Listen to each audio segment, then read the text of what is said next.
A colorful illustration shows a man hitting a statue with a hoe-type object.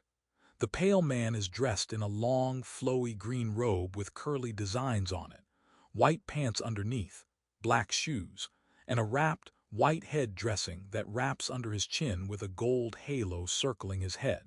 He has oval, black eyes, no facial hair, and has gold trim at the top of his sleeves. He is holding a hoe with both hands and hitting a golden statue laying on the ground. The statue is a bald man in a loincloth sitting, cross-legged with his hands bent at the elbows, palms up, and head tilted up. Behind the fallen statue, there are two more upright statues in similar form blacked out in the drawing, as well as a piece of another blacked-out statue under the fallen golden statue. On both upper corners, and along both sides of the drawing, there are blue arches decorated with white flowers and brown drapes hanging down with pale green flowers. The background is pale yellow with black smudges in various locations throughout the drawing. Figure 11. 1. The Prophet Abraham. This illustration from al-Biruni's 14th century history called Al-Athar al-Baqiyya depicts the prophet Abraham destroying idols that were being worshipped instead of the one God. Abraham holds an important place as a common ancestor in Jewish, Christian, and Muslim traditions. Credit: Center for Research Collections, University of Edinburgh, Shelfmark or Ms. 161, Folio Number F. 88V. Used with permission. Chapter Outline. 11. 1. The Rise and Message of Islam. 11. 2. The Arab-Islamic Conquests and the First Islamic States. 11. 3. Islamization and religious rule under Islam. The modern monotheistic religions of Judaism, Christianity, and Islam have a great deal in common with one another, including a number of traditions and beliefs. At the center of these shared traditions is the worship of one God, but the leadership of the prophets, individuals who were chosen to receive messages to humankind from God, is shared, too. Perhaps no prophetic figure is quite as central in all three faiths as the prophet Abraham, figure 11:1. Abraham was a patriarch of the Israelites in Jewish and Christian tradition, a common ancestor known for his intense commitment to the worship of the one God in the Scripture, the Book of Genesis. In one of the best-known stories from the Scripture featuring him, he was willing to sacrifice his own son if necessary in order to obey his God. Islamic tradition holds that he is also the ancestor of all the Arabs, and the house of worship he constructed in Mecca, in Western Arabia, has become a revered site of pilgrimage for Muslims around the world. A timeline shows events from this chapter. 610, Muhammad founds Islam. A picture of an open book on a stand is shown.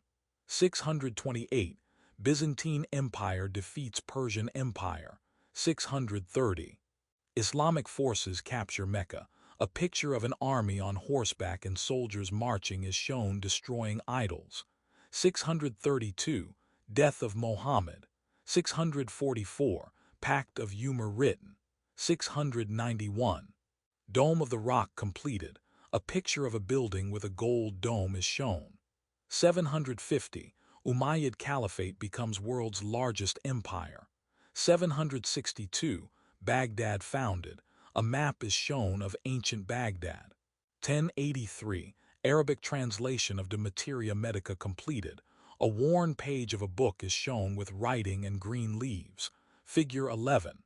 2. Timeline, the rise of Islam and the Caliphates. Credit 610. Modification of work Quran and Rahal by Saeed Shahabo-Din Vajdi / Wikimedia Commons. CC by 40. Credit 630. Modification of work Muhammad Destroying Idols by Histoire Geography 5 Nathan / Wikimedia Commons, public domain. Credit 691. Modification of work Exterior of Dome of the Rock or Masjid al-Sakra in Jerusalem by Thekra A. Sabri / Wikimedia Commons, CC by 20. Credit 762. Modification of work Baghdad 150 to 300 AH by www. Mohammedanism, org/Wikimedia Commons, public domain. Credit 1083. Modification of work.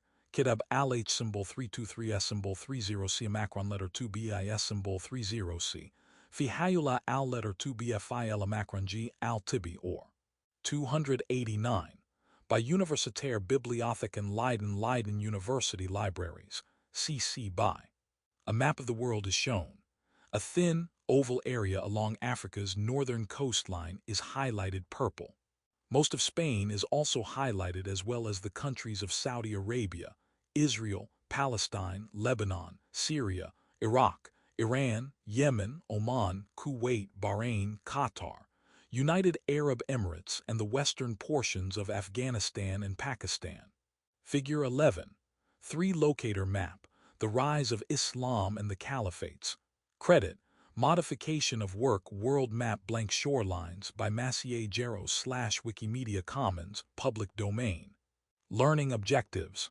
By the end of this section, you will be able to describe the political, geographic, and economic circumstances within the Middle East during the rise of Islam.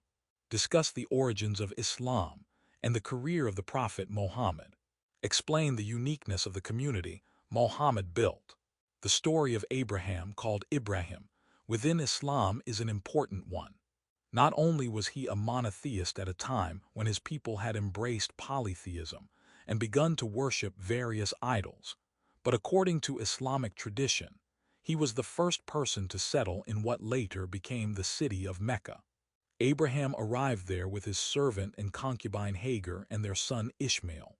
There he constructed the Kaaba, considered by Muslims to be the house of God and the most sacred site in Islam.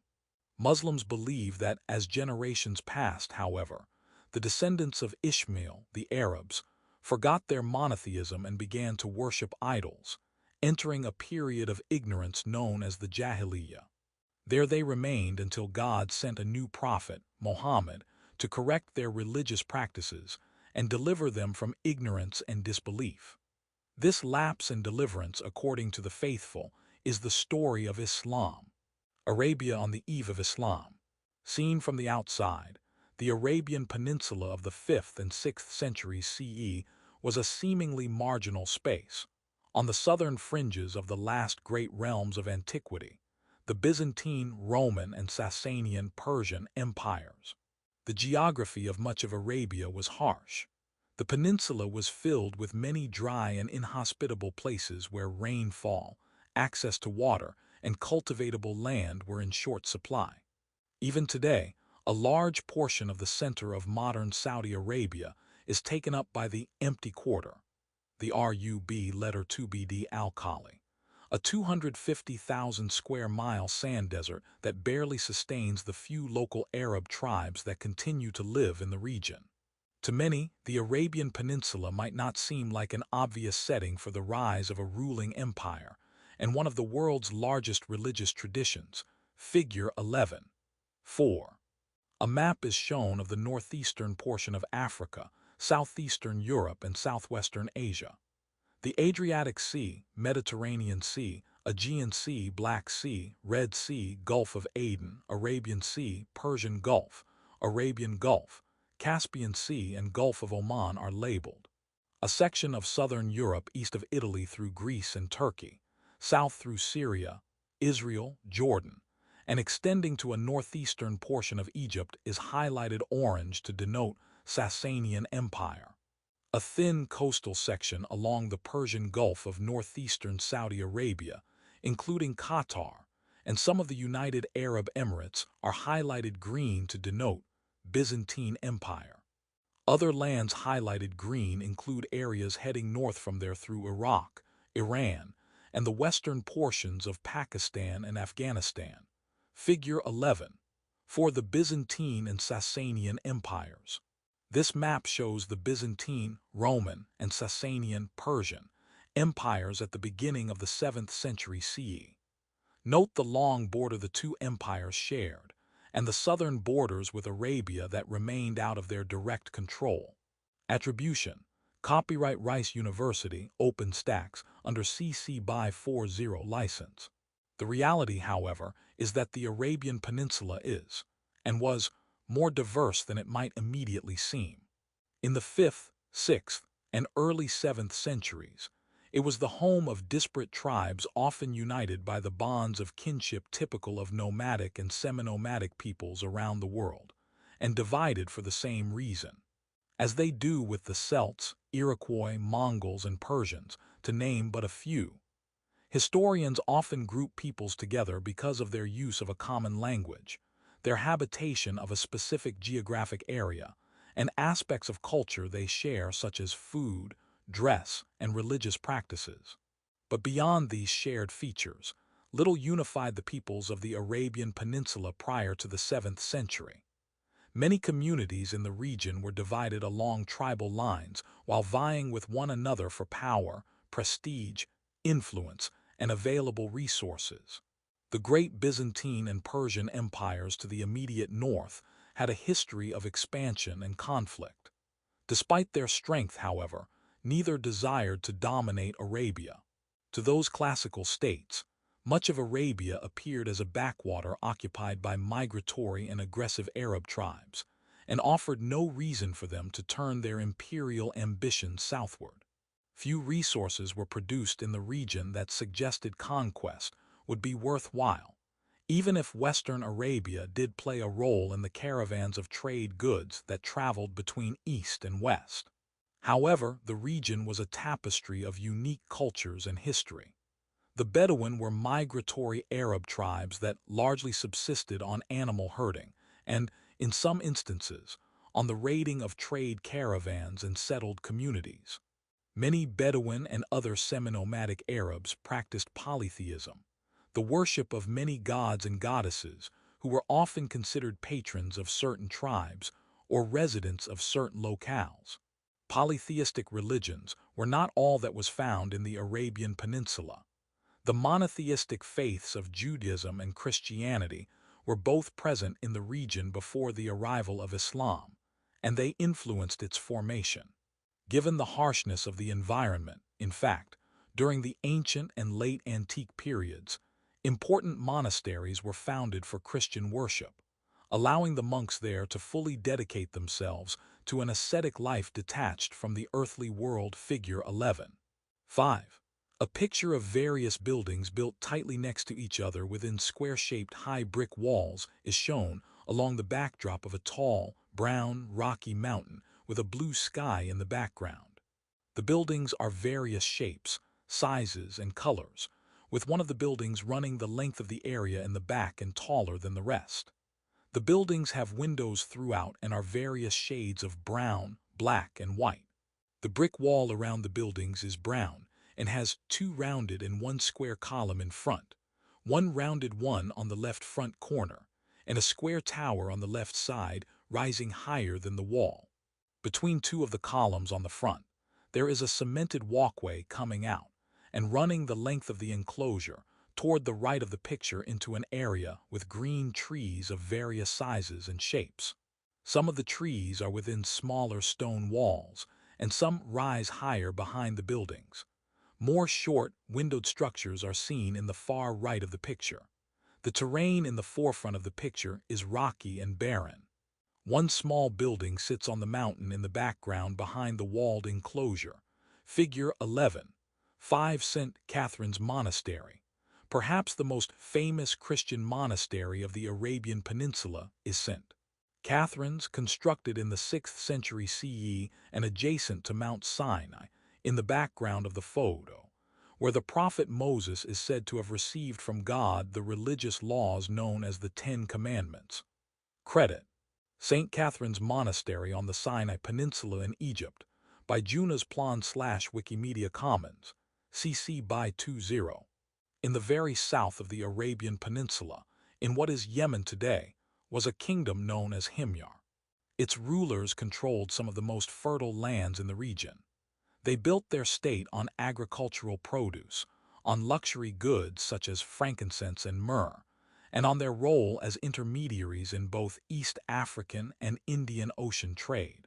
The Himyarites and their predecessors, the Sabaeans, played significant roles in long-distance trade, using camel caravans along the western coast of Arabia to bring goods from Africa and Asia to the markets in places such as Alexandria, Damascus, Jerusalem, and beyond.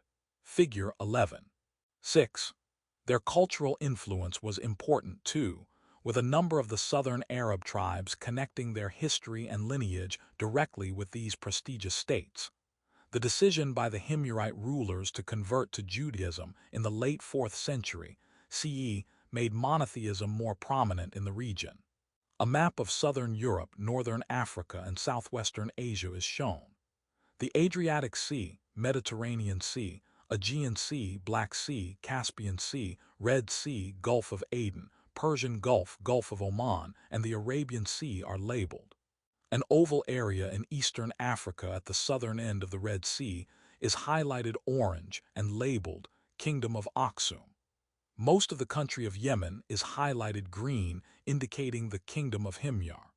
A red dotted line heads north from the city of Aden along the Gulf of Aden in Yemen to the city of Mecca, then Petra in Arabia, crossing west to Africa to the city of Memphis.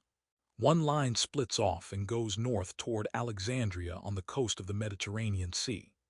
The other red dotted line heads south through Egypt along the Nile River through Lake Nasser and down to the city of Meroe, and then veers off southwest into Africa. Another red dotted line starts at the city of Malio, which sits on the African side across the Gulf of Aden from the city of Aden. The line heads north to the city of Aksum, and then Adulis, which is on the western side of the Red Sea. Then the line meets up with the other red dotted line in Meroe. A purple line begins in Memphis in northern Africa and heads south in the Red Sea with stops in Berenice on the western side of the Red Sea, then Adulis, and then Aden, and ending with two arrows in the Arabian Sea, one heading northeast and one heading south. Other cities labeled from north to south include Damascus, Jerusalem, and Roha. Figure 11. 6. Himyar and Aksum. The Arabian kingdom of Himyar shaded green and the African kingdom of Aksum orange. Both played important roles in the overland and overseas Silk Roads trade, bringing goods northward to markets in Egypt, Palestine, and beyond. Attribution. Copyright Rice University, OpenStax, under CC BY 40 license.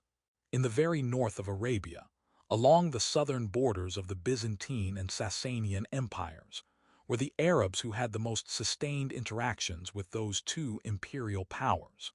While tribes in the region had long acted as trade intermediaries between the Mediterranean world and the Indian Ocean states, those of northern Arabia were most regularly engaged in harassing the trade caravans that brought goods to and from the urban imperial centers.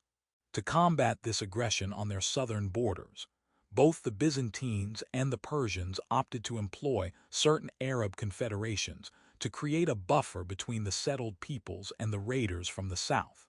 Best known were the Ghassanids and the Lakhmids, who were brought into the service of the Byzantines and Persians, respectively, by the 6th century CE and became increasingly acculturated to them. The Ghassanids adopted many elements of Byzantine culture, including Christianity.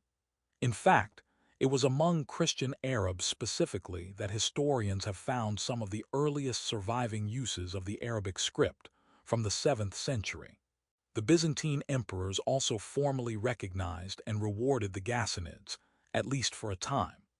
The Ghassanid ruler was documented as a phylarch, local ruler, or chieftain, and given titles of honor by the Byzantine Emperor Justinian during the 6th century.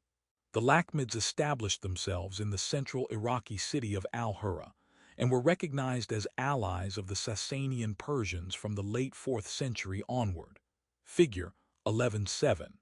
Some of the Lakhmids embraced a form of Christianity known as Nestorianism, and like the Ghassanids, were able to thrive on the patronage of the great empire while protecting its southern borders from other Arabs. Both tribes were more than just servants of their larger patrons, however. They were allies with a certain degree of autonomy that allowed their societies to flourish. The money and support they received allowed them to become powerful confederations in comparison to other Arab tribes, and their conversion to Christianity allowed the further spread of monotheism in the region. A drawing is shown with men working to build a building. At the top of the drawing, there is blue sky seen over the walls and a vertical beige-colored panel on the left with ancient writing in black ink. One wall of a beige building is seen with vertical lines and a gray arched opening in the middle. A brown scaffolding is seen in front of the doorway with two men, one on the top tier with a tool, and a brick looking down, while a man below him on the next tier holds on to one of the side beams. Above them on the roof in the middle, two men are laying bricks while a man on the right side hands them the bricks. A man on the left side is lowering a basket with a rope to a man standing on the ground with his arms outstretched. A ladder stands to the right of the scaffolding, and a man is climbing down holding a rectangular object. At the bottom of the scaffolding, a man is holding a square object in his hands at his side. On the ground in the forefront there are men working at various tasks. Two men are chipping away at stone. Two men dig while one man leans over with a rectangular object close by. Five men carry various items on their backs and in their arms, and two men are carrying a stretcher of stones. All of the men are dressed in a variety of solid-colored loose-fitting shirts or bare-chested, wear knee-length pants, turbans and head cloths, belts and caps, and all but one are barefoot. They all have different skin colors and some have facial hair. Figure 11. 7. The Lakhmid Fort at Karnak. This late 15th century manuscript page by the renowned Persian miniaturist Kamal al-Din Behzad shows the construction of the fort at Karnak, a castle near the Lakhmid capital of Al-Hurra. Credit: The Construction of the Palace of Kavarnak by British Museum/Wikimedia Commons, public domain. The relationship between the Byzantines and the Sasanian Persians was very often tense, however. Both empires had ambitions to expand their influence, and they regularly skirmished with one another and attempted to meddle in each other's politics, including by supporting rival claimants to the throne. Their combative relationship was not unique in late antiquity. When Rome was still a united empire and Persia was ruled by the Parthian dynasty, conflict between those two sides occurred regularly. By the 6th century, however, such conflicts between the two great powers of the region were increasingly costly and risky. Both states had a good deal to lose from open warfare, and much of their conflict played out through proxies, often the Arab Ghassanids and the Lakhmids. This arrangement was beneficial for the Arab tribes so long as payment and recognition of their role was forthcoming. By the beginning of the 7th century, however, much had changed. The borderlands between the Byzantine Empire and Sasanian Persia were often where conflicts broke out, and this happened several times during the 6th century, especially in places like Iraq and Armenia, now called the Caucasus. In the year 602, however, the conflict exploded. The Byzantine Emperor Maurus, who had helped the Sasanian ruler Khosrow II regain the throne of Persia and brought peace between the two sides, was murdered by his own troops. They installed a new emperor, Phocas, and Khosrow vowed revenge, using the coup as a reason to begin what historians call the last great war of antiquity. Figure 11. 8. A map is shown of the northeastern tip of Egypt, Arabia, and the land north up to the Black Sea, the Caspian Sea at the east and the Aegean Sea to the west. The Persian Gulf, Arabian Gulf, is seen in the southeast portion of the map, and the Red Sea is seen in the southwest. Black arrows are seen throughout the map indicating Kavad I campaigns. A black arrow begins southeast of the city of Divin in Armenia and heads west to Theodosiopolis, then south to Amida. Southeast of Amida, a black arrow begins at Dara and heads west to Edessa. In the southern portion at the city of Ctesiphon along the Tigris River, a black arrow begins and travels north along the Euphrates River to Circesium, and then through the city of Kolonicum and north past Cary. Blue arrows are seen on the map indicating Khosrow I campaigns. Two blue arrows begin in the same area southeast of Divin. One blue arrow heads northwest past Tbilisi in Georgia, and the other heads toward Theodosiopolis and west, almost reaching the city of Caesarea, and then swings back east past Amida, and then heads south of Martyropolis. A blue arrow heads from south of Dara west to an area south of Edessa, while a blue arrow starts in Antioch and heads east to Edessa, and then on to Dara. The final blue arrow begins in Ctesiphon and heads north along the Euphrates River past Circesium and then splits, one going north almost to Edessa. The other blue arrow heads through Colonicum and then splits, one going south past Sergiopolis in Syria and the other heading west past Sura and Berea and on to Antioch, then south to Apamia. Red dashed arrows are shown indicating Khosrow II campaigns. 3 red dashed arrows all begin in Antioch. One heads north to Caesarea where it splits, one heading east, one heading north past Ankara and on to Chalcedon, and one heading west to Ephesus on the Aegean Sea. Another red dashed arrow leaves Antioch and heads east toward Dara, and then a bit northwest to Amida, and then is also shown heading back from Dara to Antioch. The last red dashed arrow heads south from Antioch past Apamia, Damascus, Caesarea, different from the one in the north, Jerusalem, and then heads west to Alexandria. Figure 11. 8 Byzantines versus Sasanians. This map shows most of the major conflict zones between the Byzantines and Sasanians during their wars of the 6th and 7th centuries. Think about how much time was spent in regular conflict, and what life must have been like for non-combatants in places like Theodosiopolis, Dara, and Sergiopolis. Attribution. Copyright Rice University, OpenStax, under CC by 40 license. Between 602 and 628, the Byzantines and Persians waged a devastating conflict that had long-lasting repercussions for the entire region. In the first phase, Khosrow and the Persians overwhelmed the Byzantines and claimed much of their eastern Mediterranean territory, including Iraq, Syria, Jordan, Palestine, and crucially, the vital agricultural province of Egypt. Phocas, facing upheaval within his empire aside from the war with the Persians, was deposed and then executed in 610 by the newly declared Emperor Heraclius. Desperate to claim back lost territory, return stability to the state, and rebuild the army to face the Persians, Heraclius was able to lead the Byzantines to victory and end the conflict in 628, figure 11. 9. An image of a plaque is shown. Across the top and bottom, a blue stripe shows with a pattern of white fluted diamonds throughout. In the image, 2 figures are shown on a yellow background. The man on the left wears a green robe with a light blue cloak, both with gold trim.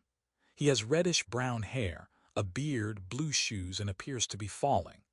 The man on the right has a brown beard, large eyes, wears a white-spotted blue robe and a green cloak, both with gold trim, a blue helmet and blue shoes. His right hand holds a long brown sword over his head, and his left hand is pulling the hair of the other figure. A blue and red domed crown falls to the ground between the 2 men. Short green hills can be seen in the lower background, and in the left corner, the blue half of a semicircle displays a gold crescent moon and 4 stars of varying sizes. The letters ERACLIVS Rex are etched in brown on the right above the second figure, and the letters COSDRE are etched behind the cloak of the figure on the left. Figure 11. 9. The victorious Emperor Heraclius. This inlaid copper plaque is a 12th century depiction of the Byzantine Emperor Heraclius, right, overcoming the Persian Sasanian Shahanshah Khosrow II, left, during the war between the 2 sides. Note the symbolism of the heroic warrior ruler, Heraclius, knocking the crown from the head of his rival. Despite the short-lived victory of the Byzantines in the war, depictions of their success remained popular images throughout the Middle Ages. Credit: Sassanid King Khosrow II submitting to the Byzantine Emperor Heraclius, by Jastrow/Louvre Museum/Wikimedia Commons, public domain. Heraclius and the Byzantines did not go on to destroy the Sasanian dynasty, however. While Khosrow II was overthrown in a civil war at the end of the conflict, neither side was truly capable of continuing a long and costly fight against the other. The Byzantines were ultimately victorious, but the war was devastating for both sides politically, militarily, and economically. Despite his accomplishments, Heraclius had placed all his focus and state expenditures on the war itself rather than on truly governing the empire. Both sides had lost an enormous number of soldiers over more than 15 years of conflict, and those who survived were war-weary and ready for retirement.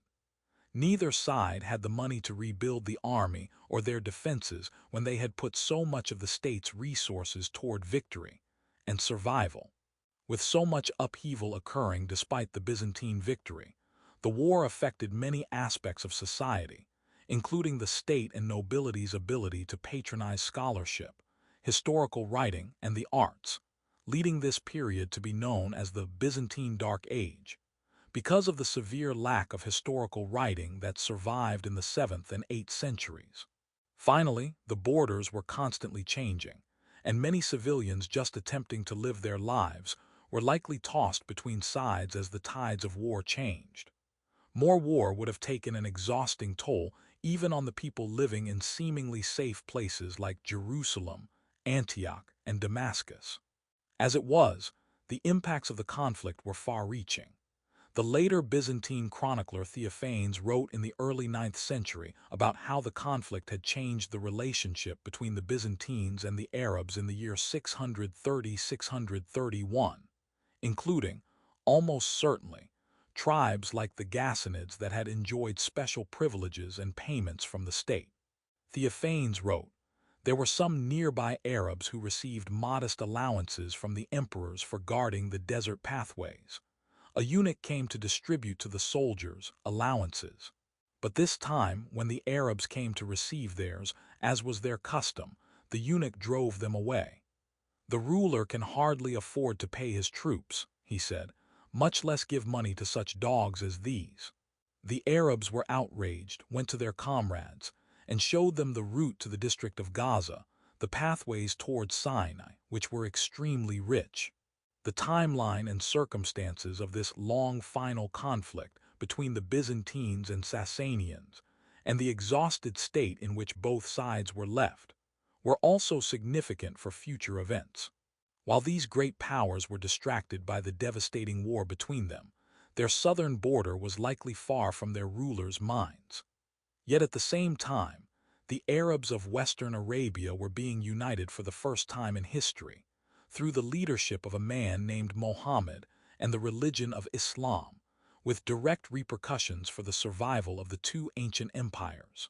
The religious tradition of Islam.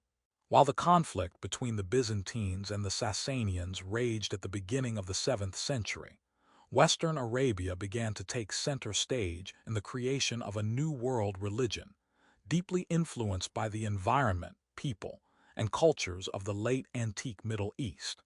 That religion was Islam, a word meaning submission to the one God.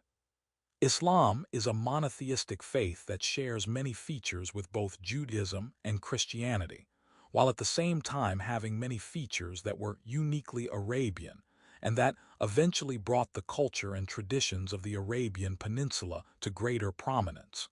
Understanding Islam's origins and early decades can be challenging. Much of what we know about the earliest community of Muslims comes from sources within the community itself that often assume the reader is already a believer, so they omit important details.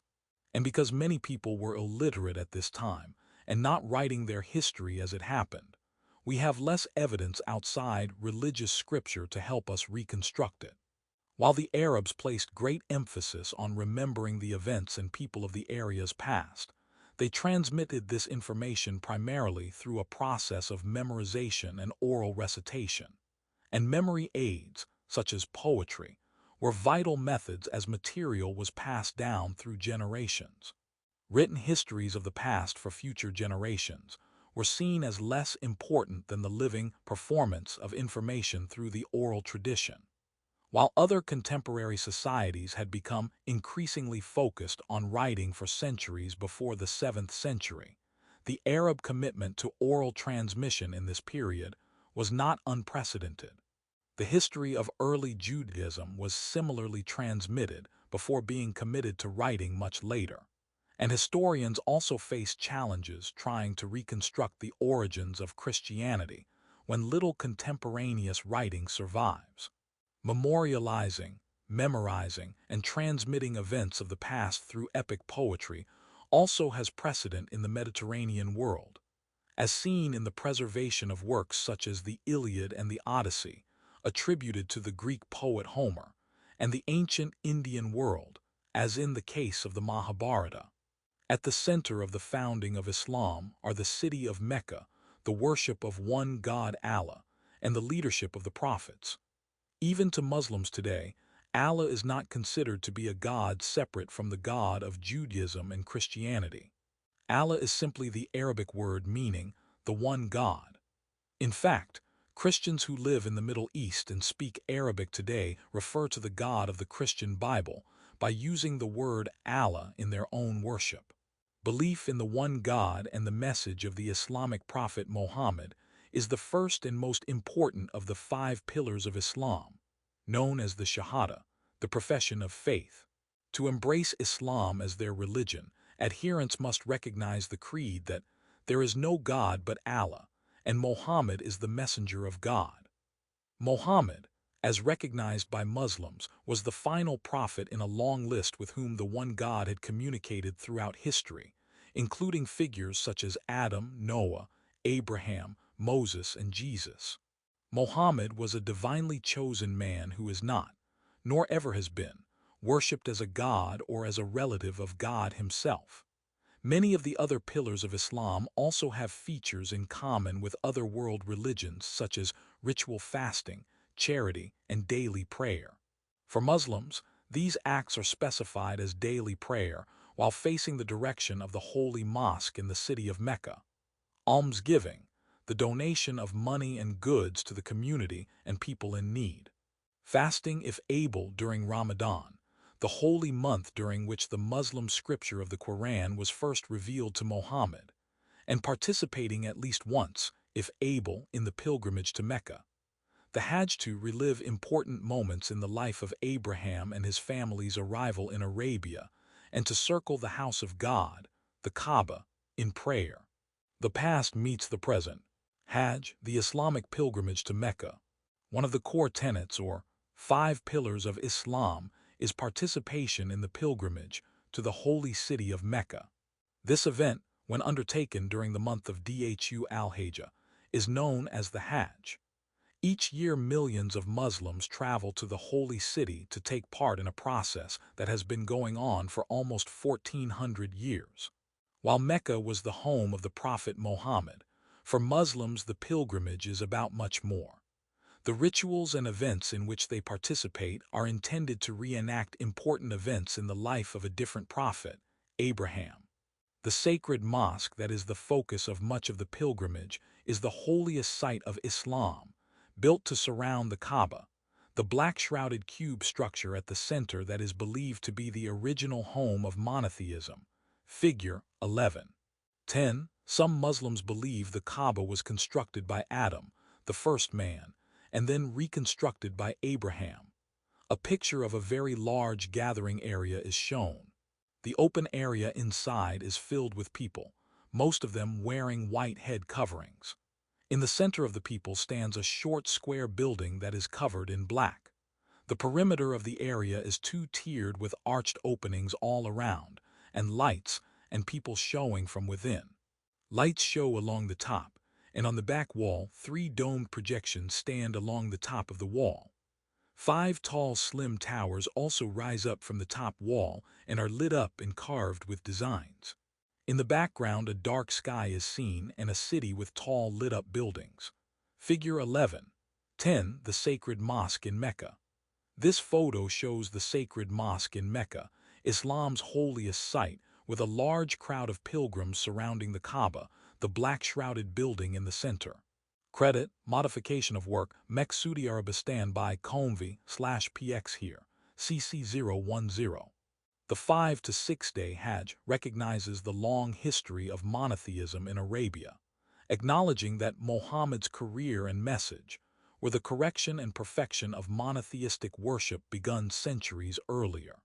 In addition to Adam, Abraham, and Muhammad, other great figures of history have been adopted and associated with worship at the Kaaba, including Iskandar, more recognizably known as Alexander the Great. Islamic law recognizes that the Hajj is not a trip every Muslim will be able to take. Some may not be healthy enough, and Islamic charitable organizations around the world collect donations to support those who cannot otherwise afford it.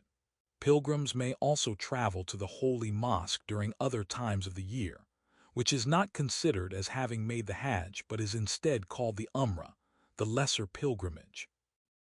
What are the historical implications of the pilgrimage to Mecca being one of the core tenets of Islam? How might the obstacles to making such a pilgrimage today be greater or smaller than in the past? Muslims have believed throughout their history that Islam and its holy writings are not a new faith created in the 7th century. Instead, the faith that Muhammad brought to the Arabs in the early 600s was merely a corrective to the monotheistic religions that had come before. From the perspective of most Muslims, Islam is the same faith as Judaism and Christianity, with adherents of all three traditions worshiping the same God and recognizing divine intercession in humanity through the leadership of the prophets. Muslims also recognize the holy scriptures of Judaism and Christianity as having been given to humans by God, but then corrupted over time. Islam thus sees itself as a purer form of these faiths and directly connected to both.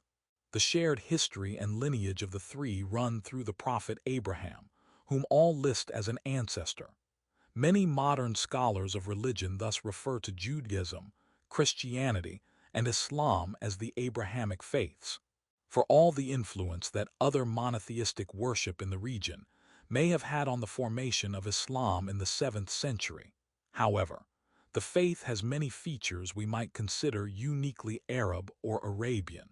First, of course, is the setting itself. While the land that is modern Israel and Palestine played a central role in the narratives of Judaism and Christianity, much of the story of the formation of Islam as a distinct religion is found in Western Arabia, a region of the peninsula known as the Hijaz. Its holiest sites lie in this region, and the life of its founder was spent almost entirely there. The faith is firmly connected to Arabic, the indigenous language of the region, especially in its holiest scriptures and also in cultural features like the survival of Arabic poetry as a means of recording the past. The tribal structure of pre-Islamic Arabian society also defined the first several decades of the religion and the states it inspired, which included a social hierarchy that made it nearly impossible to convert to Islam for the better part of the first century of the faith, unless an individual was first embraced as a member of an Arab tribe. In this way, conversion was connected to the old ways of the Arabs, which did not require a convert to be of a particular ethnicity or bloodline, but did require the adoption of the cultural traditions and markers of the Arabian tribal society. For these earliest adherents of the faith, it seems likely that they felt the one God had chosen the Western Arabian peoples and their traditions for special recognition, and embracing these features was a prerequisite for being among the chosen people. But more influential than anything, perhaps, was the Muslims' belief in the leadership and message of the man whom God chose as his final prophet, an Arab of the early 7th century from the Hijaz of Western Arabia, the Islamic prophet Muhammad. Muslim tradition tells us that Muhammad was a merchant from a prominent Arab tribe called Quraysh in the Hijaz region. Born in the city of Mecca, he spent his early life engaged in the trade that passed along the north-south trade routes through his city, a hub that had become a way station and a good place to conduct business. Figure 11. The tribe of Quraysh dominated leadership and trade in the region in large part because its members were the protectors of the sacred Kaaba, which in this period, we are told, had become a house of idol worship, a center of polytheism among the Arabs. Long-distance trade of luxury goods could be risky because of raiding that occurred along trade routes, and the Kaaba had become a sanctuary where fighting was illicit, making it a safe place to conduct business. The Quraysh were enriched as the stewards of this important sanctuary and had a keen interest in protecting its role in society. A map of southern Europe, northern Africa, and southwestern Asia is shown. The Adriatic Sea, the Mediterranean Sea, the Aegean Sea, the Black Sea, the Caspian Sea, the Red Sea, the Gulf of Aden, the Persian Gulf, Arabian Gulf, the Gulf of Oman, and the Arabian Sea are labeled. An oval area stretching from Nishapur in northern Persia south to Suraf on the Persian Gulf, Arabian Gulf, and west to just past Mosul, and almost Palmyra is highlighted orange indicating Sasanian Empire. A thin area along the northern coast of Africa is highlighted green indicating Byzantine Empire. Other areas highlighted green include southern Italy, all of Greece and Turkey, and the land along the coast between Turkey and Egypt. Purple dashed arrows are drawn on the map indicating sea trade route. Purple dashed arrows begin in Constantinople in the north and head south through the Aegean Sea, splitting into three: one heading west into the Mediterranean Sea, one heading east to Aleppo, and the other heading south to Alexandria. South of Alexandria, the dashed purple arrow picks up and heads south through the Red Sea to Aden in Arabia, and then splits, one way heading south and the other heading to the Arabian Sea, where it meets up with an arrow coming south through the Persian Gulf, Arabian Gulf, and the Gulf of Oman from an area south of Sea Ctesiphon in Persia. Dotted red lines are shown throughout the map indicating land trade route. One red dotted line begins in Constantinople in the north and heads in a zigzag down toward Aleppo. From Aleppo, one red dotted line heads south through Jerusalem, then up to Alexandria, and then south to an area along the coast across the Red Sea from Mecca. From Aleppo, another red dotted line heads east to Mosul in Persia, and then to Sea Ctesiphon, and then on to Nishapur. From Nishapur, it splits into three red dotted arrows and heads off into Asia. Before Nishapur, it also splits off south to Suraf, along the Persian Gulf. From Aleppo, a red dotted line also heads south to Damascus. Then the line forms many grids all over Arabia, connecting and intersecting all of these cities: Petra, Medina, Mecca, Aden, Muscat, and Sea Ctesiphon. Figure 11. 11 Mecca as a trade hub. Muslim sources tell us that Muhammad's tribe, the Quraysh, made the city of Mecca an important way station for those trading luxury goods by land and sea. Attribution. Copyright Rice University, OpenStax, under CC BY 40 license. According to Muslim belief, in the year 610, the middle-aged Muhammad, who had traveled to a cave just outside Mecca for contemplation, received contact from God through the intermediary of the angel Gabriel Jabril in Arabic. Muhammad was told to recite the first revelations of a scripture that became the Muslim holy book, the Quran. He returned home amazed and surprised by what he had experienced.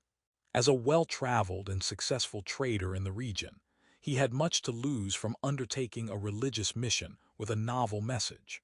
For one thing, a new religion would threaten the balance of power within his Arab tribe by plainly rejecting the polytheism that many in the community practiced and the financial benefits that came with the Kaaba. However, Muhammad essentially abandoned a financially stable and comfortable life as a merchant to embrace what he believed was required by God, becoming a preacher and working to save the souls of his family and kin from a coming day of judgment. There has been much disagreement throughout history over who was the first man to convert to Islam after hearing Muhammad's message, but there is no debate among Muslim sources about who was the first person to do so. His first wife Khadijah, as a successful merchant in her own right, who had lifted Muhammad's standing in their community by marrying him and bringing him into her caravan business. Khadija, too, would have had much to lose in supporting the new religion. The earliest biographer of Muhammad, Ibn Ishaq, described the critical support she provided Muhammad by saying, Khadija believed in him and accepted as true what he brought from God, helping him in his work. Through her, God lightened the burden of his prophet. While many of Muhammad's confidants and family members embraced Islam shortly after the revelations began and continued, his career as a prophet, especially the first 12 years, was fraught with challenge. His preaching of monotheism upset the political status quo and was often resisted. The support of his family, especially his wives, was critical to his success as a preacher, and the guidance of Khadija was especially significant. Tradition suggests that, when Muhammad thought he might be mad as the revelations first came to him, it was she who convinced him to trust and embrace his new calling. In 622, Muhammad's 12th year of prophecy, his community fled persecution and increasing aggression by the polytheist Meccans. They were invited to join another community of Arabs in a city called Yathrib, later known as Medina, the city, or more specifically, the Prophet's city. There they were welcomed among other Arab tribes, including some practicing Judaism. This hijra, meaning emigration, was a watershed moment for Muhammad's early community. At a low ebb and without any certainty of survival, Islam now changed from a small religion, mostly confined to Mecca, to a larger community united by Muhammad that solidified its place in world history. The Hijra holds such importance in the history of Islam that the Islamic lunar calendar counts 622 CE as its first year.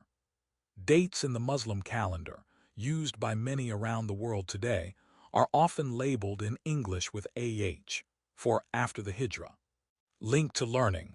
Many Muslims throughout history have avoided depicting the Islamic prophet Muhammad in human form in their art, with some feeling that portraying the prophet could be misconstrued as idolatrous or revering something or someone besides God. But Muslim artists have also depicted their founder Muhammad in words and calligraphic art for centuries, as a sign of respect and as part of their recounting of the important narrative of his life. Muhammad's community. While the narrative of Islam under Muhammad's leadership centers on Arabs and Arab society in the 7th century, many factors influenced his message, his leadership, and the growth of the community of Muslims, called the Ummah. The Muslim emigration to Medina was one step in a wider process, as Muhammad sought shelter for his community, an opportunity to spread the message of Islam outside his region, and ultimately the unification of Arab tribes into a confederacy the region had never seen. Even before fleeing Mecca, some from Muhammad's community sought refuge and support wherever they could find it, as they attempted to expose more of the region to the monotheistic message of Islam. One support was found across the Red Sea, in East Africa in the Christian kingdom of Aksum. There, the Negus, the leader of Aksum in what is modern-day Ethiopia, provided shelter for Muslims fleeing Meccan persecution and allowed them to practice their faith under his protection. Many remained there until they were able to return to Muhammad and emigrate to Medina, too. This support from the Aksumites was important to the survival of Islam, and in fact, the decision by some early Muslims to seek refuge in Ethiopia is sometimes referred to as the First Hijra. In Medina, the previously polytheist Arabs, Jewish Arabs, and Muhammad's Ummah formed an alliance for their common defense. Muhammad served first as an arbiter of disputes between the tribes, and soon after, as the city's de facto leader. Under his guidance, the community devised the Constitution of Medina as a means to solidify the agreement between the tribes and their mutual responsibility to protect their city and its people from outside attack. Later Muslim rulers saw the Constitution as a blueprint for the creation of a religious society that tolerated those of other faiths while supporting the worship of the one God, mutual defense for the community, and Mohammed's leadership. The constitution stated that the believers and Muslims of the tribe of Quraysh in Medina and those who join them form one ummah to the exclusion of others. It goes on to explain that the Jewish Arabs of the tribe of Banu Auf are secure from the believers, the Muslims. The Jews have their religion and the Muslims have theirs. The phrases most commonly used in the Constitution to describe Muhammad's followers are Muslims, those who have submitted to God, and believers, al-Mu'minun. For this reason, some historians have described the earliest Ummah as a community of believers that was open to most monotheists.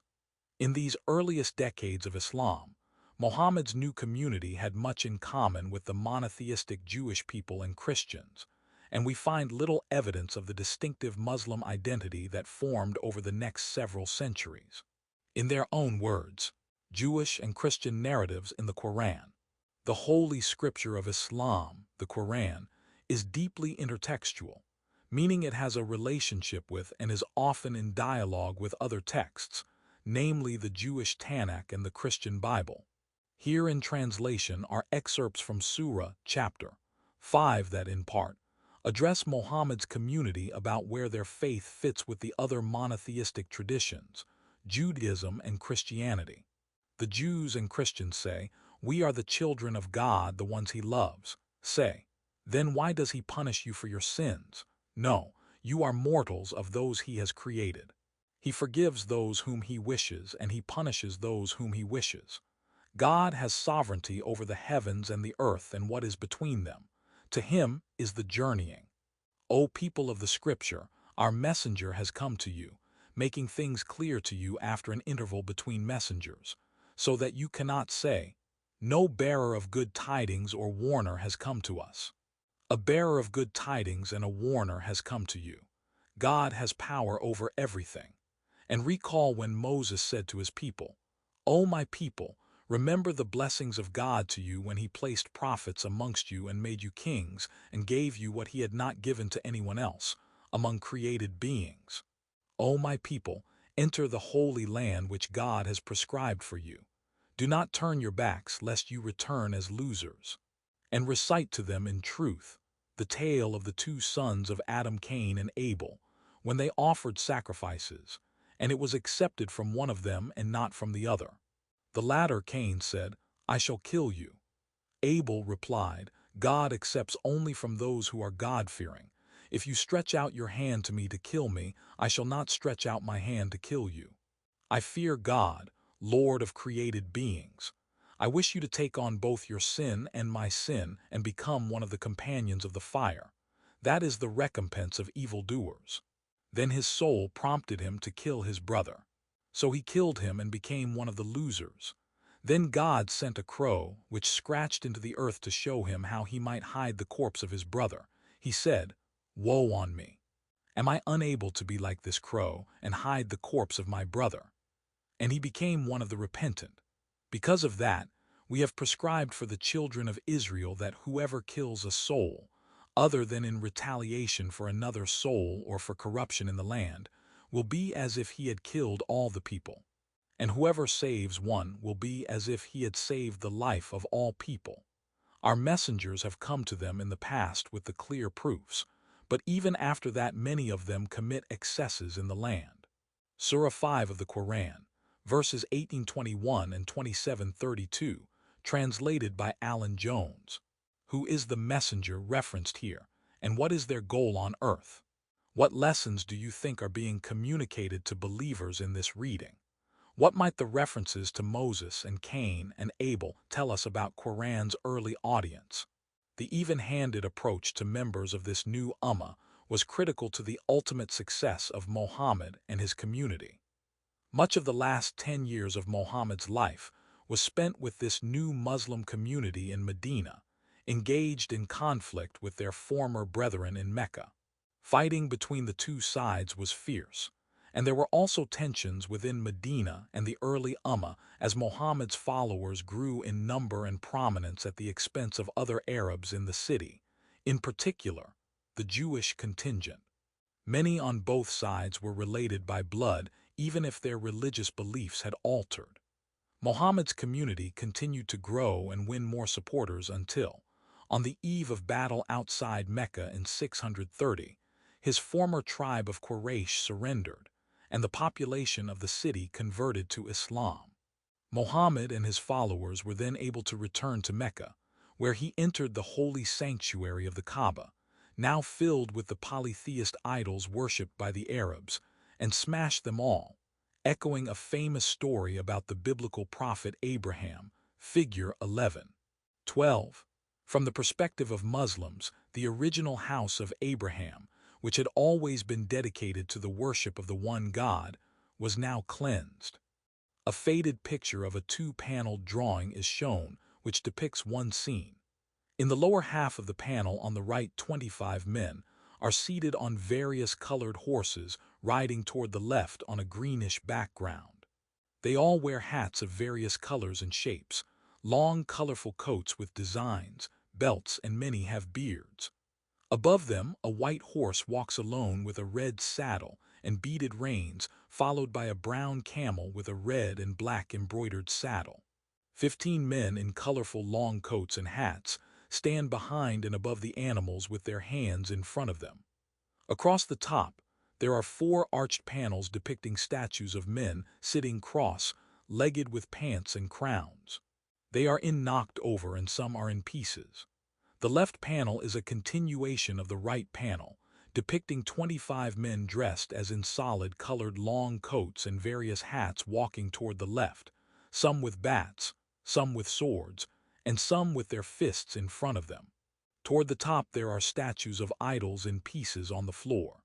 7 arched panels run along the left side of the drawing, and 3 across the top depicting statues of men in pants and crowns in pieces. Some are knocked off of pedestals. There is a brown, pear-shaped item in front of the second panel from the left which is shown on fire. Figure 11:12, cleansing the sanctuary of Mecca. In this early 19th century depiction from Kashmir, India, the Muslim army triumphantly enters the sanctuary of Mecca to destroy the idols kept there, which are shown on the top and left edges of the scene. Muhammad is not himself depicted in the image, though the National Library of France, which holds this work, indicates he is depicted as a flame. Credit: Muhammad destroying idols by Histoire Geographie 5 Nathan/Wikimedia Commons, public domain. Muhammad had succeeded in uniting the majority of Arab tribes of Western Arabia under his leadership. He spent the next 2 years continuing to expand his community and spreading the message of Islam, until his death from natural causes in the year 632. Learning objectives. By the end of this section, you will be able to explain the motivations for Islamic expansion during the 7th and 8th centuries, identify where and how Islam expanded during the 7th and 8th centuries, discuss the establishment of the first Islamic dynasty in the Middle East, describe the nature of Islamic society during the 7th and 8th centuries, when Muhammad died in 632 CE. Members of the early Muslim Ummah needed to immediately answer several important questions.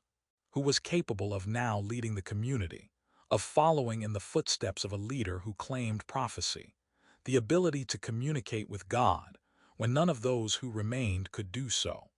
Another critical question was about the survival of the community. What, exactly, had Muhammad accomplished by uniting the Arab tribes, and where would they go from here?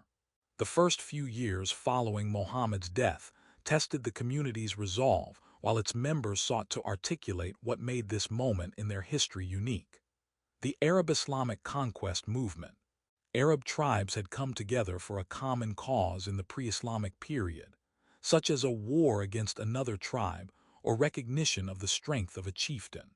But once that cause had been accomplished or that chieftain had died, the confederacy typically disbanded, its purpose fulfilled. In the wake of Muhammad's death, at least some Arab tribes likewise believed the community's purpose had been completed. His accomplishment in bringing people together under the banner of Islam was not one the surviving leaders of the community intended to be temporary, however. There were urgent questions about the leadership of the community, and immediate disagreements about it as well.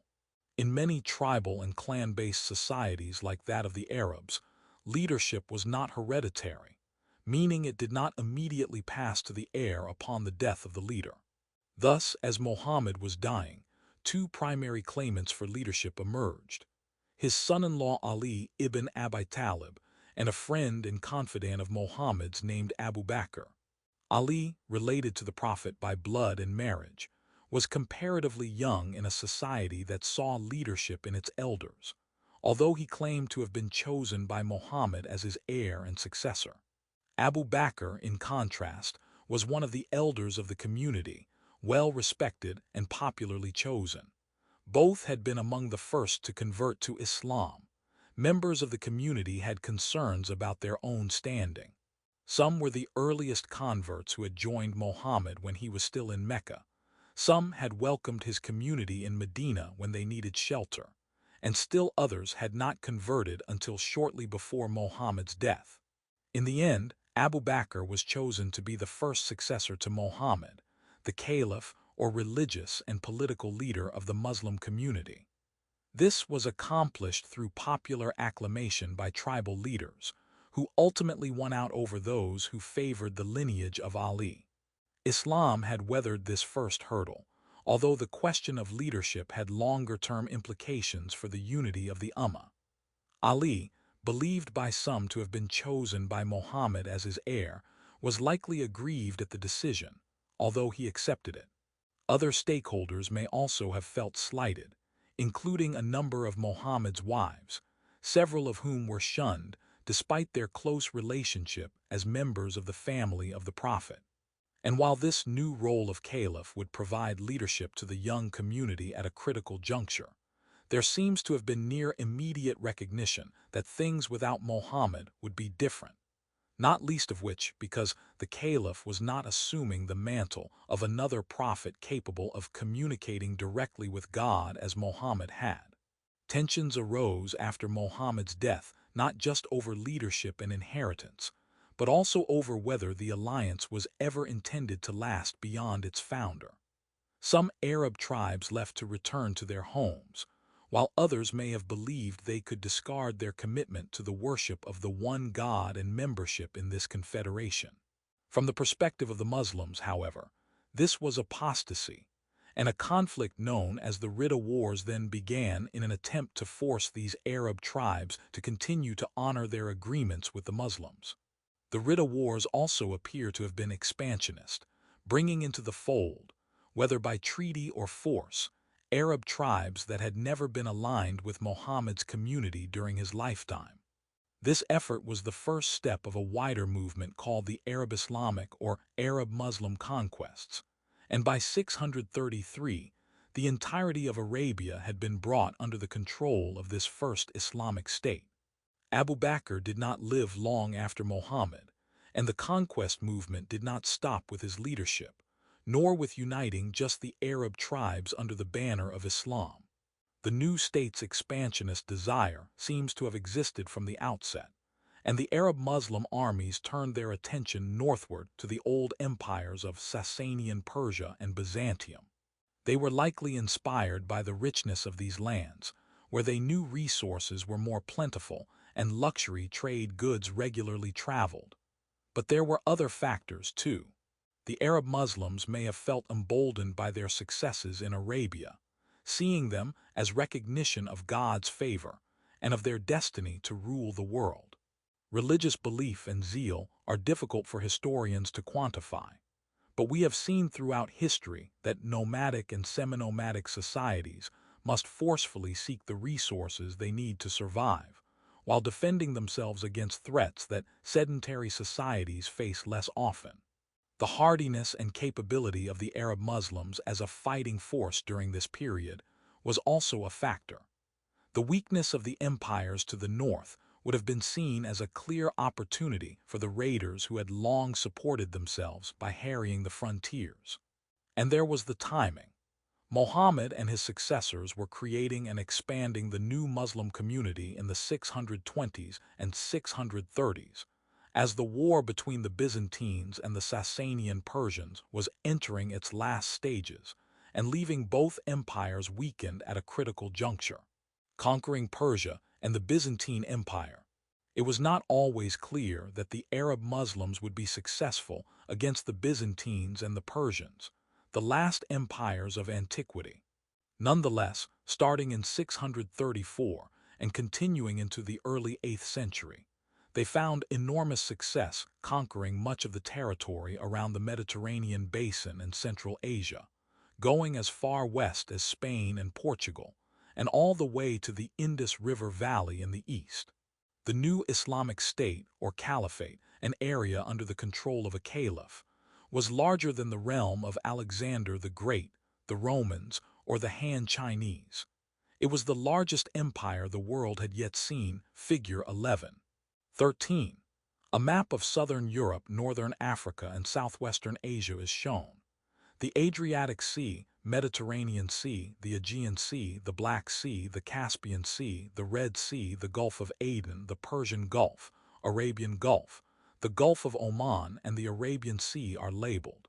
The northern coastline of Africa, all of the Arabian Peninsula, and the land extending north from there to Turkey, and then east through Iran and into Afghanistan and Pakistan, is highlighted orange and labeled Islamic Caliphate. The cities labeled on the map from west to east are Alexandria, Constantinople, Damascus, Jerusalem, Medina, Mecca, Mosul, Ctesiphon, Aden, and Muscat. Figure 11. 13. The 8th century Islamic Caliphate. This map shows the extent the new Islamic Caliphate had achieved by the end of its first dynasty, the Umayyads. During the 8th century CE, the Umayyads ruled the world's largest empire. Attribution. Copyright Rice University, OpenStax, under CC by 40 license. The crucial early years of Islamic expansion were overseen by the first four caliphs, a group of rulers who came to be called the rightly guided, or Rashidun. These four figures, Abu Bakr, Umar, Uthman, and the originally overlooked son-in-law of Muhammad, Ali, ruled between 632 and 661, a period when much Byzantine and Persian territory was conquered, and the message of Islam spread throughout a predominantly Christian Middle East. While the Byzantines and the Persians had employed the Arabian Ghassanids and Lakhmids to guard their borders and serve in their wars, the arrival of the Arab Muslim armies was unlike anything either empire had seen before. The Byzantine Emperor Heraclius, heralded for bringing victory over the Persians, was not able to enjoy his triumph for very long.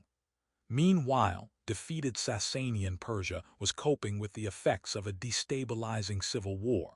The ruler who ultimately emerged in 632, Yazdijerd III, was little more than a puppet king, a child figurehead, and the once unified Sasanian state devolved into a fractured entity ruled by the noble families. Link to learning. This brief audio essay from BBC Sounds discusses the development of the Arab Islamic conquests and their long-term successes. The Arab Muslim armies began their invasion with the provinces of Iraq and Syria before moving eastward into the Iranian plateau and westward into Egypt. On all fronts, the first decades of the conflict proved extraordinarily successful for the conquerors. Shortly after winning several skirmishes and capturing the Syrian city of Damascus, the Arab Muslims bested the Byzantine army at the Battle of Yarmouk in 636. Unable to defend the remaining cities of the region, the Byzantines then abandoned Greater Syria, consisting of what are today Israel, Jordan, Lebanon, Palestine, and Syria. The Arab Muslim armies continued northward and westward, laying siege to and capturing the Egyptian port city of Alexandria in 641. Many other Byzantine provinces soon followed. In Iraq, the armies of Persia lost to the Arab Muslims at the Battle of Qadisiyah, bringing an end to any sustained resistance by the Persians. Still, the conquest of Persia proved to be a longer-term process. Sasanian-controlled territory was vast and geographically diverse, and the independence the Sasanian nobility had wrested from the central government, following the war with the Byzantines, meant the Arab Muslims needed to negotiate with many local governors and landed elites for the surrender of their territory. At the same time, dynamics between the Sasanian nobility and the lower classes had already begun changing. The nobility existed in a well-established court culture and practiced the traditional Persian religion of Zoroastrianism. Outside this elite circle, however, Zoroastrianism had long been declining in popularity, while other religious traditions, including Nestorian Christianity and Manichaeism, grew.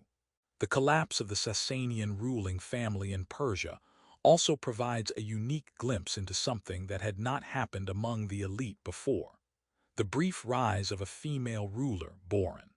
The daughter of Khosrow II, Boran came to power briefly during the civil war after the Byzantine victory over her father.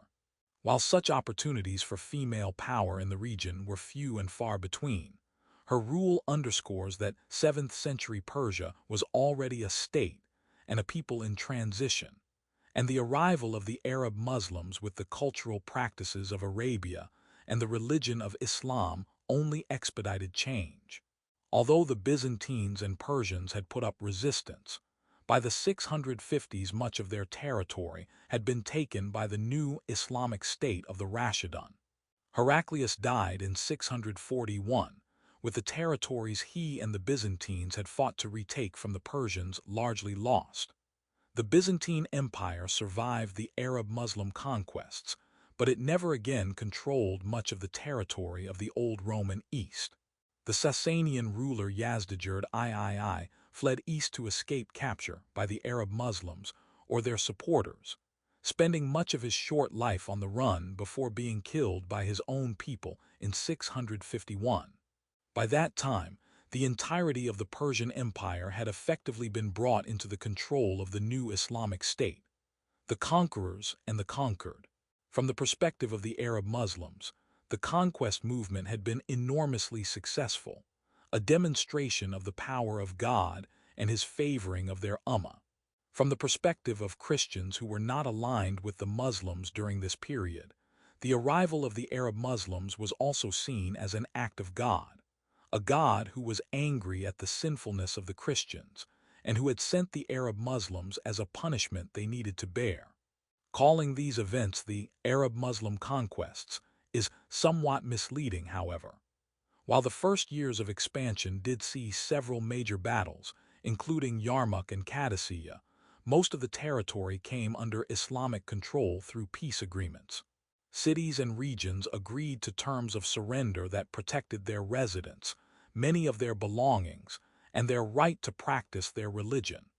Peaceful agreements made sense for non-Muslim populations.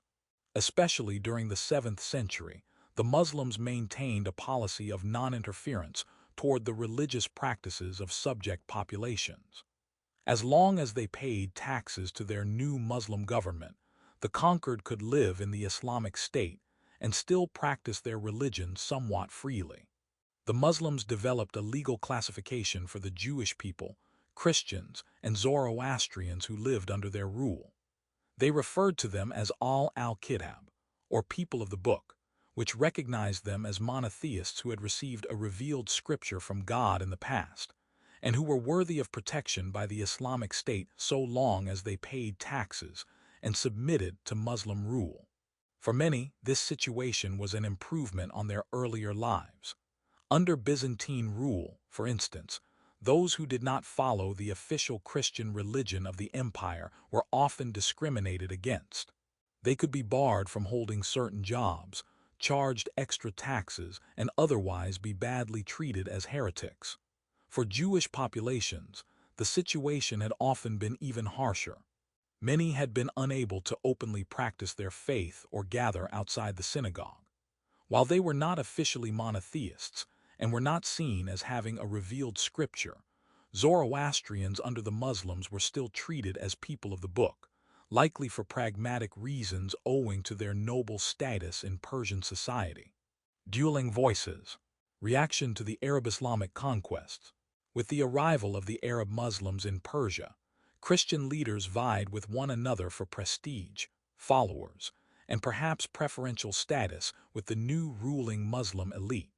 Sophronius, the author of the first excerpt presented next, was Patriarch of Jerusalem, one of the most senior roles within the Eastern Orthodox Church, from 634 until his death in 638. The second writer, Ishab III, was Patriarch of the Church of the East, or the Nestorian Church, from 649 to 659, leading the most popular Christian denomination of the former Persian Empire. Why do barbarian raids abound? Why are the troops of the Arab Muslims attacking us? Why has there been so much destruction and plunder? That is why the vengeful and God-hating Arab Muslims, the abominations of desolation clearly foretold to us by the prophets, overrun the places which are not allowed to them, plunder cities, devastate fields, burn down villages, set on fire the holy churches, overturn the sacred monasteries, oppose the Byzantine armies arrayed against them, and in fighting raise up the trophies of war, and add victory to victory.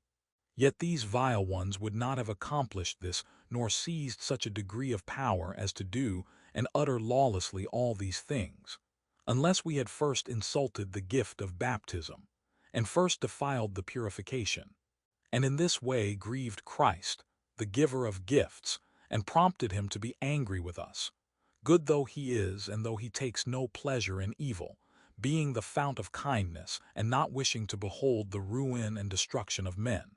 We are ourselves, in truth, responsible for all these things, and no word will be found for our defense. Sophronius, Patriarch of Jerusalem, translated by Robert G. Hoyland. As for the Arabs, to whom God has at this time given rule over the world, you know well how they act towards us. Not only do they not oppose Christianity, but they praise our faith, honor the priests and saints of our Lord, and give aid to the churches and monasteries. Why then do your inhabitants of Merv, a city in the former Persian Empire, reject their faith on a pretext of theirs? And this when the inhabitants of Merv themselves admit that the Arabs have not compelled them to abandon their faith, but only asked them to give up half of their possessions in order to keep their faith. Yet they forsook their faith, which is forever, and retained the half of their wealth, which is for a short time. Ishab III of Adiabin, translated by Robert G. Hoyland. What was the experience of Christians under the rule of the new Muslim conquerors? Who were the audiences for these two letters? Why does the audience matter to their messages? Why might the writers have such different perspectives on their treatment by the Arab Muslims? The term Arab-Muslim conquest has another drawback in that some participants were non-Arabs, including people from East Africa, North Africa, and Persians who chose to join the Muslim armies. Among them were some Amazigh Berber tribes from North Africa and the elite Persian cavalry, the Asawira.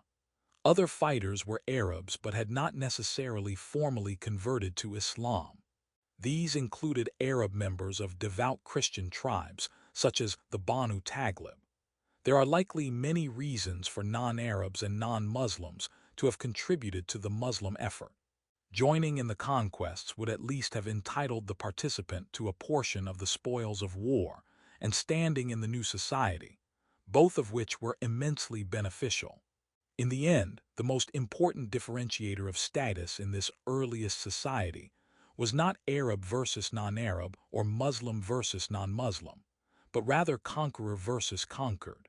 Thus, in the first centuries of Islamic history, society was organized into those who paid tax for the protection and benefit of the state, and those who received that payment and provided that protection and those benefits.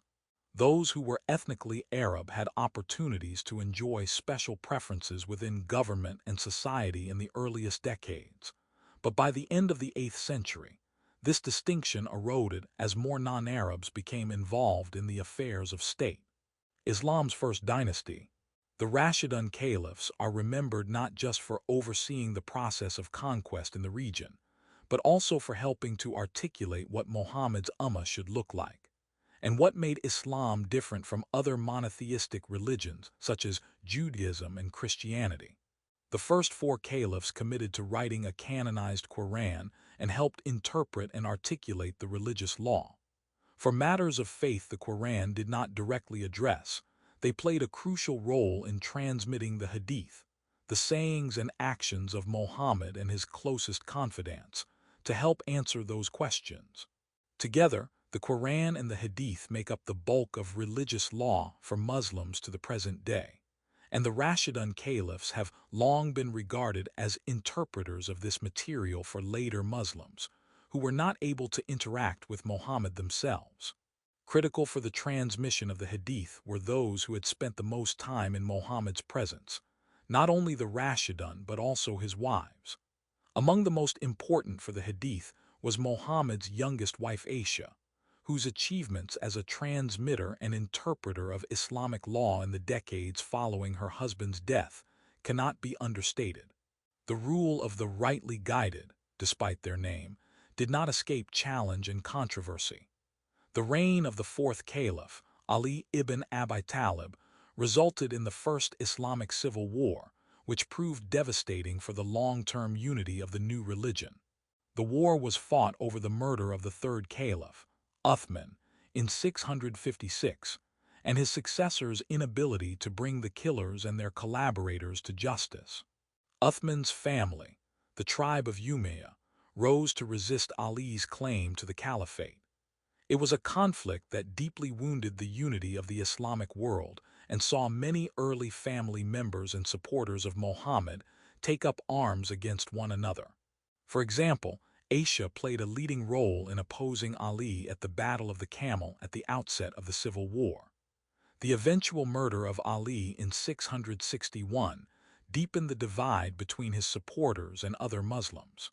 With Ali's death, the Umayyads, led by Muawiyah ibn Abi Sufyan, established Islam's first hereditary dynasty, moving the capital of their state from the Prophet's city of Medina to the Syrian city of Damascus.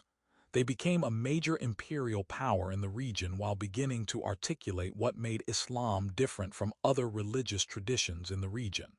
As the founder of the dynasty, Muawiyah proved to be a particularly shrewd politician, but his preference for nepotism meant his family's long-term legacy was mixed. Despite a second civil war in the 680s and 690s, his successors continued to favor their own, while at the same time the conquest of further territory slowed and then stopped. After the Muslims met defeat at the walls of the Byzantine capital of Constantinople, the later Umayyad period, which ended in 750, was defined by the dynasty's struggle for legitimacy. At first, the Umayyads followed the tactics of the Rashidun, creating everything from art to buildings with forms and symbols that were familiar to the Byzantine and Persian worlds. In doing so, they attempted to provide continuity with the old empires they replaced, while at the same time earning authority among the largely non-Muslim population they now ruled. Within the running of the state, too, many government officials in these early decades, in positions from tax collector to scribe at the court of the ruler, were non-Muslim holdovers from the Byzantines and Persians. They helped the early Muslim rulers establish and administer a government the size of which they had never experienced. As time passed, however, the Umayyads achieved a more successful demonstration of what made Islam distinct. They did this by changing the symbols and style of their art, embracing written Arabic, the language of the Quran, as unique to Muslims, centering the Islamic prophet Muhammad as the seal on a long line of rabbinic Jewish and biblical Christian prophets, and asserting an anti-Trinitarian message.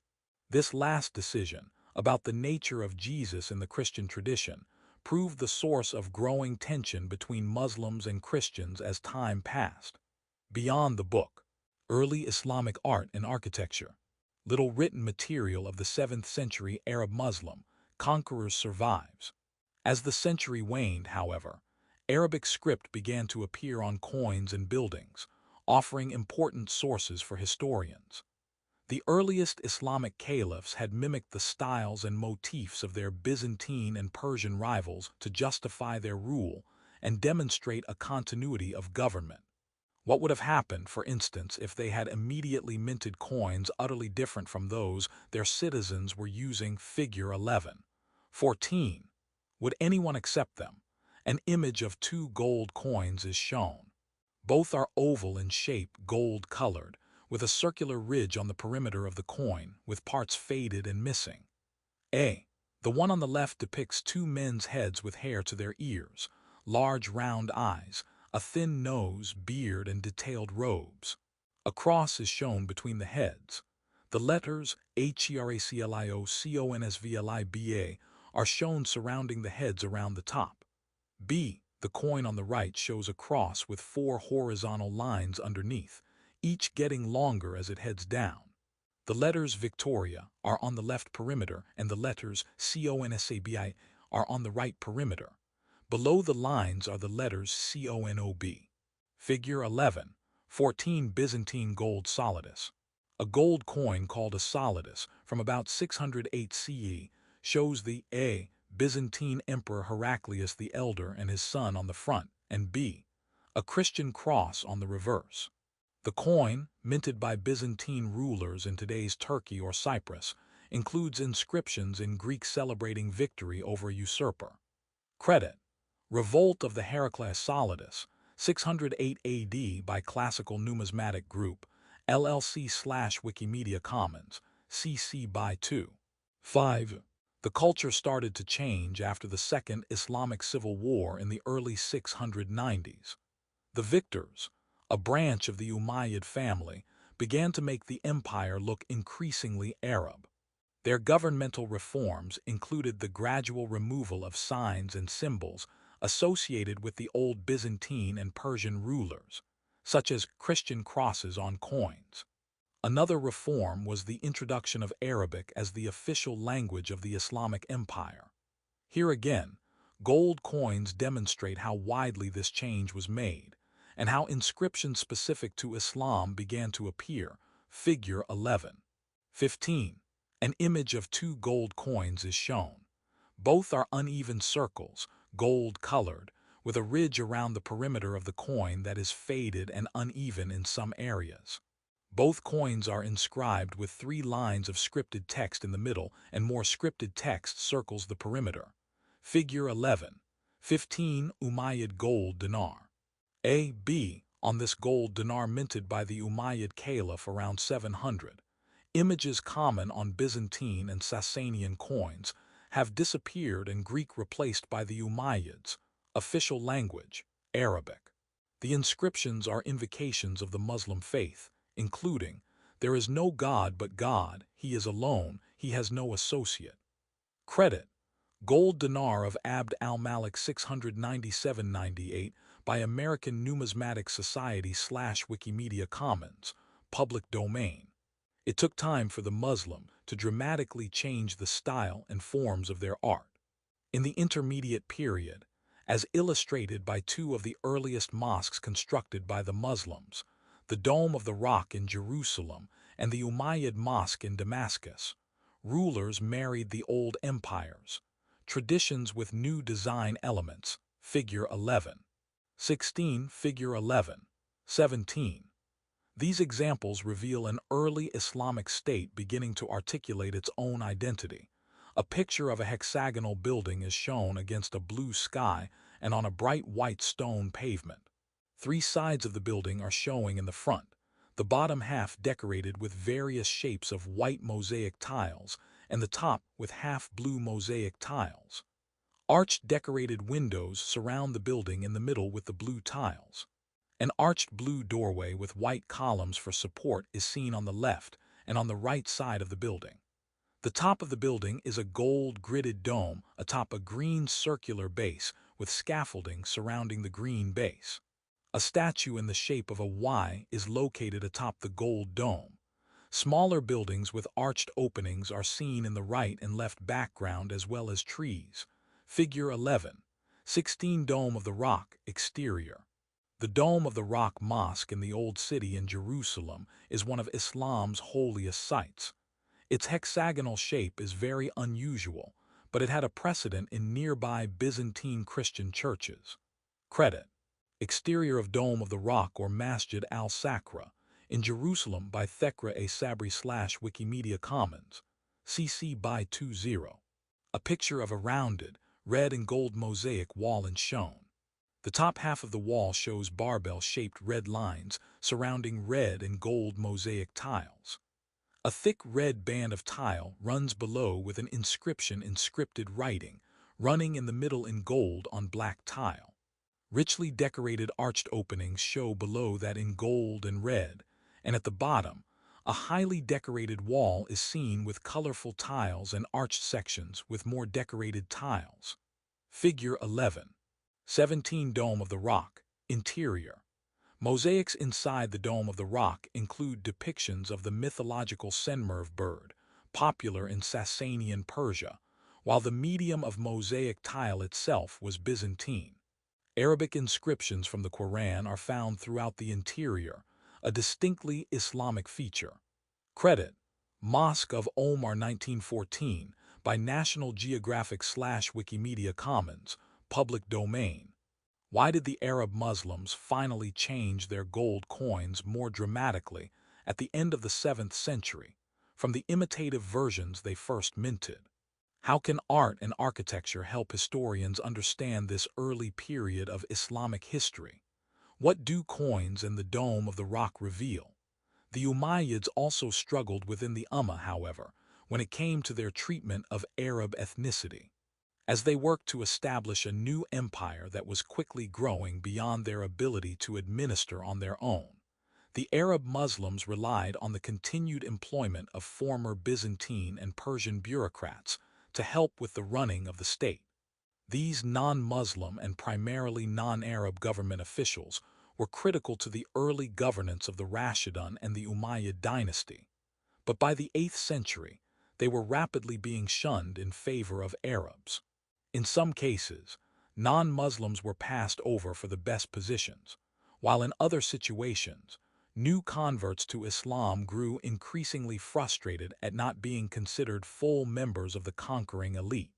As more people encountered the message of Islam, interest grew among non-Arabs wanting to convert to the new faith.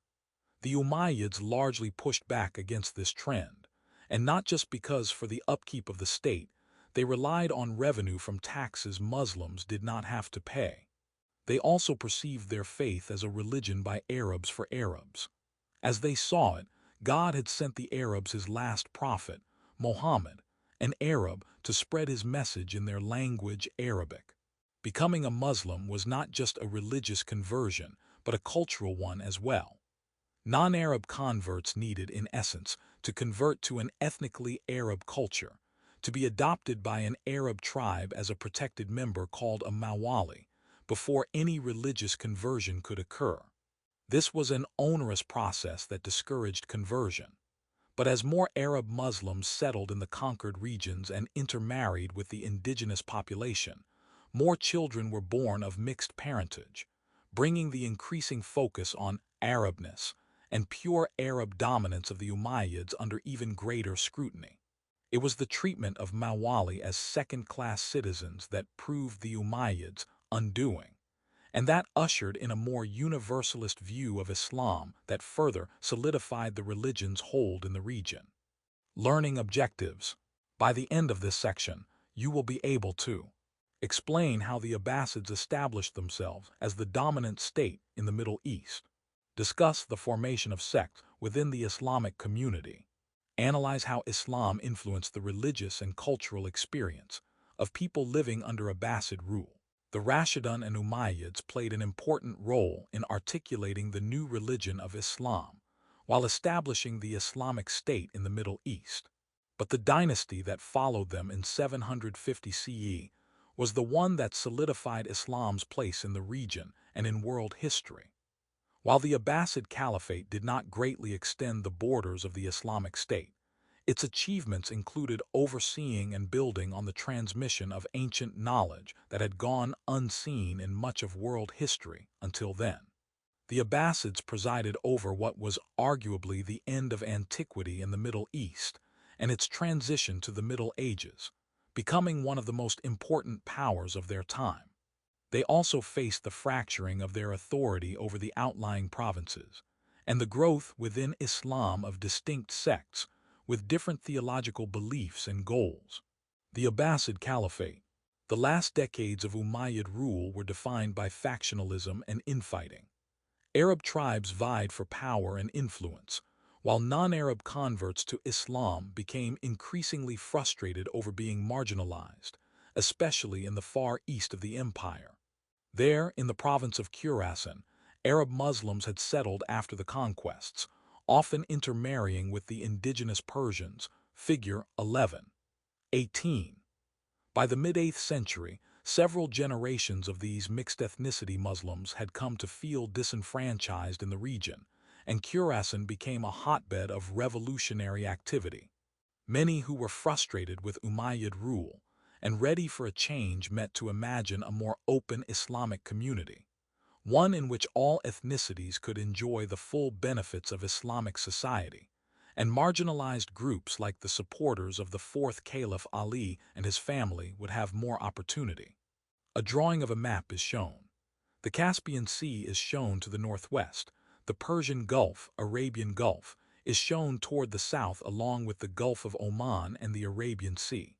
The Tropic of Cancer is labeled on the latitude line in the northern Arabian Sea.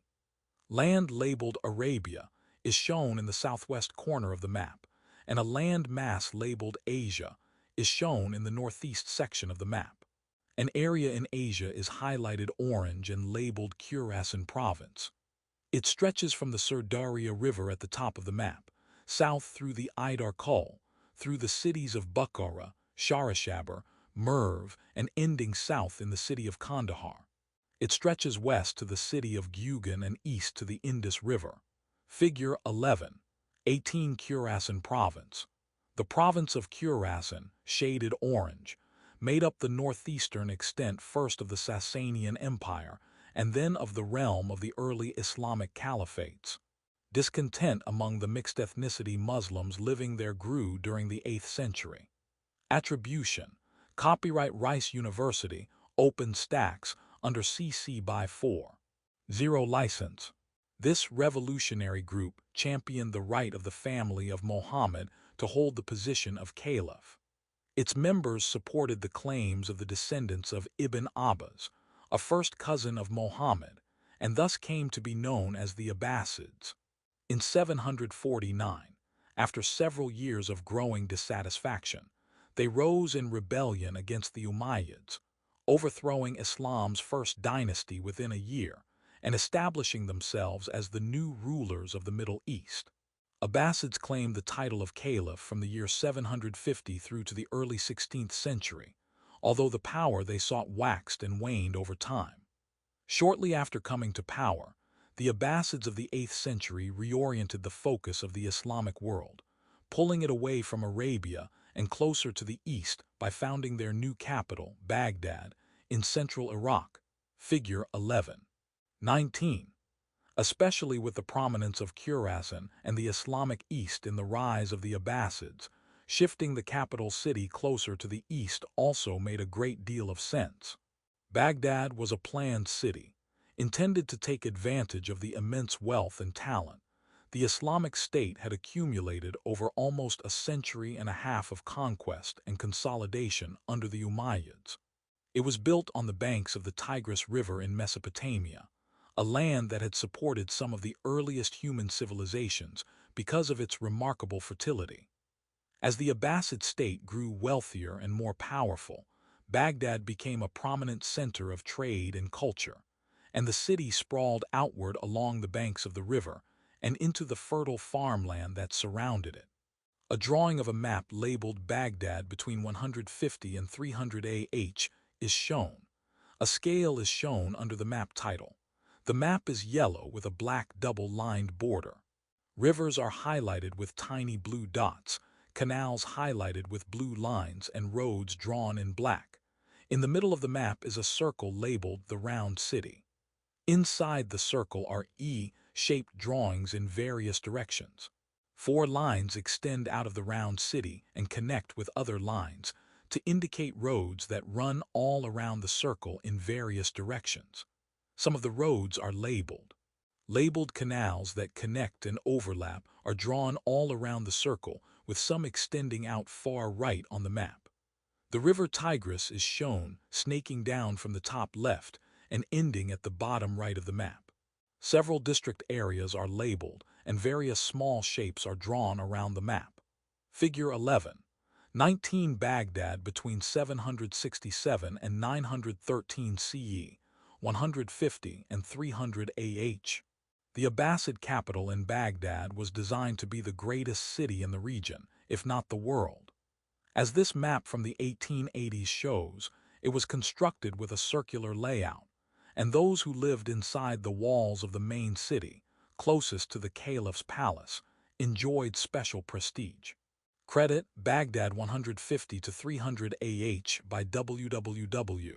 Mohammedanism.org/Wikimedia Commons, public domain. The decision to move the focus of Islamic rule further east also signaled a significant shift in the region's politics and economics. The inhabitants of the former Persian Empire had played an integral role in helping the Abbasids to rise, and they became a major power base for the dynasty as it advanced. Persian language, culture, and traditions came to exert a greater influence on early Islamic society, especially at the court in Baghdad.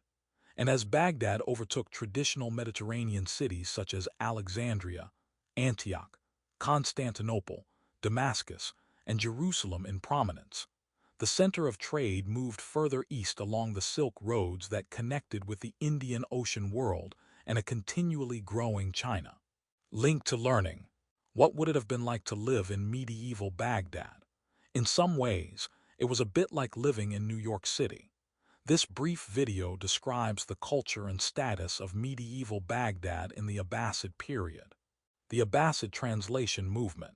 The society the early Abbasids created was one of the great marvels of the Middle Ages, and the growth of Baghdad and its courtly culture played a major part in that achievement. But as central as Baghdad was to the advancement and success of the Abbasids, so too were the people who made up their cosmopolitan empire. The early Abbasids strongly supported learning, especially in their capital, and fostered what is now called the Abbasid translation movement, or the Greco-Arabic translation movement. Few people were literate at this time, but it was an especially important moment in world history, thanks to new technology and opportunities that improved access to education and literacy more generally. Especially important was the introduction of Chinese papermaking techniques into the Middle East. These methods allowed for the creation of significantly less expensive books, and the Abbasids' patronage of scholarly work proved the catalyst for an explosion of medieval learning. The Abbasids sought to preserve the knowledge of past societies by translating the works of the ancient world into Arabic, especially from Greek and Persian, as the Islamic world transitioned from an oral to a writerly society during the 9th century. Writing and scholarly research were not always well funded in the pre-modern world, so wealthy patrons, including the caliph himself, provided financial support to scholars capable of completing this work. As a result, the Abbasid elite were able to attract the best and brightest to participate, and a culture of learning grew among the upper echelons of society, and especially in Baghdad. Scholars were often native speakers of Greek and Syriac who were generally non-Muslim. The Abbasids' support of this multicultural and multi-ethnic community ultimately increased the number of works produced in Arabic during the first centuries of their rule, while at the same time providing exceptional educational opportunities, as Islamic schools called madrasas were founded and grew. The achievements of the translation movement were considerable, preserving many incredibly important astrological, geographic, mathematical, medical, and other scientific and philosophical texts in Arabic, at a time when non-Arabic copies had become increasingly rare. These texts included seminal works by the Greek thinkers Aristotle, Dioscorides, Galen, Hippocrates, and Ptolemy that were given advanced study in the Muslim world when their popularity and even availability were extremely limited in the rest of the Mediterranean. Figure 11. 20. A yellowed and worn page is shown from a book. A green plant is drawn with 5 stalks, and round bulbs amid leaves is shown at the top left with another green plant with white flowers and green leaves drawn below it. The roots are exposed on the plant below. Scripted writing is written along the right side of the page in a column, right justified. Some writing is also along the bottom, and 2 notes are made along the right side of the page. Figure 11. 20. The Abbasid Translation Movement. This is a page from an Arabic translation of the 1st century Greek physician Dioscorides' treatise, De Materia Medica, on medical material. It dates from the 11th century, but many manuscripts like it were first rendered from the original Greek into Arabic during the Abbasid translation movement. Credit. Kitab al-H symbol 323S symbol 30C Macron letter 2BIS symbol 30C. Fi Hayula al letter 2BFIL Macron G al Tibi or 289 by Universitaire Bibliotheken Leiden University Libraries K. CC by.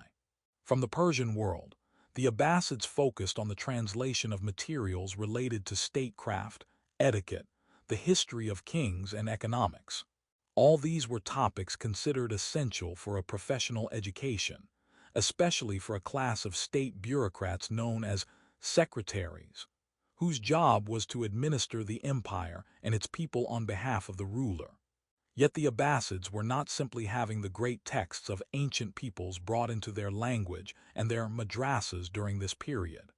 The manuscripts, especially works of science, were in some cases many centuries old. So, a major goal of the translation movement was not just to preserve, but also to correct and expand them.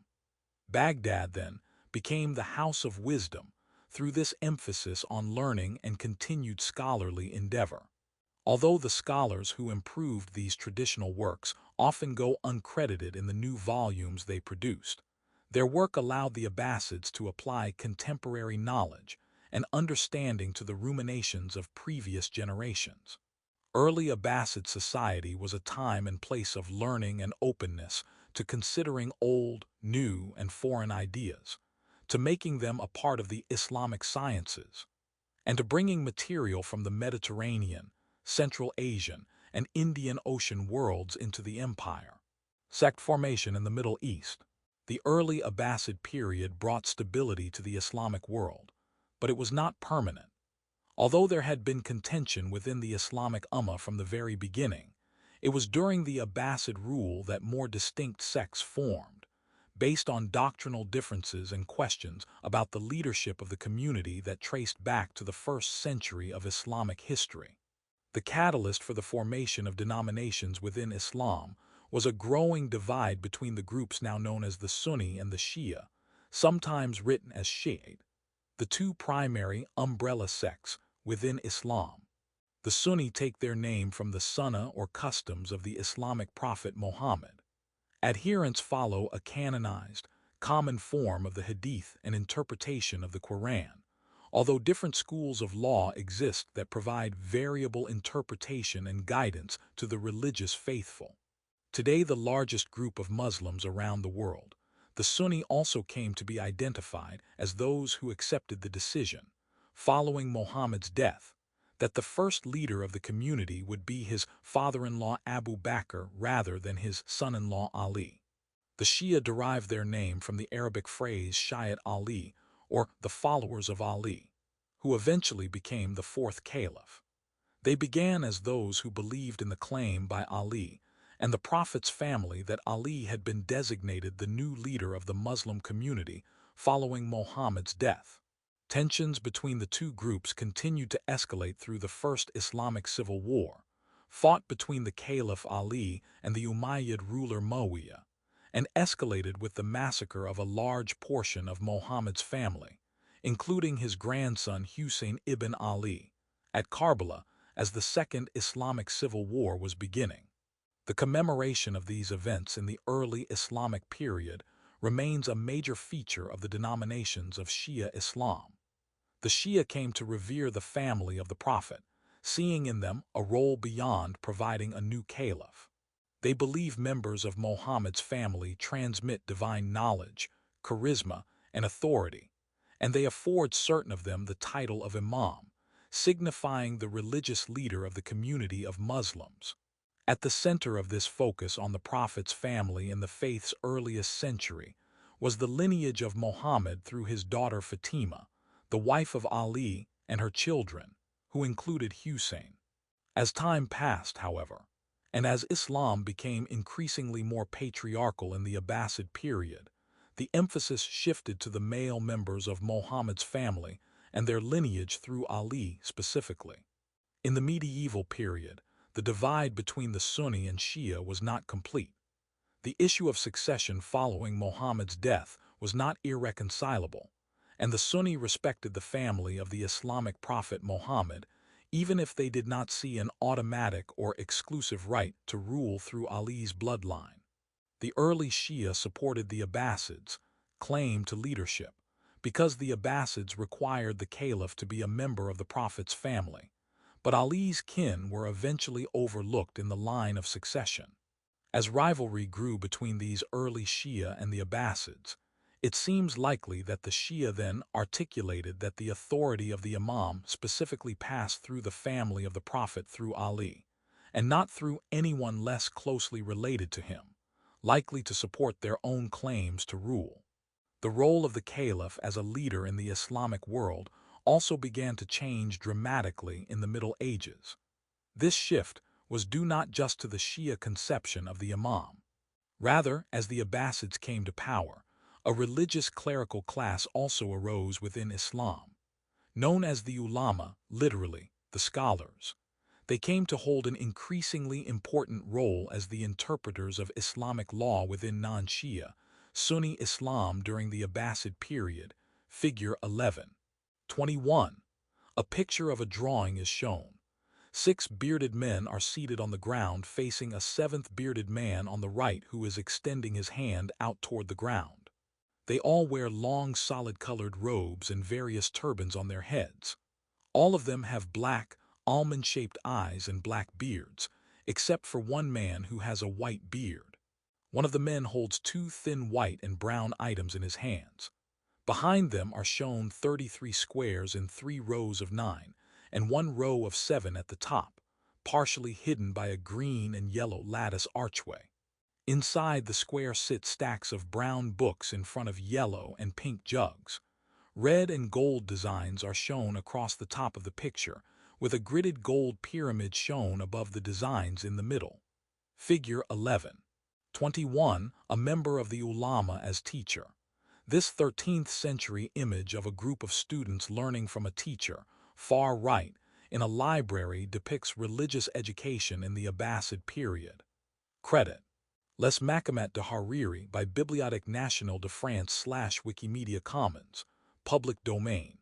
Before the Abbasid period, the early caliphs had successfully made a case for being vested with both secular and religious authority, including the ability to interpret the scripture and issue religious proclamations. As the ulama acquired a more prominent role in Abbasid society, however, they claimed more of this power and authority for themselves, diminishing the religious entitlements that earlier caliphs had claimed. As the centuries passed, the religious role of the caliph weakened further, and the decision to compile and write down the hadith, which had been transmitted only orally for the bulk of the first 2 centuries, gave further authority to the keepers and teachers of this material at the expense of the caliph within early Sunni Islam. Islamization before the Crusades. What was it like for indigenous peoples of captured territories to live under Islamic rule during the Umayyad and Abbasid periods? Perhaps unsurprisingly, the experience was variable, especially considering the size of the empire the Abbasids came to rule. What is surprising is that the majority of these inhabitants were not Muslims themselves. The largest group belonged to Eastern Christian denominations, including Melkites, Jacobites, Copts, and Nestorians, but significant minority populations of Jewish people and Zoroastrians also lived throughout the empire. We have seen that non-Muslims were allowed to keep their religion and continue to live under Islamic rule by paying a special tax. Early on, the Muslims instituted a series of rules to limit the interactions between themselves and non-Muslims, and a later series of regulations regarding religious intermarriage and child-rearing slowly converted more of the population to Islam over time. For example, a Muslim generally could not marry a non-Muslim under Islamic law, but if such a marriage occurred, a Muslim woman's future husband had to convert to Islam to marry her, and the children of a Muslim husband had to be raised as Muslim. Thus, it seems likely that the process of conversion to Islam at this time was quite slow, and that the Muslims remained a numeric minority for centuries, even though they wielded the majority of power in the empire. In their own words, the Pact of Umar. The Pact of Umar is a legal document detailing the rights and responsibilities of Christians living under early Islamic rule. Often attributed to Umar, the second Rashidun Caliph who ruled from 634 to 644, it may date anywhere from the 7th to the early 9th century. In the name of God, the merciful and compassionate. This is a letter to the servant of God Umar, commander of the faithful, from the Christians of such and such a city. When you came against us, we asked you for safe conduct for ourselves, our descendants, our property, and the people of our community, and we undertook the following obligations toward you. We shall not build in our cities or in their neighborhood new monasteries, churches, convents, or monk cells, nor shall we repair, by day or by night, such of them as fall in ruins or are situated in the quarters of the Muslims. We shall keep our gates wide open for passers-by and travelers. We shall give board and lodging to all Muslims who pass our way for 3 days. We shall not give shelter in our churches or in our dwellings to any spy, nor bide him from the Muslims. We shall not teach the Quran to our children. We shall not manifest our religion publicly, nor convert anyone to it. We shall not prevent any of our kin from entering Islam if they wish it. We shall show respect toward the Muslims, and we shall rise from our seats when they wish to sit. We shall not seek to resemble the Muslims by imitating any of their garments, the kalansuwa, a type of headwear, the turban, footwear, or the parting of the hair. We shall not speak as they do, nor shall we adopt their kunyas, a part of an Arab name. We shall not mount on saddles, nor shall we gird swords, nor bear any kind of arms, nor carry them on our persons. We shall not engrave Arabic inscriptions on our seals. We shall not sell fermented alcoholic drinks. We shall clip the fronts of our heads. We shall always dress in the same way wherever we may be, and we shall bind the zunar, a type of belt, round our waists. We shall not display our crosses or our books in the roads or markets of the Muslims. We shall use only clappers in our churches very softly. We shall not raise our voices when following our dead. We shall not show lights on any of the roads of the Muslims or in their markets. We shall not bury our dead near the Muslims.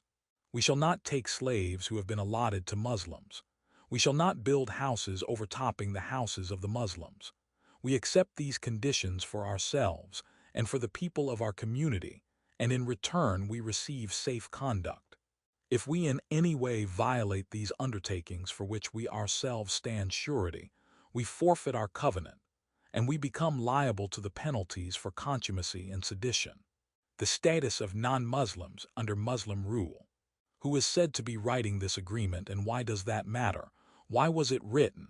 You may see the pact as onerous and limiting for Christians. Can it be read differently? How? Even during the Abbasid period, Islam was still a new religion.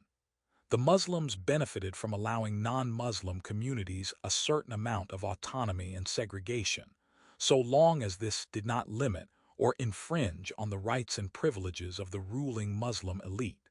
They even allowed non-Muslim religious courts to adjudicate many cases among Jewish people and Christians.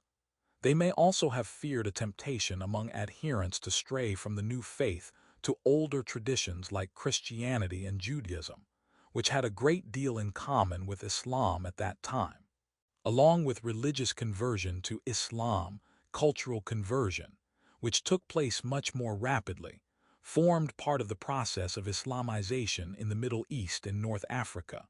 As the early Islamic state grew wealthier and more powerful through continued expansion, and as the Arab Muslim conquerors became a clearer and stronger elite in the new society, members of the nobility of indigenous populations were keen to maintain their own wealth and status in whatever ways they could. Thus, they began to bring aspects of Arab and Islamic culture into their daily lives while retaining their commitment to their own religious communities. It became common, then, for Christians in places like Jordan and Egypt to adopt the Arabic language while outside their homes or churches, and a native language such as Syriac or Coptic within their own communities, and for their worship. Non-Muslim men and women also adopted styles of dress and grooming similar to those of the Muslim elite, even if there was anxiety among religious leaders about this type of acculturation, as seen in the Pact of Humor, along with naming practices, especially in places like Islamic Spain. They also began to embrace aspects of Islamic art and architectural design. In the same way as the Rashidun and the first Umayyad caliphs had relied upon imitative design and symbols to legitimize themselves in the earliest period of Muslim rule, so did non-Muslims now adopt features of Islamic culture to gain, maintain, or regain status within the Abbasid world. In the background of this picture, a light brown brick building is seen with 10 pointed arched openings, one taller than the others on the right. Tall trees with long trunks are in front of the building. A tan, pebbled walkway is seen on the right, surrounding a square pool of water with a small sprayer in the middle. To the left, green grass is bordered by yellow flowers with small lanterns at the corners. A bench is seen on the path, and a sign with Iranian writing attached to a tree is located in the left forefront. Figure 12. 1. A caravansary. Along the Silk Roads, caravansaries were vital outposts where merchants traveling between Turkey and China could stay and meet other traders to exchange goods, commodities, and ideas. The Shah Abbasi caravansary shown here is now a National Heritage Site in Nishapur, in modern Iran. Credit: Modification of work, Abbasi Caravanserai of Nishapur by Sonia Sevilla /Wikimedia Commons, CC01. 0. Chapter Outline 12. 1. The Indian Ocean World in the Early Middle Ages 12. 2. East-West Interactions in the Early Middle Ages 12. 3. Border States. Sogdiana, Korea, and Japan. The early Middle Ages was a time of increased connections across continents. This period was marked by the continued development of the maritime networks centered on the Indian Ocean and of the Silk Roads, a series of trade routes linking China and parts of Central Asia, India, and the Middle East. A globally connected medieval world was emerging, one united by long-distance trade networks and enhanced by the exchange of ideas. An important element of this system was the caravansary, an inn funded by the state or wealthy individuals where travelers could spend the night and store their goods securely. Figure 12. 1. In addition to providing shelter, caravansaries were a place for merchants to meet other traders to exchange goods as well as share and spread Islamic ideas and traditions. A timeline with events from the chapter is shown. 320, Gupta period begins. 323-60, Esna rules Aksum. 604, First Japanese Constitution written. 609, Grand Canal completed under Yang Dai. 612, Sui invasion of Korea fails. 618, Li Yuan founds Tang dynasty. 751, Battle of the Talas River. 868, Diamond Sutra created. A gray and black page is shown with Asian script on the left and an image of a figure sitting at an altar surrounded by people and designs on the right. 1000, The Tale of Genji written. A richly colorful image of people in decorated long robes worshipping at an altar filled with gold objects is shown. 1274. First Mongol invasion of Japan fails. An image of 5 soldiers on the left shooting arrows and a rider on a black horse on the right is shown. 1330. Delhi Sultanate reaches greatest extent. Figure 12. 2 Timeline.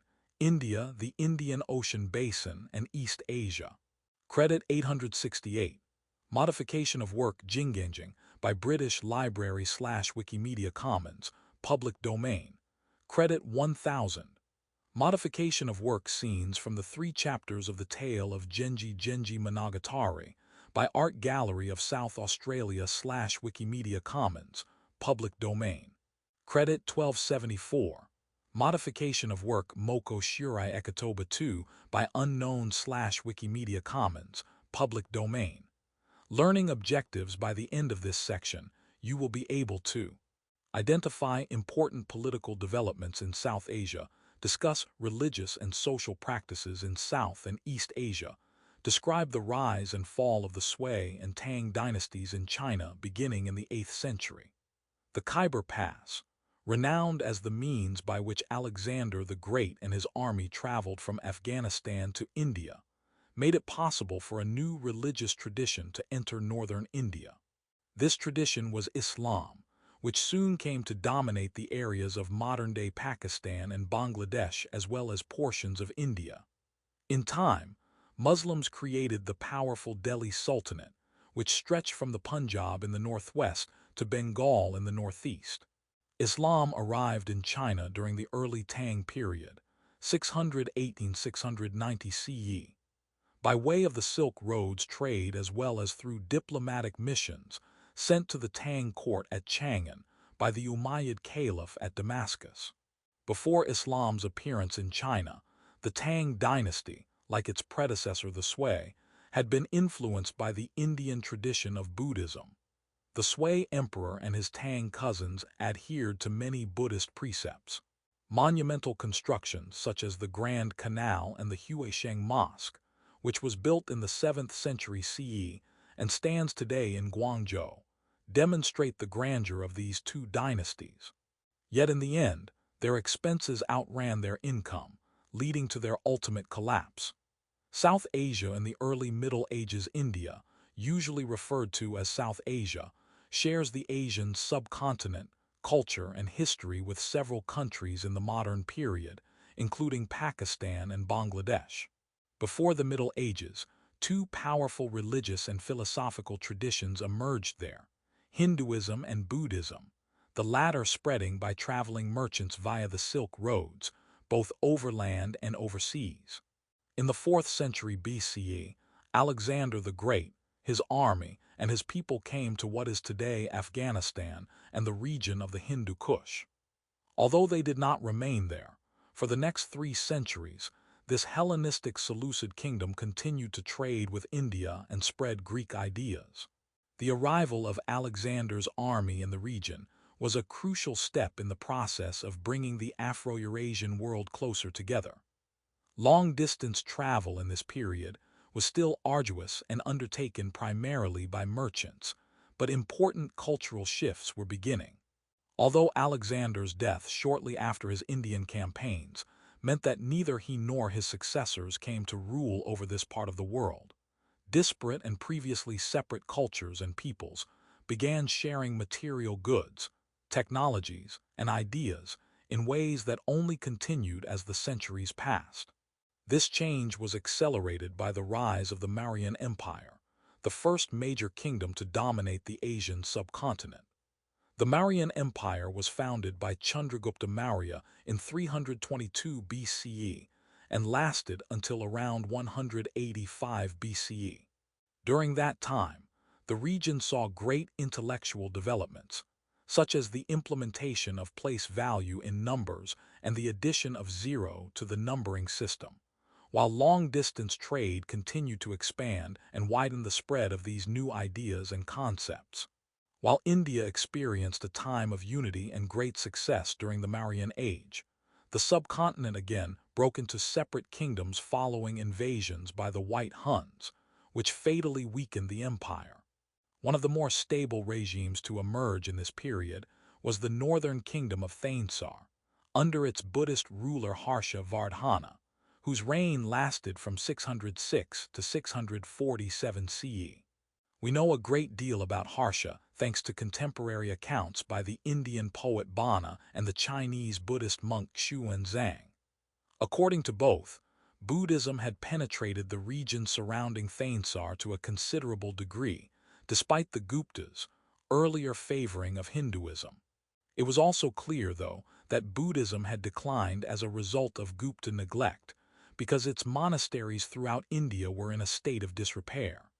Still, Xuanzang found Harsha's kingdom well run, wealthy, and justly administered. As far as the monk was concerned, Thanesar was a model state. It did not outlive its king by many years, however.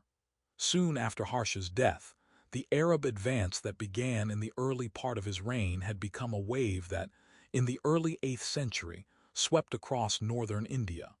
In the early 7th century, the new religion of Islam had begun to expand, encompassing Arabia and soon spreading even farther. By 659, Muslim forces were advancing eastward and clashed with the rulers of Sind in modern-day Pakistan.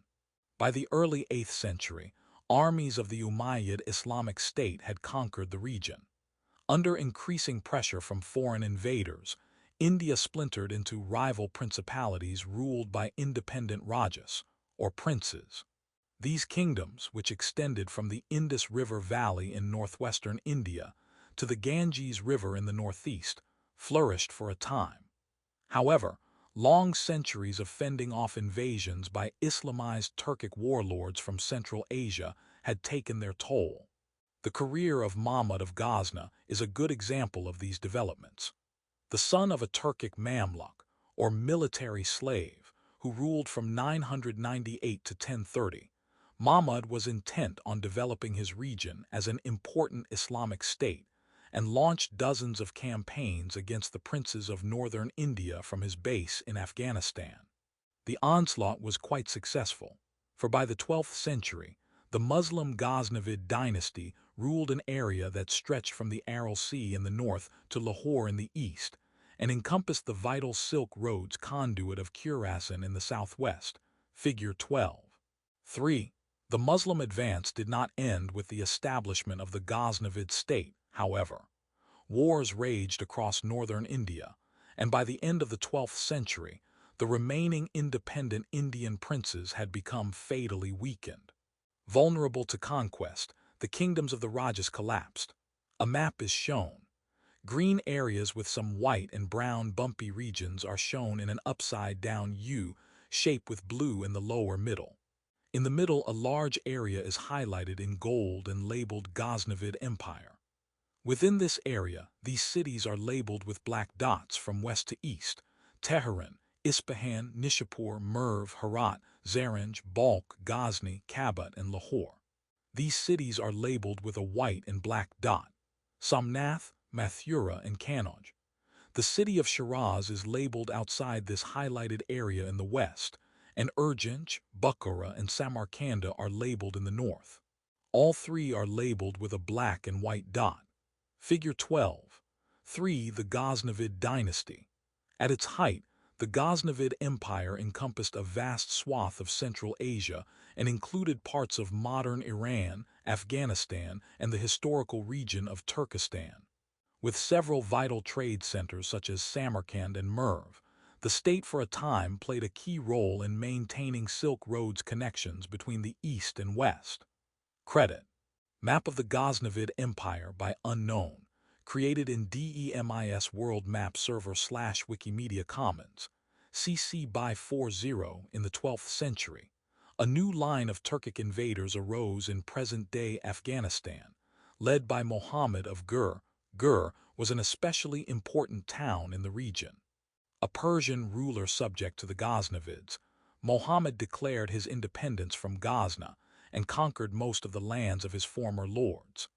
In 1192, His forces defeated an army of some 100,000 Rajputs, considered Hindu India's most ferocious warriors, in one of the most violent engagements of his increasingly bloody career. The crowning achievement of Muhammad's campaigns was establishing a Muslim state at Delhi, deep in the heart of northern India. It endured as the Delhi Sultanate for more than 3 centuries, 1226–1526, during which time it was the center of Islamic India. Figure 12. 4. A map is shown. Land is highlighted beige and water blue. In the southwest, the Arabian Sea is labeled, and in the southeast, the Bay of Bengal is labeled. The top half of the map is land, and an upside-down triangle-shaped mass sticks out in the lower half. Most of this land is highlighted orange except for a U-shaped section at the southern tip and a circle section in the east. These cities are labeled within the orange area, from north to south. Lahore, Delhi, Ahmedabad, Bombay, Daulatabad, Goa, Madras, and Tranquebar. Along the southwestern coast, Calicut and Cochin are labeled outside of the orange area. Figure 12. 4. The Delhi Sultanate. The orange shading shows the Delhi Sultanate in 1330 at its greatest extent. Its size allowed it to control much of the Indian Ocean trade on the western side of the subcontinent.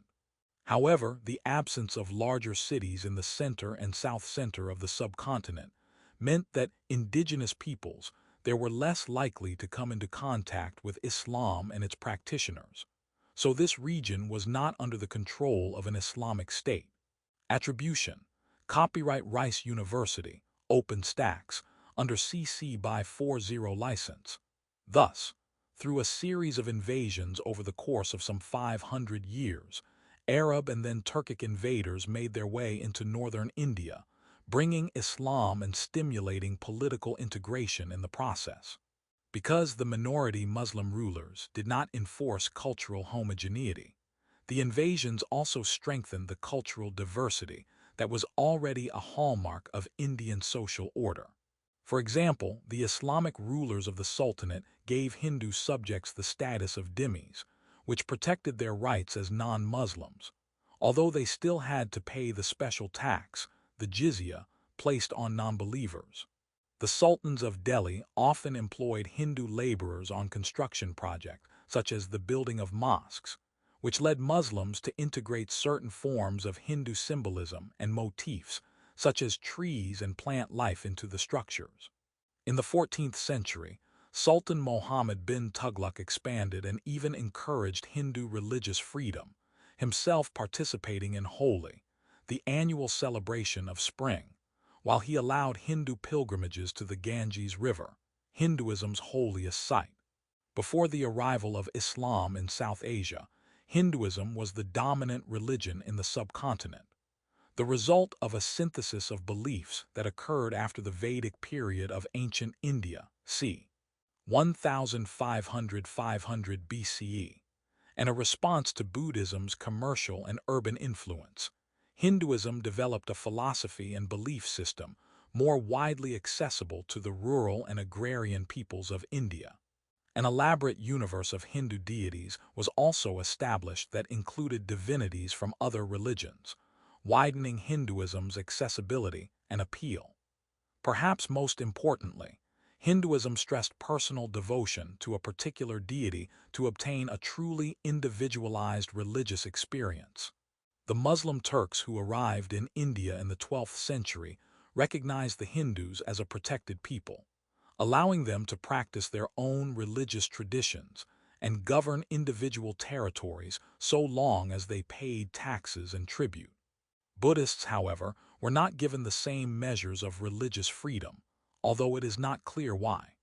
They were forced to flee or be executed, and many went to areas of Southeast Asia, Nepal, or Tibet, where Buddhism remains a major religion today. Over time, in the northern areas of the Indian subcontinent, which include modern Pakistan and Bangladesh, many Hindus converted to Islam, which then became the majority religion of the region. In the Vijayanagar Empire in southern India, on the other hand, far fewer conversions took place, perhaps due to its distance from the centers of Islam. In 1221, the province of Khurasan, which had invaded the Punjab in the 10th century, was itself invaded by the Mongols from China, led by Chinggis Khan, often referred to as Genghis Khan in the West. The Mongols then turned their attention to the Delhi Sultanate, which managed to successfully weather an attempted Mongol invasion in 1222. Over the next several decades, northern India experienced a series of invasions accompanying renewed Mongol expansion. Although most were repelled, countless Muslims were displaced and resettled on Sultanate lands deeper in the subcontinent's interior. A multicultural South Asia throughout the decline of the independent principalities of northern India, and ultimately the conquest of the Delhi Sultanate. The north slowly became increasingly Muslim, while the south retained Hindu cultural beliefs and ideas. By the 13th century, Buddhism had diminished as a popular form of worship in India, and Hinduism had evolved from a religion in which only priests offered sacrifices to one, in which a wider array of people could actively participate. With this change came increased personal devotion to the individual gods, including Vishnu and Shiva, figure 12. 5. Each village usually had a temple in which they were enshrined and worshipped, and various incarnations of the gods developed from these numerous local beliefs. For example, Krishna was an incarnation of Vishnu. Eventually, Vishnu and Shiva came to have consort wives, and their powers could not be activated except through union. Thus, many female deities also came to be worshipped. In contrast, Christianity, Islam, Buddhism, and Confucianism all feature male-centered systems. An image of a painting is shown with a green background and a sliver of blue and white sky at the top. An open building is shown with a pink and red decorated roof and red, black, and yellow decorated awning. The side walls are black and the bottom border is pale orange with dacre. Inside, in the middle, a blue figure with 4 arms sits cross-legged with the right foot atop the other on a white rug with red scalloped edges. He wears orange flowy pants, a large gold and black crown with 3 red and white feathers, earrings, necklaces, and bracelets. His eyes are large, his lips are red, and short black hair shows under his crown. One arm rests in his lap while the other 3 hold objects in the air: a large gold ring, a long gold scepter, and a white and gold shell. He faces to the left where a pale figure stands on his right foot with hands folded in front of his forehead, bowing, with his left foot crossed over his right leg. He is bald except for a small mound of black hair atop his head, has large eyes, a small mustache, wears earrings, necklaces, and bracelets, and yellow flowy pants. He stands on a square pink mat. In front of him on the floor are 4 gold objects in various shapes, one a white and gold shell. To the right of the figures is a green and white patterned rectangle with a red rug rolled up on top. The background is blue with faded scenes drawn in blue across the upper top. Figure 12. 5. The Hindu god Vishnu. This 18th century painting on paper shows the poet Jayadeva left bowing to Vishnu, the beneficent preserver. Vishnu is one of 3 major Hindu gods. The others are Brahma, creator of the universe, and Shiva, giver and destroyer of life. Credit: Jayadeva worshipping Lord Vishnu by the Government Museum and Art Gallery, Chandigarh/Wikimedia Commons, public domain. The Hindu religion evolved to become the dominant religion likely because it was a belief system with broader appeal than Buddhism. Originating in the period following the Vedic age, c. 1500–500 BCE, and evolving over centuries, Hinduism developed from much older traditions, especially those of the Aryan peoples who arrived in India beginning in the 3rd millennium BCE.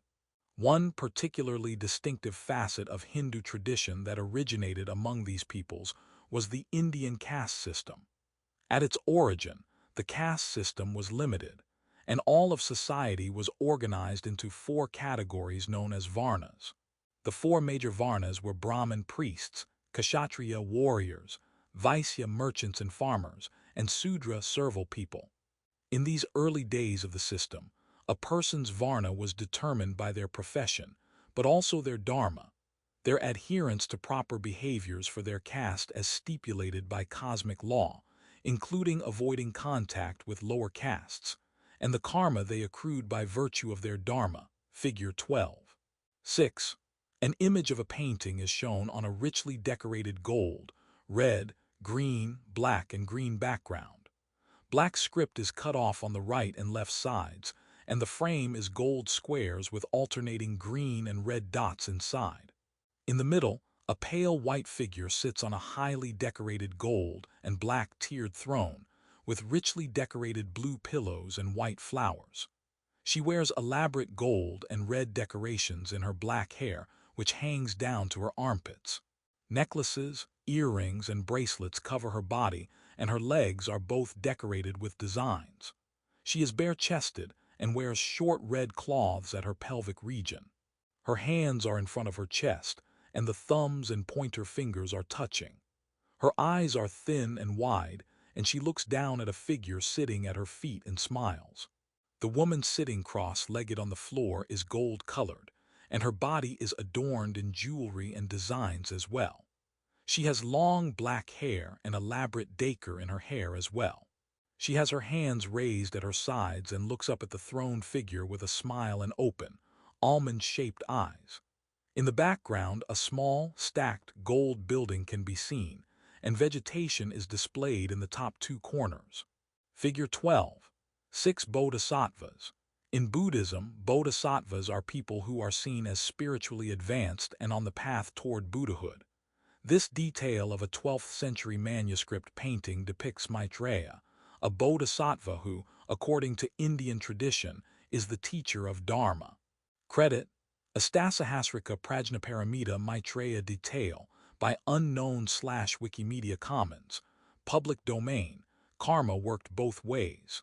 A believer's failure to follow their dharma resulted in negative residue, whereas faithful obedience resulted in positive residue. At the personal level, the incentive behind amassing karma was samsara, the continuance of the soul after death, and the soul's transformation. The more positive karma someone built up, the greater the chances of being reincarnated in a higher varna in the next life, with the ultimate goal being the attainment of moksha, or release from the karmic cycle, and the achievement of a complete understanding of the world. If too much bad karma accumulated, on the other hand, the opposite occurred, reincarnation at a lower varna. Yet the ramifications of the caste system went far beyond the personal. Nothing less than the continued existence of the universe was at stake. Adherence to Dharma helped ensure the universe remained in balance, while failure to do so risked chaos and destruction. A rigidly hierarchical system of social segregation maintained this belief system. However, the Varna communities created by the caste system also provided social support to their members, and a vital stabilizing element in an Indian society otherwise rocked by political upheaval, foreign invasion, and war. Figure 12. 7. 2 columns of rectangles are shown. The left column is light blue inside with a darker blue border and black print. The rectangles are smaller at the top and larger at the bottom. Inside, the rectangles are labeled from top to bottom with Brahmin, Kshatriya, Vaisya, and Sudra. The rectangles are connected with a red vertical line between them. The right column is all the same sized rectangles with these labels inside, from top to bottom: priests, rulers, warriors, landholders, skilled workers, artisans, traders, and laborers, servants. Figure 12. 7. The Indian caste system. The Indian caste system was a hierarchical one, with ranked varnas that, in the system's earliest days, related to a person's profession. Someone could move up or down within this hierarchy, depending on their dharma and their accrual of karma during their lifetime. Still, such mobility came primarily through reincarnation at the end of a person's life. Attribution. Copyright Rice University, OpenStax, under CC by 4. 0 license. The basic social unit of Indian society and the focus of life was the extended family, which included parents, grandparents, aunts, uncles, cousins, and in-laws. Most peasant families lived in villages and worked as farmers. Farming was more important than cattle raising for several reasons, not least the prohibition against eating cows. Hindus believed these animals to be sacred, but also used them as draft animals on farms. Their manure helped fertilize crops, and their milk was a sustaining element of the Hindu diet. Key crops were rice, millet, wheat, barley, lentils, and peas. The extended family's large web of relationships encouraged everyone to work together for the betterment of the community. Villages were usually walled, with gates that were shut at night after the farmers returned from the fields. Like Confucianism in China, Hinduism fostered a patriarchal family structure in which women were subservient. Men were viewed as stronger than women and less governed by their emotions, while older men, due to age and presumed experience, were thought to be wiser than younger men and thus superior to all others. Male domination of Hindu family life was reinforced by the fact that the oldest male was head of the household and might have several wives, who generally came to live with their husband's parents. Although children often assisted the family in daily work such as farming, in wealthier homes the basics such as reading, writing, and arithmetic might be taught. Daughters were often married at a young age, and finding the ideal husband, who could provide for the family financially, was a key concern. A wife had no life apart from her husband, and if widowed, she might shave her head, sleep on the floor, eat only a single meal a day, and avoid attending family festivals. A wealthier widow, particularly from the Kshatriya or warrior caste, might throw herself on her husband's funeral pyre in an act of ritual suicide known as sati.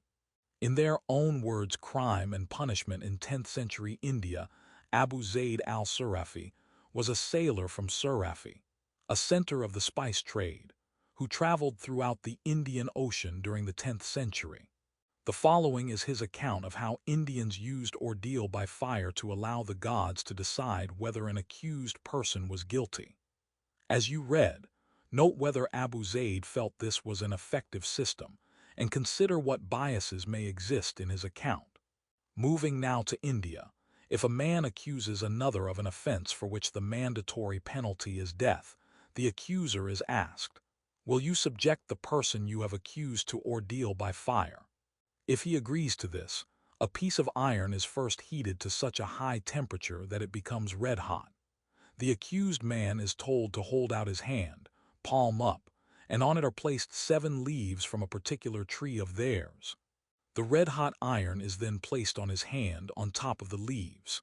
Next, the accused has to walk up and down holding the iron until he can bear it no longer and has to drop it. At this point, a leather bag is brought out. The man has to put his hand inside this, then the bag is sealed with the ruler's seal. When 3 days have passed, some unhusked rice is brought, and the accused man is told to husk it by rubbing it between his palms. If after this no mark is found on his hand, he is deemed to have got the better of his accuser, and he escapes execution. Moreover, his accuser is fined a maund about 82 pounds of gold, which the ruler appropriates for himself. On some occasions, they heat water in an iron or copper cauldron until it boils so furiously that no one can go near it. An iron finger ring is then dropped into the water, and the accused man is told to put his hand in and retrieve the ring. I have seen a man put his hand in and bring it out unharmed. In such a case, too, his accuser is fined a maund of gold. Abu Zayd al-Surafi accounts of China and India. What biases do you see in this account?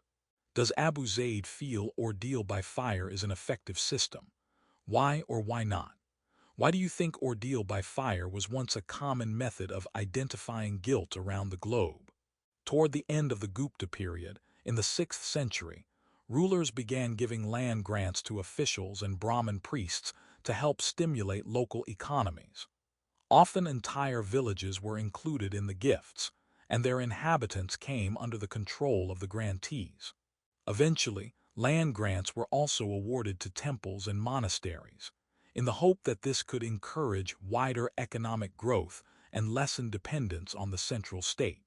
Although this was a politically chaotic period, new ideas and belief systems spread, and many cultural and technological advances occurred.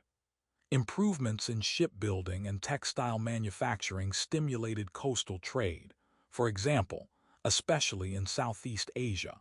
Paradoxically, many such developments were the result of the same forces that destabilized India's politics, for the continual invasions and migrations of foreigners in the north cross-fertilized the region's cultural base, producing new ideas and practical innovations. The diffusion of ideas was enhanced by India's annual monsoon winds, which lengthened maritime traders' exposure to Indian society and culture by preventing those who arrived in summer from returning home until the winter monsoon season. One of the most influential and enduring effects of trade was the spread of Buddhism, which began to take hold elsewhere as it competed with, and in some ways reshaped, Hinduism. Many Southeast Asian regions adopted it, from what is now Thailand up to the Mekong Delta in Vietnam and down to Java. By the 1st century BCE, there were two branches of Buddhism. Theravada, the path of the elders, the oldest extant form of Buddhism, and Mahayana, the greater vehicle. Mahayana, the larger branch, spread along the great trade routes of Asia into the borderlands of the Parthian Empire, eventually reaching China, Korea, and Japan, where it was gradually infused with local ideas. Theravada Buddhism established itself in Sri Lanka, southern India, and parts of Southeast Asia.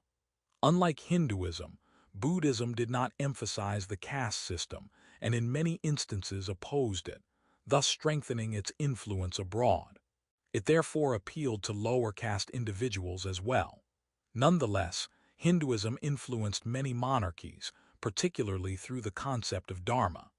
Sanskrit, the written language of India, also spread to many Southeast Asian courts, cementing the broad influence of Indian culture.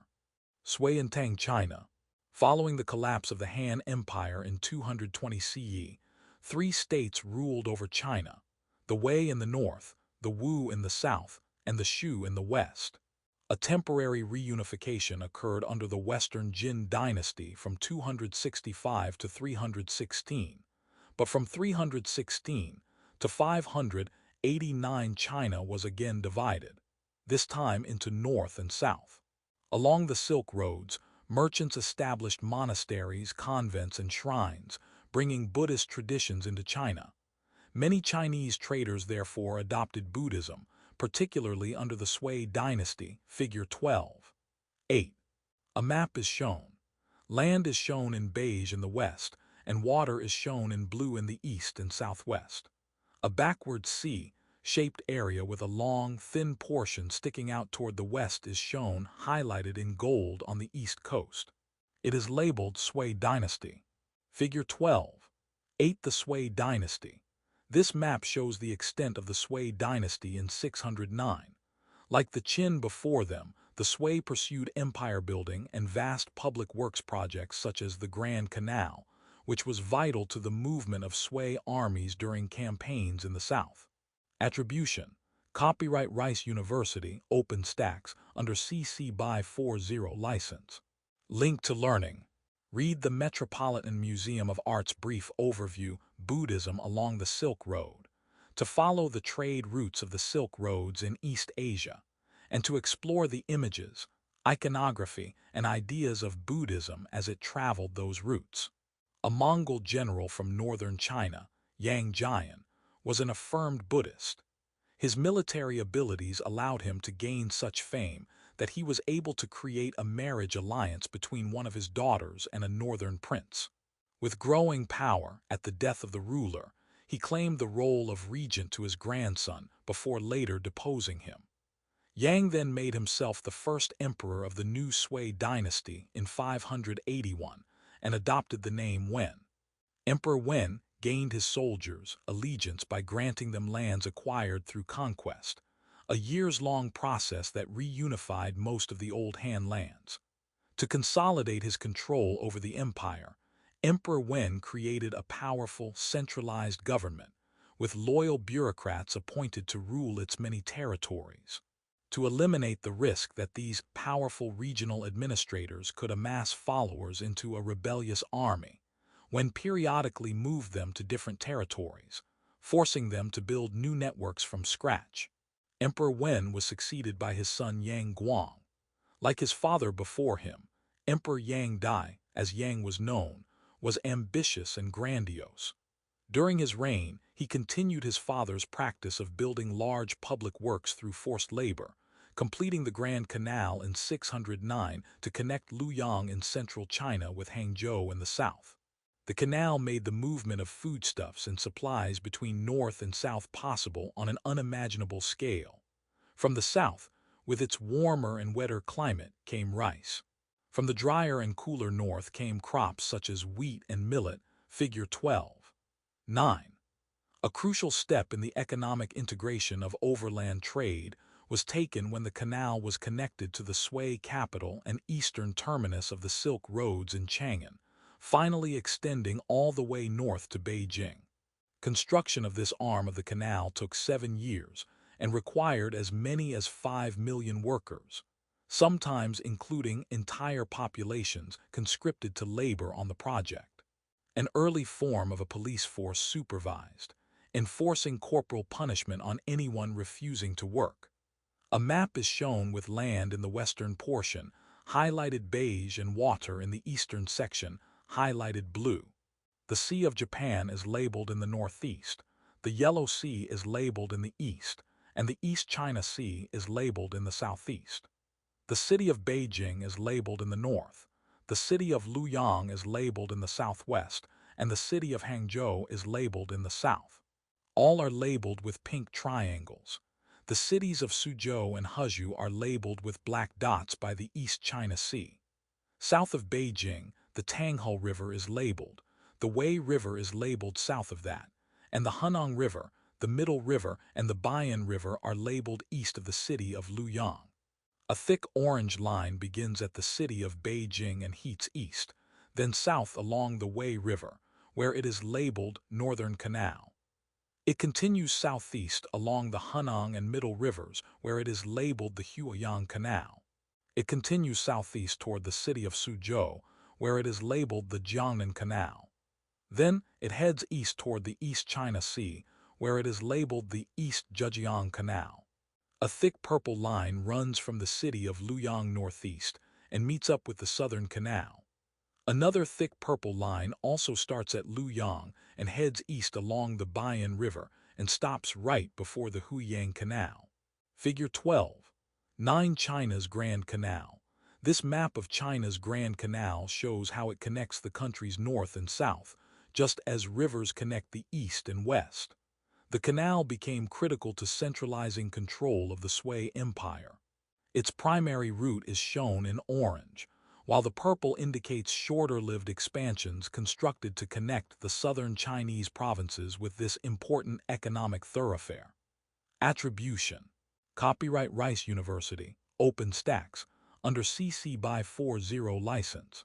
The Grand Canal was essential to the economic and administrative integration of the newly reunified Chinese empire under the Sui.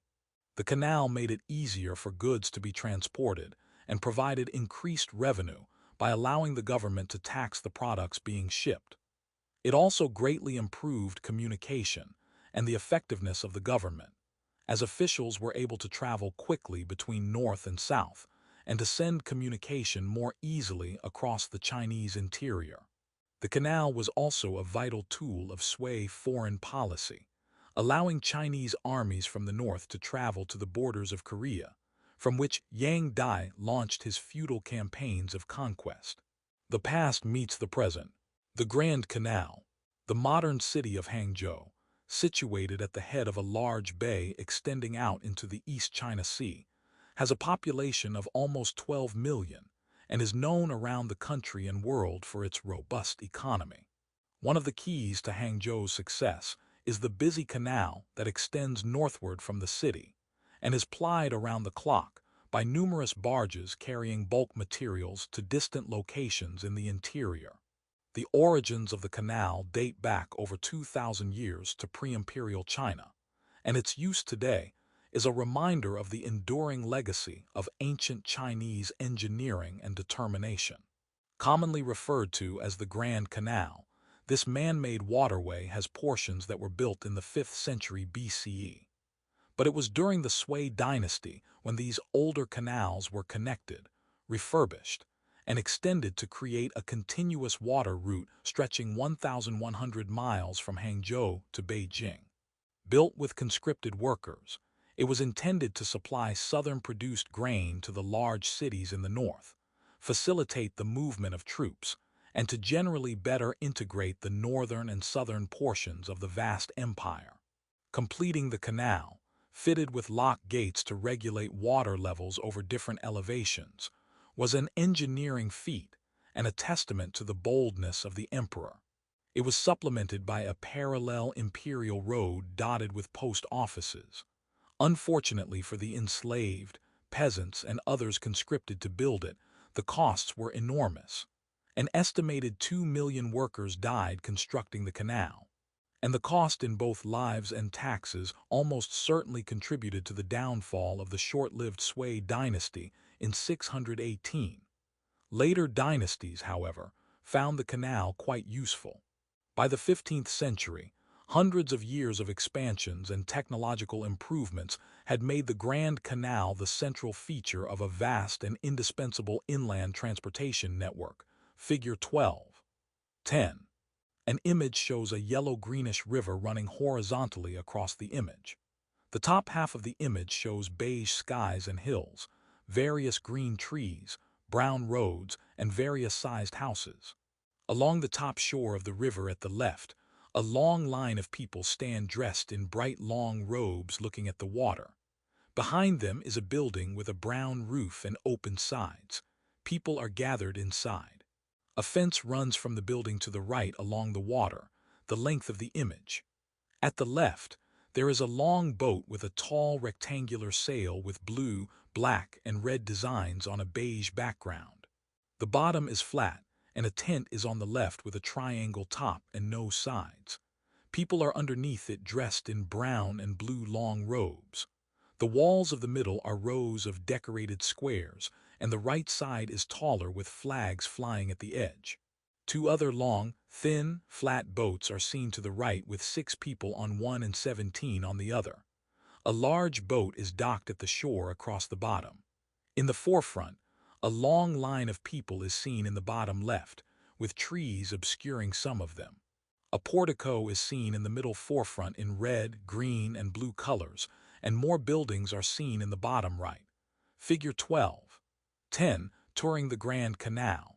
This image from a larger scroll shows the canal as it looked in the late 18th century. Created by court painter Su Yang in 1770, the scroll commemorates the emperor's 1751 tour of South China. Here you can see the emperor's large touring boat moving through the city of Suzhou on a now-defunct portion of the canal. Credit: the Qianlong Emperor's Southern Inspection Tour, Scroll 6. Entering Suzhou along the Grand Canal by purchase. The Dillon Fund Gift, 1988 Metropolitan Museum of Art, public domain. During the 19th century, the canal entered a period of decline as a result of a change in the course of the Yellow River, and the rise of competing transportation routes made possible by railroads and steam-powered ships. Today, ships can no longer travel the full length of the canal. North of Jining, the canal is too shallow. Nonetheless, the canal remains an important transportation route, facilitating the flow of many millions of tons of raw materials through the interior. And improvement efforts have been underway for decades. What does the construction of the Grand Canal suggest about the ambitions of the Sui rulers, especially given the enormous costs involved in building the canal? In a modern world where so much freight is moved by air, rail, and highway, why do you think the Grand Canal continues to be a vital transportation route? In the end, and despite the great benefits of the Grand Canal, its construction overextended the Sui. Enormously costly in labor and materiel, the waterway became a great source of grievance among the Chinese people, millions of whom were forced to work on it and neglect their families and farms. The situation was worsened by the combined effects of a natural disaster. The Yellow River flooded the North China Plain and triggered famine throughout the countryside, and military defeat. The Sui invasion of Korea was repelled in 612. Undaunted, Yang Dai pushed ahead with a second invasion campaign, stopping only when the exhausted military revolted.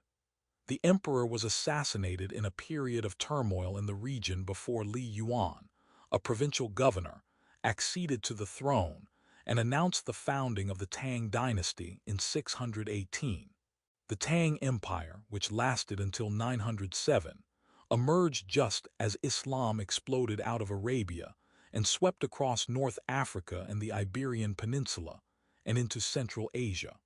Like the great Islamic empires that thrived during this period, the Tang promoted a cosmopolitan culture, a character greatly enhanced by wider international developments. In 674, for example, the advancing tide of Arab armies from the west forced members of the Sasanian royal family to flee to the safety of the Tang court at Chang'an, at the eastern terminus of the Silk Roads. This event inspired whole communities of merchants to move from Sasanian Persia to the Chinese capital, bringing all manner of exotic products and luxury goods, from silver artwork to Arab, Persian, and Central Asian musical forms and dance.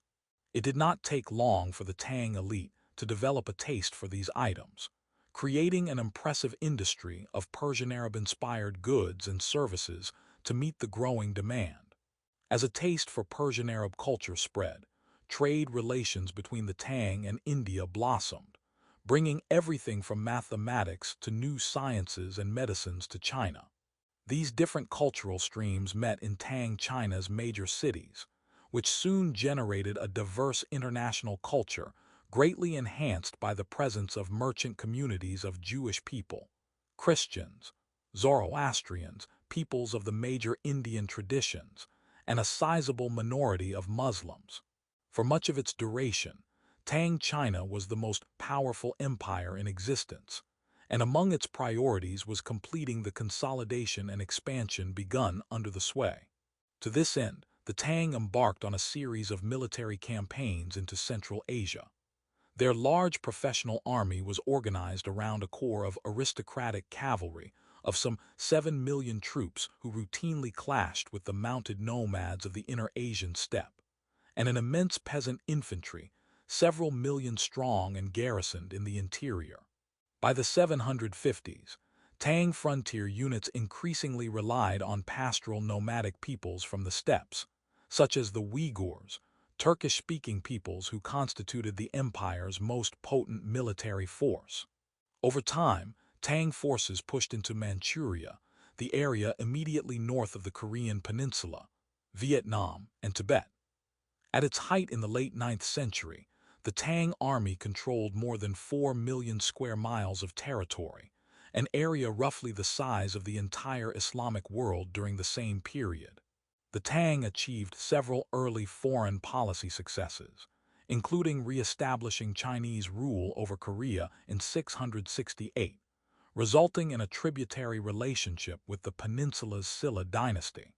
The Tang also opened diplomatic relations with Japan, which proved so effective that in 645 Japan embarked on its Great Reform, an all-encompassing adoption of Tang culture, including its imperial institutions, which the Silla also adopted, Confucian bureaucracy and Buddhism. The spread of Tang culture was greatly enhanced by several major innovations in China, including the world's first block printing process, which proved opportune for printing Buddhist scriptures, Figure 12. 11. Like the Sui, the Tang embraced and promoted Buddhism, the scriptures of which were usually hand-copied by scribes and disseminated among students. The scarcity of these works meant that most commoners and even many elites had no access to them. China's artisans, however, devised a way to carve the mirror image of a text into a block of wood, add ink, and then press the block onto paper. Scriptures and other forms of writing now became more accessible, spreading ideas from the elites to the masses. Block printing remained the major method of transferring images onto paper until the end of the 19th century. A worn image of a gray paper is seen with ragged edges and stains all over on a pale orange background. The left third of the image is Asian script written in columns in black ink. The right two-thirds of the image show a faded drawing of a person in robes, with circles behind them sitting in front of a short table. People in various types of clothing are located above, below, and to the right of the seated figure, and a patterned square design with leaves in the middle is seen throughout the left side. Decorative swirls and people floating are seen along the top. Figure 12. 11. The first block-printed book. This is a page from the Diamond Sutra, the world's first block-printed book, made in China in 868. Note the image of the Buddha in the center, and consider how the production of multiple copies of documents such as this could lead to wider knowledge of Buddhism. Credit. Modification of work, Jingenjing, by British Library/Wikimedia Commons, public domain. Buddhism was important not only under the sway. The Tang period witnessed the rapid growth of two forms of Mahayana Buddhism in particular. Pure Land, which had originated much earlier in India and had found adherents in China since the 5th century, and Chan, which developed during the 5th and 6th centuries but became popular under the Tang. Pure Land Buddhism was a school of popular devotion to Amida, or Amitabha, the Buddha of the Pure Land, or the uncorrupt plane of existence believers anticipated reaching on their rebirth. Like the Hindu Bhakti sects in India, Pure Land Buddhists held that to achieve salvation it was necessary not to study sacred texts, but rather to engage in practices accessible to everyone, especially by invoking Amida's name. Chan Buddhism, like Pure Land, de-emphasized scriptural study but rejected the notion of personal devotion to a savior. Instead, Chan Buddhism, known more popularly by its Japanese name Zen, stressed the disciplined practice of meditation and following the example of a Chan master, who underwent great hardships performing humble tasks and wrestling with paradoxical questions to achieve enlightenment. Chan Buddhism was austere and monastic in character, whereas Pure Land was the more popular form observed by lay people. Buddhism's popularity became a flashpoint for violence in Tang China, however. In the mid-9th century, the Tang Empire cracked down on what it perceived as the threat that hundreds of thousands of Buddhist monks and nuns posed to its Confucian and Taoist leaders, who argued that Buddhism represented an alien influence on the state. Although this prompted the active suppression of Buddhist monasteries and the confiscation of their wealth, it was not enough. Blatant persecution unfolded under Emperor Wuzong, resulting in the destruction of some 40,000 temples and shrines, the closure of more than 4,000 monasteries, and the forced secularization of hundreds of thousands of Buddhist monks and nuns. Culturally, the state moved to expunge the impact of Buddhism by reviving classical prose styles and the teachings of Confucius and his followers. Figure 12. 12. A simple drawn image of a man on a bright yellow background is seen. 4 Asian characters are seen across the top. He has slanted, almond-shaped eyes, large eyebrows, a mustache and goatee, and black hair is seen under his hat, which has wings sticking out each side. He wears a robe, and his hands are tucked in the opposite sleeves of his robe. Figure 12. 12 Emperor Wuzong. Emperor Wuzong, represented in an ink drawing from a Chinese encyclopedia of the early 17th century, engaged in widespread persecution of Buddhist monks and nuns in 9th century. Attribution. Copyright Rice University, OpenStax, under CC by 40 license China. Credit. Modification of work Emperor Wuzong of the Tang Dynasty by Baidu/Wikimedia Commons, public domain. The Tang period also produced a great deal of poetry, much of it influenced by the prevalent religious and philosophical traditions.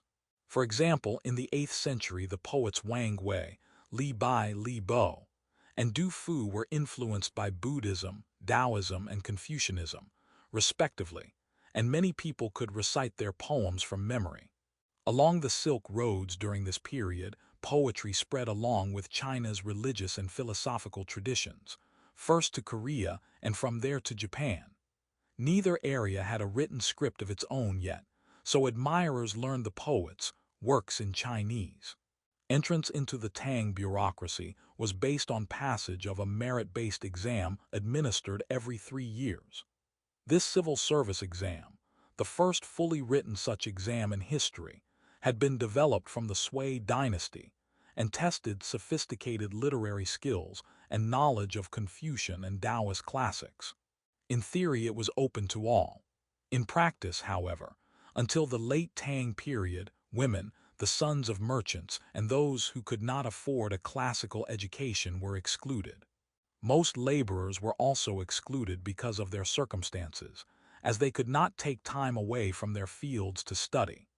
In the end, people became government officials thanks to their literary achievements or the influence of their prestigious families.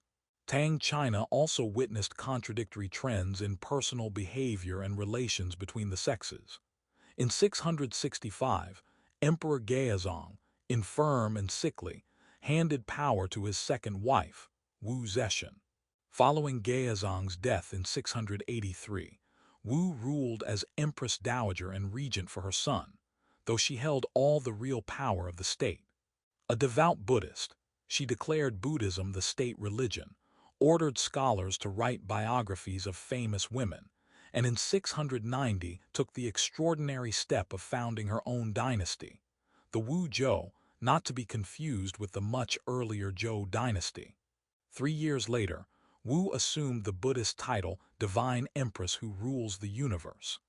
Although she was an intelligent and competent ruler, the founding of her own dynasty and the adoption of imperial titles felt to many like usurpation.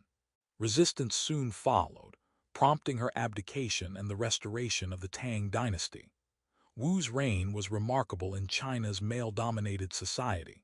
Still, the Tang Empire has been described as a golden age for women in China, perhaps because lingering contact with the nomadic peoples of the north and their relatively egalitarian society encouraged a somewhat similar view among the Chinese.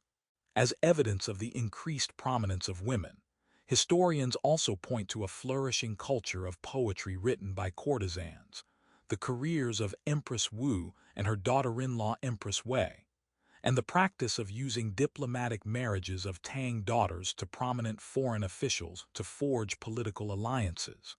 However, sumptuary laws dictated what women could and could not wear, elite men kept concubines, and the Tang legal system considered women property. The Tang Empire reached its zenith in the early 8th century, figure 12. 13. By mid-century, however, internal and external challenges had set in motion the empire's terminal decline. Externally, the Tang were defeated at the Battle of Talas River in 751.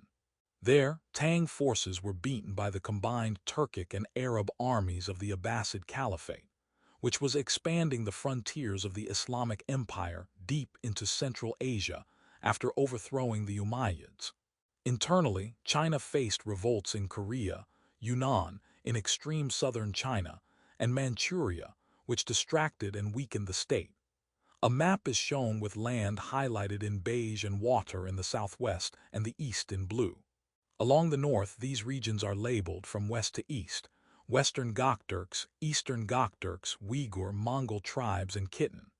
Along the south, these regions are labeled from west to east: Paiyu, Chenla, and Champa. An area in the west is labeled Tibetan Empire. A round area on the east coast connected to a small round area in the west by a thin strip of land is highlighted orange and labeled Tang Dynasty. Figure 12, 13. The Tang Dynasty.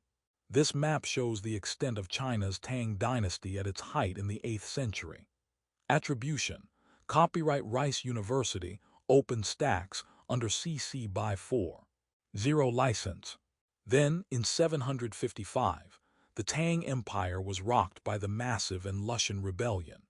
Some 150,000 frontier troops led by the Tang commander and Lushan revolted against Emperor Xuanzong and the decadent court at Chang'an.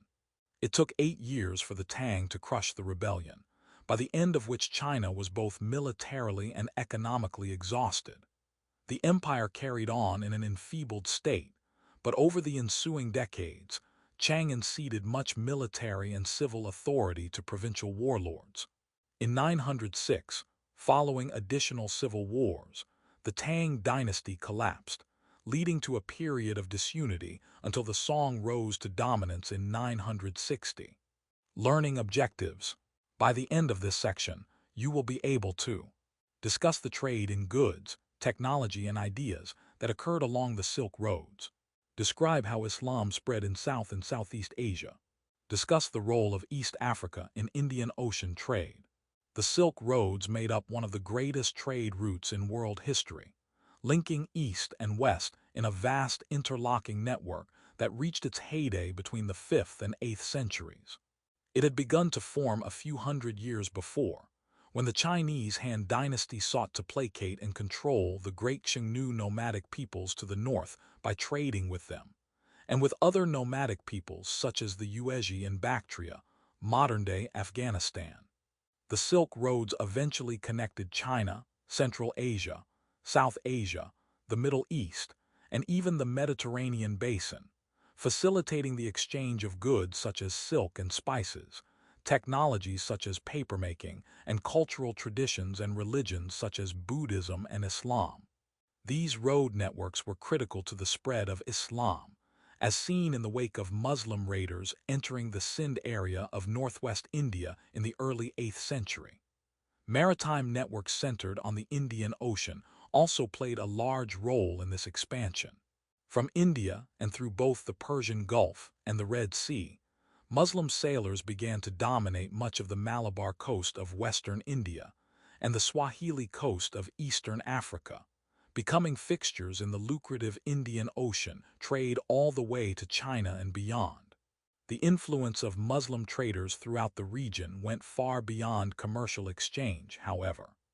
One of the most significant results of this trade-based diffusion of Islamic culture in South and East Asia was the emergence of powerful states such as Indonesia, which has the world's largest Muslim population today.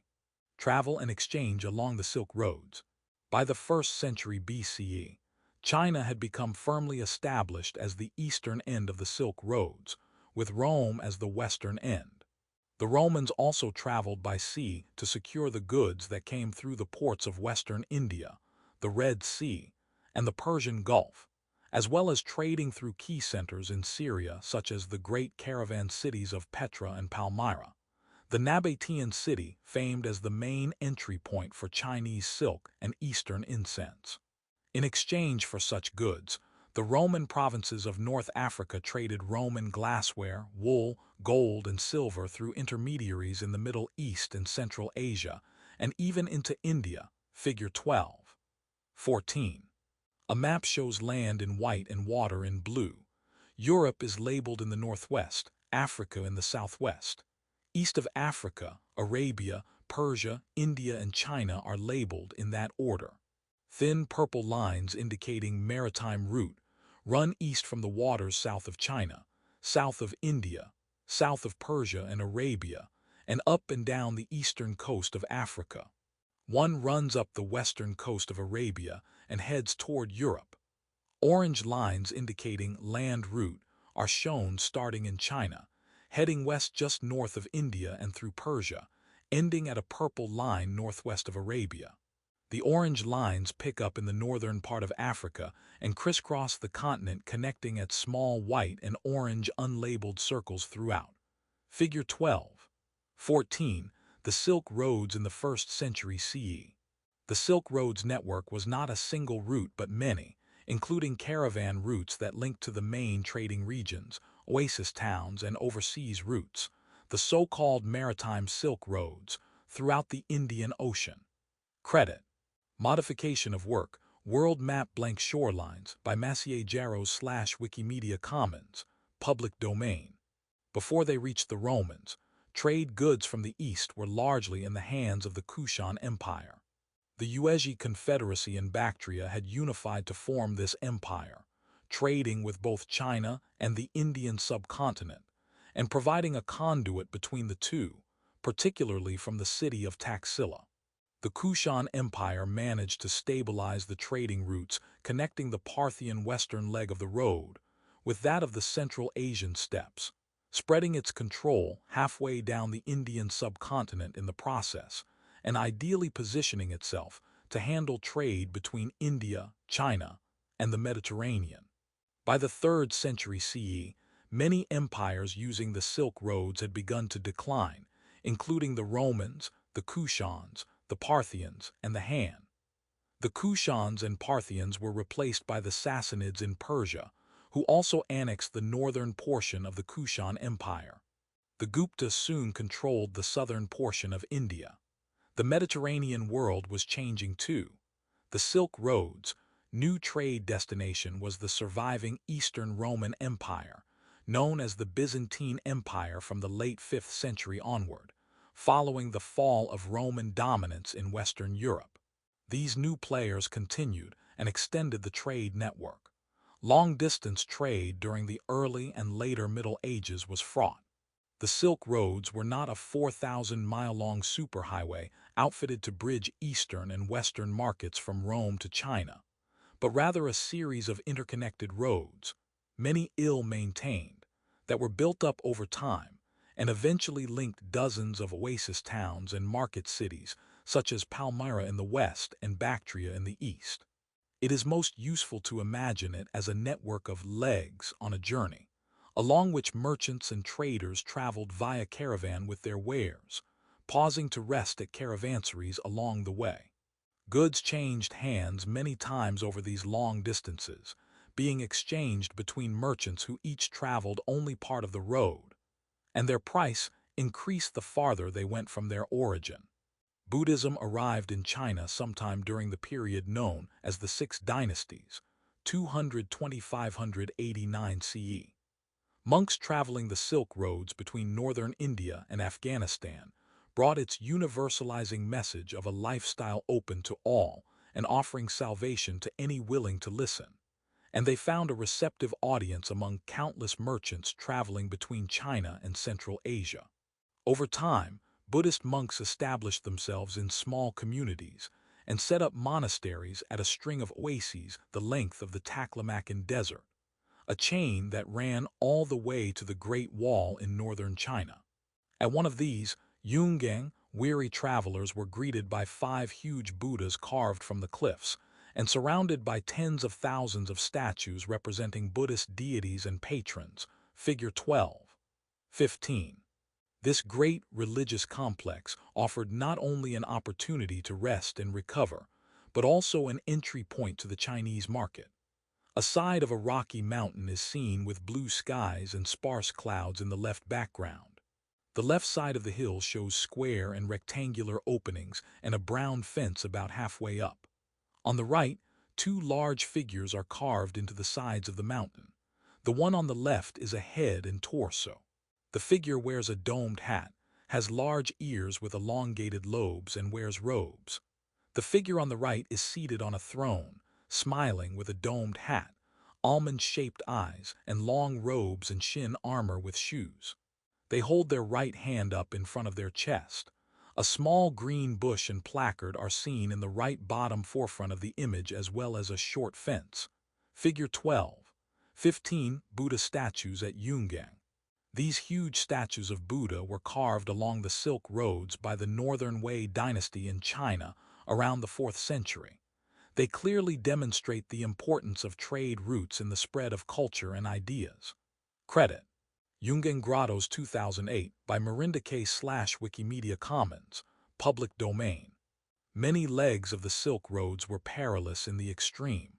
For example, upon departing Chang'an, the Tang capital and eastern terminus of the network, travelers almost immediately confronted the Gobi, the largest desert in Asia.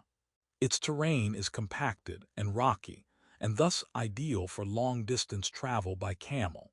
But the lack of water necessitated the establishment of caravanserais, usually about a day apart along the road connecting China to the Central Asian interior. To geographic and environmental hazards, travelers could add warring tribes and roving bandits and thieves. A menace since the beginning of the Silk Roads, robbers targeted the convoys of precious cargoes as they headed across open and unprotected terrain, while small armies and groups of archers accompanied some larger and better-funded caravans, and caravans sometimes merged into super caravans for safety. These were the exceptions, not the rule. Most travelers undertook a caravan journey at great risk to themselves and the goods they carried. Despite its dangers, however, the overland route was more appealing for many than the alternative, a hazardous and costly voyage across the sea. Pirates lurking in coastal waters harassed ships on the maritime Silk Roads, and shifting weather and poorly charted waters posed enormous challenges to even the sturdiest vessels and hardiest merchants. The loss of a ship to a sudden storm or shallow reef, as happened repeatedly at the Jelasa Strait in Indonesia, could mean not only the deaths of crew and passengers, but also the ruin of the merchants whose goods were sunk. To most merchants and traders, the risks posed by seaborne trade, not to mention the cost of hiring a ship and its crew, made it the less appealing of the two Silk Road routes open to them. As land empires such as the Sasanian Persians' realm in Central Asia grew more stable, the overland route became even more attractive. Link to learning. Read the short article, Unearthing the Islamic Relics of China's Medieval Port City, for more information about the importance of trade to the spread of religious ideas. The Sasanian Persians were able to provide a great deal of security, allowing for more peaceful and effective trading. Much of their power, in fact, relied on and was derived from this trade. The Sasanian Empire was soon displaced by the Islamic Umayyad Caliphate, however, which came to control trade and produce textiles and other goods of its own to sell along the route, although demand for Chinese silks continued. In 750, the Umayyads in turn were overthrown by the Abbasids, 749–1258, a new Islamic dynasty that sought to expand eastward from the Middle East even as the Tang dynasty drove westward from China. The Abbasids moved their capital to Baghdad, along the Tigris River in what is modern-day Iraq. This change streamlined their dominance of the Silk Roads, letting them use the Persian Gulf to effectively bypass the Red Sea, which was the seaborne trade route closest to the former Umayyad capital in Syria. Despite their ambitions, the Abbasids' eastward expansion was halted in 751 when a combined Arab-Tibetan army met Tang forces in the Battle of Talas River near the town of Atlak, figure 12:16. Initially a stalemate, the battle turned in favor of the Abbasids when Turkic forces that were allied with the Tang switched allegiances and joined the Abbasids. Although the Abbasids were victorious, the engagement marked the end of expansion for both empires. A map is shown with land in beige and water in blue. The Caspian Sea is labeled in the northwest. In the northeast, an area is labeled Uyghurs Khanate. South of that in the east, an area is labeled Tang Empire in red, and south of that an area in the southeast is labeled Tibetan Empire. In the west, an area south of the Caspian Sea is labeled Abbasid Caliphate in red. West of the Caspian Sea, there is a label for Alans, and far east of the sea is a label for the Khimik tribes. Southeast of the Caspian Sea are labels for these areas from west to east: Khorasan, Chaj, Turgesh, Fergana, and Karluk. East of the Abbasid Caliphate are labels for these areas from west to east: Tocharians, Gilgit, Baltistan, and Pala.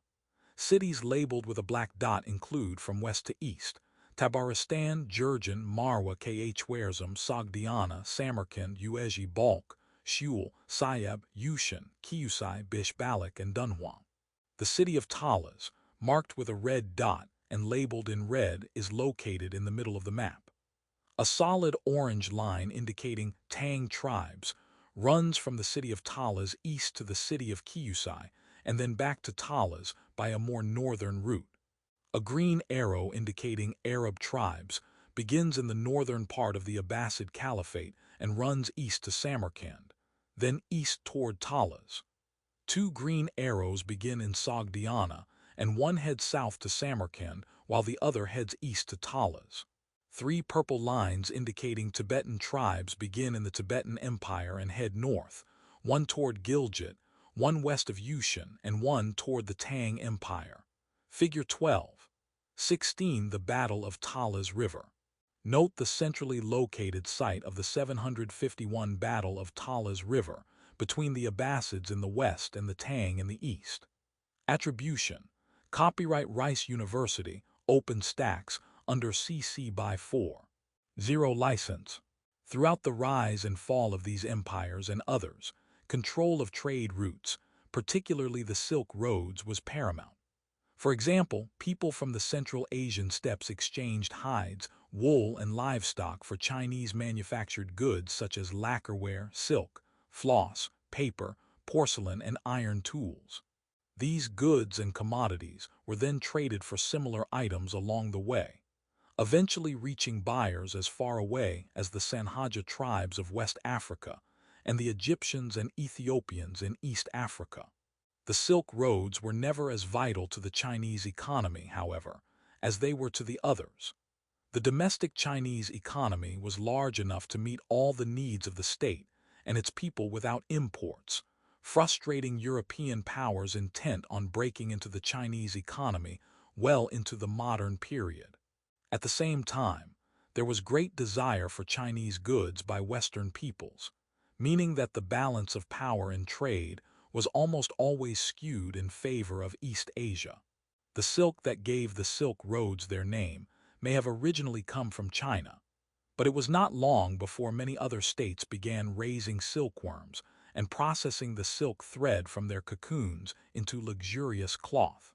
The Byzantines, legend has it, acquired silkworms clandestinely in the 6th century, when Christian monks visiting China spirited some cocoons away in hollowed-out walking sticks.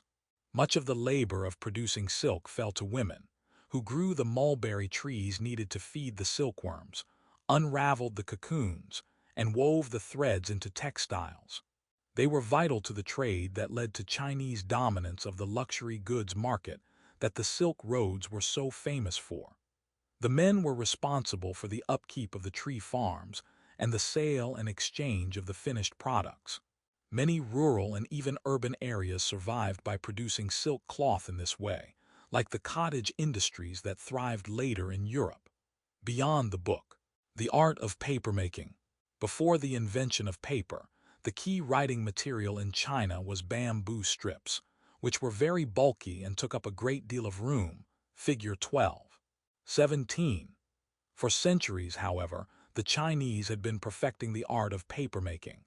During the 2nd century CE, craftspeople took the bark from the mulberry tree, whose leaves were fed to silkworms, and pounded the fibers into a pulp. By spreading the mixture as sheets to dry, they created paper. Later they discovered they could add hemp rags or fishing nets or any number of similar items to the pulp to strengthen the paper, which was then sometimes called parchment. Unlike bamboo, paper and parchment could be rolled up and were much easier to carry. An image of 6 bamboo pieces is shown with Asian script written on them from top to bottom.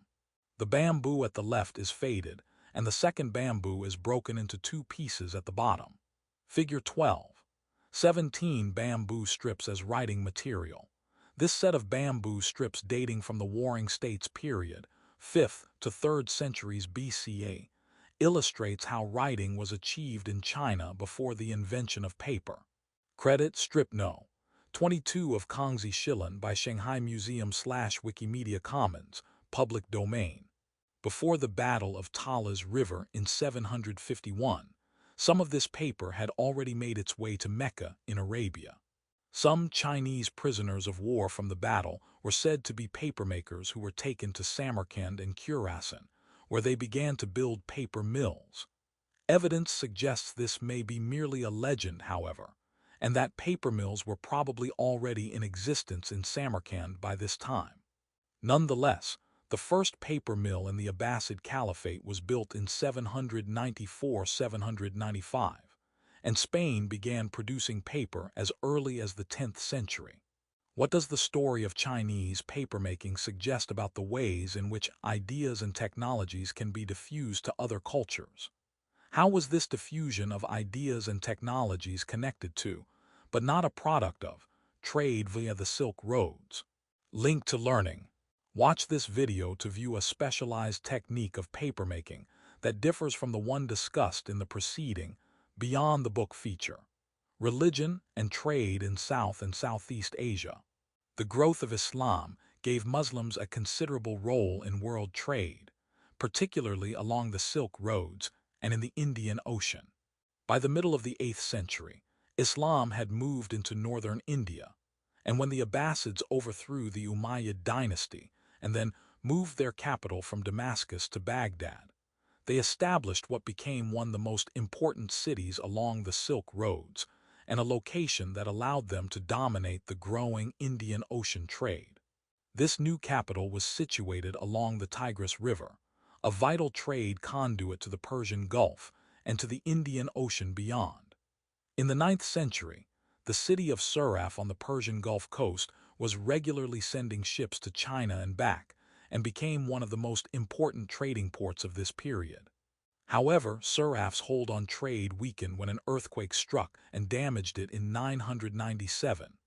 Other regions stepped in, including Hormuz, Omar, and particularly Kaz, an island city in the Persian Gulf. Arab expansion into the Indian Ocean trade initially filtered through these ports, but it eventually expanded along the African coast as well. Figure 12.18. A map is shown with land in beige and water in blue. Africa, Arabia, and Persia are labeled in the west, India is labeled in the south, and China is labeled in the east. The Arabian Sea is labeled south of Arabia, and the Indian Ocean is labeled in the south. The Pacific Ocean is labeled in the east, and the South China Sea is labeled in the southeast. Blue dashed arrows indicating Transasiatic route begin in the Pacific Ocean off the coast of China and head south along the coast, then west below India as well as up and down both of India's coasts. Then they head east up and down the western coast of Persia, and then up and down between Africa and Arabia. Arrows go both ways on all these routes. Red dashed arrows indicate secondary route. One begins just south of Arabia in the Arabia Sea and heads south and back north along the east coast of Africa. Another red dashed line is seen along the eastern coast of China heading north and then south and circling all of the islands in the South China Sea before heading west and up the southwestern coast of China. Another heads west and connects with a blue dashed arrow just southwest of India in the Indian Ocean. Figure 12.18. Indian Ocean trade routes. In the 10th century, Indian Ocean trade spread from the Red Sea and Persian Gulf down to Africa and around India to China. Attribution. Copyright Rice University, OpenStax, under CC BY 40 license. The Muslim presence in northwest India was also an important link in the chain of Indian Ocean trade. Muslim raiders invaded India in the 8th century and came through Khurasan and Ghazni in the late 10th and 11th centuries, and many of the local inhabitants converted to Islam. In Gujarat, just south of the Sindh region, the Hindu Chalukya dynasty still controlled much of the Indian Ocean trade through their key city of Kambat. However, by the end of the 12th century, their power was waning. When the Turkic peoples from present-day Afghanistan began to rule the area of Delhi independently as the Delhi Sultanate in 1206, this region slowly came under their influence. Generations of incursions from Persian dynasties into South Asia meant that Persian influence deeply affected the region. That Persian influence can still be seen today in the language of Urdu in modern-day Pakistan, which combines Hindu and Farsi elements. One portion of the Delhi Sultanate was Gujarat, which the Sultan Ala al-Din annexed in 1304 after years of ransacking Gujarati cities. When the Central Asian warlord Timur, also called Tamerlane in the west, sacked and captured Delhi at the end of the century, Gujarat split off from the weakened state to become an independent Muslim sultanate under the Tughlaq dynasty. The Tughlaqs set about subduing the region's Hindu Rajput chieftains and building a navy at Diu, strategically located along important trade routes between the Arabian Sea and Indian Ocean. Thus, much of the Indian Ocean trade in northwest India fell into the hands of this Islamic state. From the decline of the Guptas to the rise of powerful northern Muslim sultanates such as Gujarat, peninsular India was home to the Hindu Chola kingdom, a maritime trade empire. With its vassal states including parts of the modern-day Maldives and Sri Lanka in the south, Chola dominated trade in the nearby portion of the Indian Ocean from about 970 to 1300. Crucially important to its dominance was control of the Palk Strait between Sri Lanka and southern India. The strait acted as a choke point where vessels had to stop to pay taxes, usually a portion of their cargo. Many of these vessels were known as dhows and carried 12 to 24 sailors, figure 12. 19. A black and white drawn image of a boat is shown on rough, dark waters. The boat is curved and flat with a small triangular tent at the left and a person seen at the front. A large, white, triangular rigged sail is on the right, and a rolled-up sail is seen at the back. Figure 12. 19. An Arab dhow. This is an image of a ship called a dhow, with lashed and stitched hull construction and a lateen, triangular rigged sail, such as Arab merchants used en route to India. Credit: Arab Dhow by the New Gresham Encyclopedia, Vol. IV, Part 1, Project Gutenberg, Public Domain. Secondary trading also occurred, in which authorized middle merchants conducted exchanges between these larger ships and smaller port cities, a system known as cabotage. In the 11th century, the Chola were trying to extend and consolidate their control over regional trade. To this end, Rajendra I, the victor of the Ganges, 1019–1021, sailed up East India's Coromandel coast and seized ports with the goal of deepening commercial ties with China, where trade in items such as ivory and glassware were common. The Chola enjoyed an artistic, architectural, and literary flowering during the 10th and 11th centuries. This imperial golden age saw an explosion in the construction of monumental temples, like the one at Thanjavur on the southeastern coast, in the so-called Chola style, identifiable by such elements as high surrounding walls and stepped, pyramidal towers, figure 12. 20. Many of these sites housed intricately ornamented bronze statues of deities commissioned by the rulers, signifying their prominence, wealth, and devoutness. The Golden Age of the Chola is also known as the greatest epoch in South Indian literary tradition. One notable work of this tradition is the Ramavataram, a 12th century Tamil epic written by the poet Kambar that was based on the Ramayana, the Sanskrit epic that told of the exploits of Prince Rama. All of this is a clear reminder that throughout world history, art and architecture tend to flourish when there is economic and political stability to support and sustain those efforts. A picture of a step pyramidal-shaped stone building is seen. It is brown, blue, and black with a door at the right with a two-step stoop. No windows or other openings are seen. Palm trees peek out from behind the building in the background, and a light brown dirt floor is seen around the tiled gray base under the structure. Figure 12. 20. Chola architecture of the Golden Age. This Hindu temple dating from the Chola dynasty's Golden Age represents the distinctive step pyramidal shape that was a common feature of Chola architecture. Credit: a Surya temple from Eastern Chalukyas of Vengi era by G. and Subramaniam/Wikimedia Commons, CC010. Their golden age would not have been possible had the Chola not controlled trade through the Palk Strait, which generated enormous revenues. The monopolization of choke points was essential to anyone wishing to profit from maritime trade, as the founders of the Srivijaya Empire discovered with their command of the Malacca Strait. Traders sailing from the eastern Indian Ocean to Southeast Asia had to travel through this strait, between today's Sumatra in the Indonesian archipelago and Malaysia, figure 12. 21. From around 650, Srivijaya profited by managing and taxing the lucrative trade that passed through the strait. A map of India is shown with land also seen to the northeast. Land is highlighted beige and water is blue. The Indian Ocean is labeled in the south, and the Bay of Bengal is labeled to the east of India. The southern half of India is highlighted green as well as the northern third of the island located to its southeast, indicating Chola territory.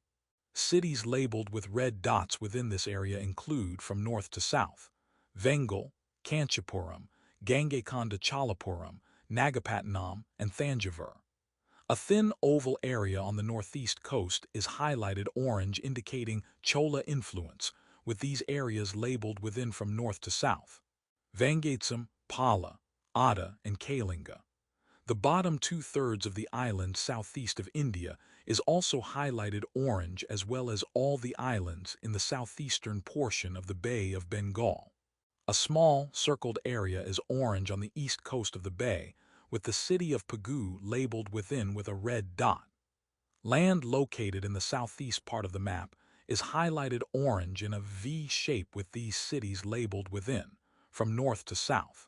Kahya Chaya, Kataram Keta, Panai, and Srivijaya Palembang. A blue arrow indicating trade routes runs from the southern tip of India, east across the Indian Ocean, through the islands in the southeast, and then north up the coast. The city of Kalyani, Basavakalian, and the area of western Chalukyas are labeled in India. The city of Pagan and the Burmese area is labeled north of Pagu, and the city of Chenla, Khmer, is labeled in the east with the areas of Champa and Sambar Pray Kuk, Siem Reap, labeled as well. Figure 12. 21 Srivijaya Trade Routes. This map shows the maritime trade route of the Srivijaya Empire, which went through the Strait of Malacca, the narrow stretch of water between the Malay Peninsula and the island of Sumatra. For a time, Srivijaya, with its capital at Palembang, controlled most of Southeast Asia's waterborne trade. Attribution. Copyright Rice University, OpenStax, under CC by 4. 0 license. During its early history, Srivijaya was highly influenced by both Buddhist and Hindu traders coming from India. For example, in the Srivijaya capital of Palembang in southern Sumatra stands a magnificent Buddha statue dating from the 7th or 8th century. Sculpted in the highly ornate and detailed Amaravati style still popular in contemporary India, and named after the southeastern region where it originally developed, this work attests to the role of trade in spreading art, culture, and ideology. Hindu shrines and temples that still stand also show the depth to which Hinduism penetrated Srivijayan culture and society during this formative period. By the 10th century, Srivijaya controlled all trade between the Indian Ocean and China. Alarmed by the exorbitant taxes on trade and the threat of piracy the Srivijaya posed, however, the Cholas sent a maritime expedition against them in 1025. Crushing their major ports including Palembang and reducing Srivijaya's power and influence for a time. Although Srivijaya managed to recover somewhat, its grip on maritime trade soon weakened permanently. By the 13th century, it had largely been displaced by the port of Malacca, which came to dominate a region that included modern-day Singapore. The 13th century marks a time of considerable Islamic expansion into Southeast Asia. The Assamese peoples on the northern tip of Sumatra were the first to embrace the religion. Many merchants in particular converted to Islam, which ensured the safe movement of their goods and protections against loss, especially in the states on the northeast coast of Sumatra such as Perlak and Aru, followed by Pasai in the north, and Malacca, the new maritime center. A further stream of Islamization came with Sufi missionaries. Sufism, a branch of Sunni Islam, blended Islam with local religious traditions, encouraging non-merchants to convert. Over time, Islam came to dominate much of the Malay Peninsula as well as Sumatra, and particularly in the 15th century, northern Java. Hinduism, like Islam, grew in Southeast Asia during the later Middle Ages. In the 12th century, for example, construction began on the great temple complex of Angkor Wat in Cambodia. Dedicated to Vishnu, Angkor Wat was meant to serve as the state temple, funerary complex, and capital city of the reigning monarch Suryavarman II. Hindu motifs decorated the exterior of the structure in bas-relief form, featuring images of the gods and scenes from the epic Indian poem Mahabharata, while the temple's 5 towers were meant to represent Mount Meru, the dwelling place of the gods in Hindu religion. By the end of the 12th century, however, the complex had been transformed into a Buddhist center of worship, linked to learning. This illustrated magazine article discusses how Indonesia became one of the largest Muslim countries in the world. East Africa and the Indian Ocean trade. East Africa played a large role in the Indian Ocean trade network that connected it with the Middle East, China, and East and Southeast Asia. Trade in East Africa first centered on the Red Sea. After all, Egypt had been a Hellenistic and then a Roman-controlled territory, making exchange with Greece and Rome especially important and lucrative.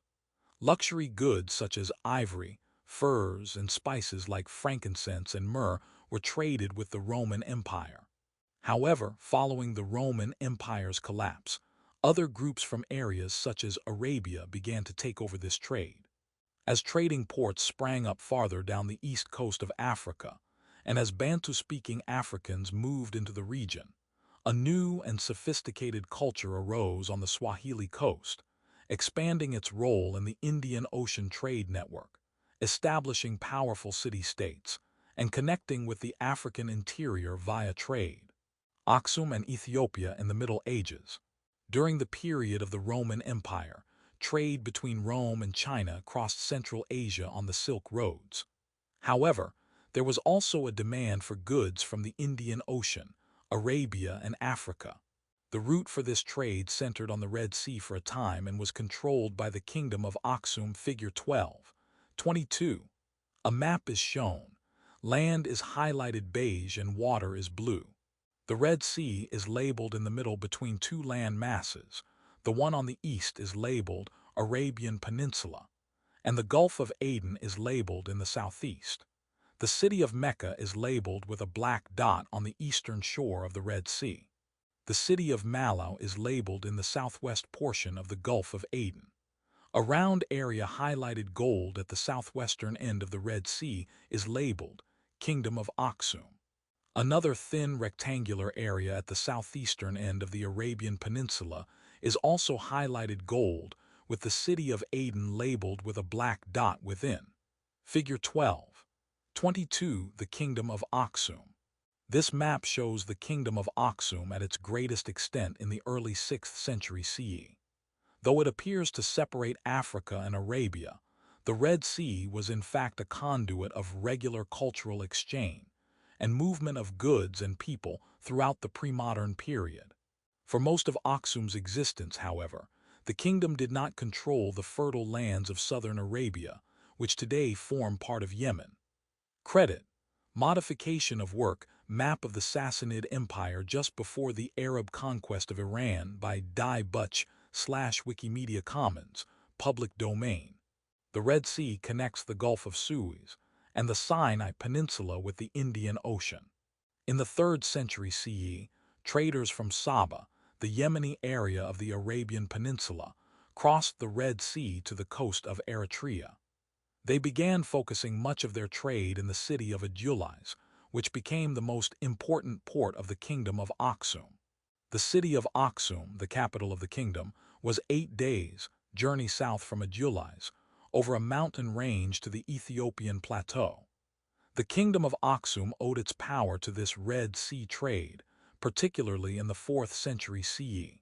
Traded goods included gold, silver, iron tools, cotton cloth, tortoise shells, and above all, ivory and spices such as frankincense and myrrh. The 4th century King Esna expanded the kingdom to its farthest extent through conquering peoples south of Egypt and north of Ethiopia.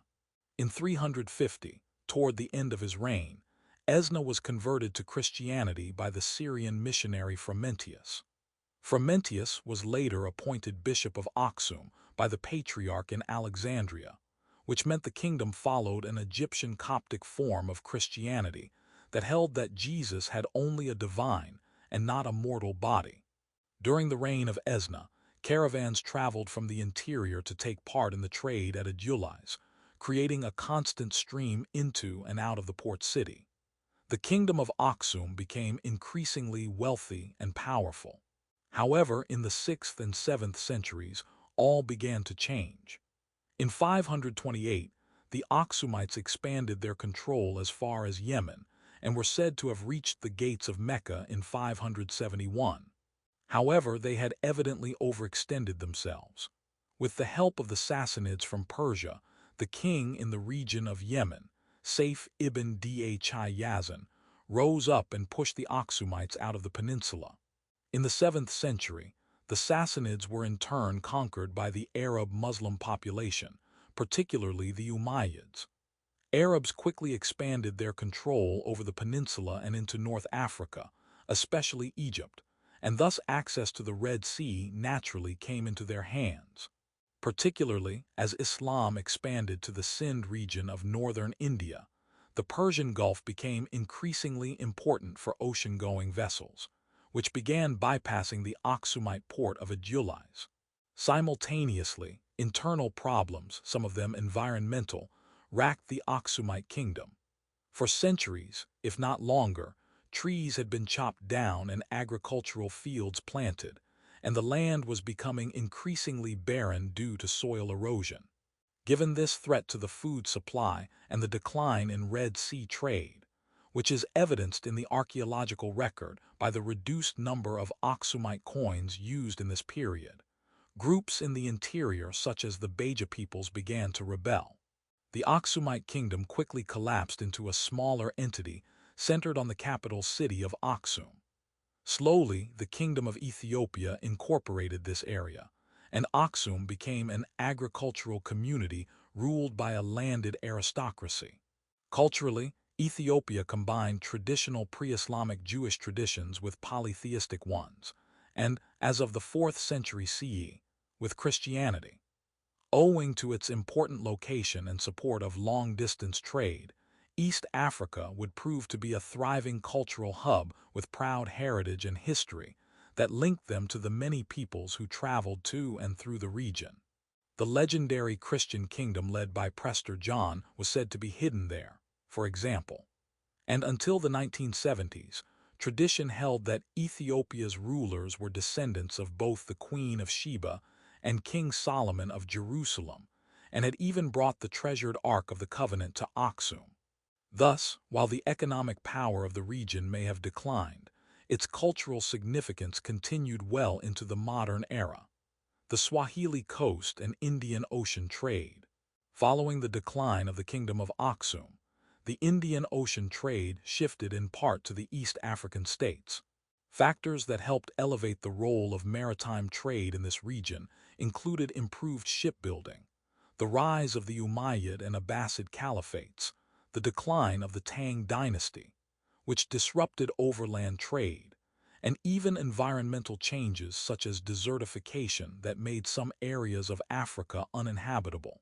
While the Kingdom of Aksum was in decline, the internal migration of Bantu peoples was making its way from Africa's northwest to its east and southeast.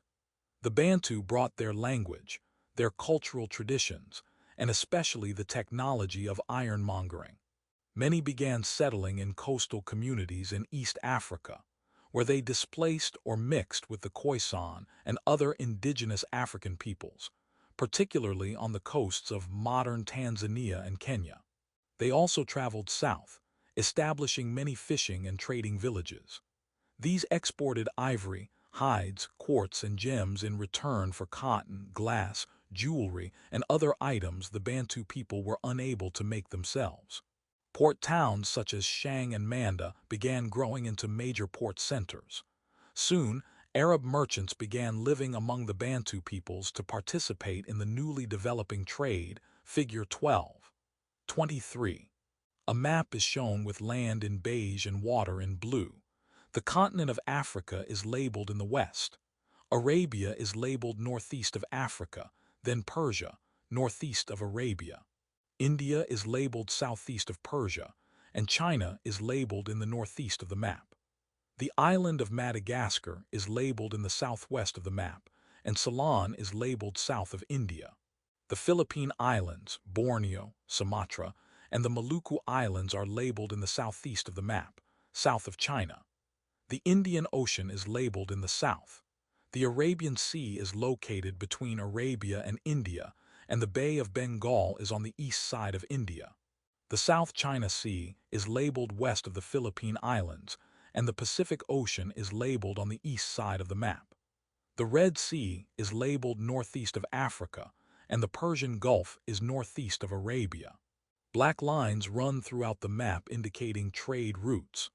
The black lines begin on two tiny islands east of Madagascar and stop on the east, north, and west sides of Madagascar, and then head to Africa's coast, stopping at these cities: Sofala, Mozambique; Kilwa, Zanzibar; Mombasa, Melinda, Mogadishu, and Alexandria and Cairo. In Arabia, the route stops at Aden as well as other unlabeled spots on the southern coast of Arabia. In the Persian Gulf, the routes stop at Basra in Arabia and Suraf and Hormuz in Persia. The lines cross from Africa to India as well as from Arabia to India, with stops in Cambay, Surat, Calicut, and Quilon in India's west coast. Routes from India's east coast connect with the islands south of China as well as the lands across the Bay of Bengal. Stops in these cities are shown: Malacca by Sumatra, and Quanju and Guangzhou in China. Other stops include the islands of Maluku, the Philippine Islands, and Borneo. Two red arrows are shown indicating monsoon winds. One arrow faces toward Madagascar from India and is labeled Nav, Feb, monsoon, and the other is facing northeast toward India from southwest by Madagascar and is labeled April, Sept, monsoon. Other cities labeled include Baghdad in Persia, Delhi in India, Chang'an, Luoyang and Hangzhou in China, and Palembang in Sumatra. Figure 12. 23. The Swahili Coast. Key cities along the Swahili coast included Mombasa, Zanzibar, and Kilwa. They were in the path of the monsoon winds and therefore ideally placed to participate in the Indian Ocean trade. Credit, modification of work, Muslim countries trade by Muslim countries / Wikimedia Commons, public domain.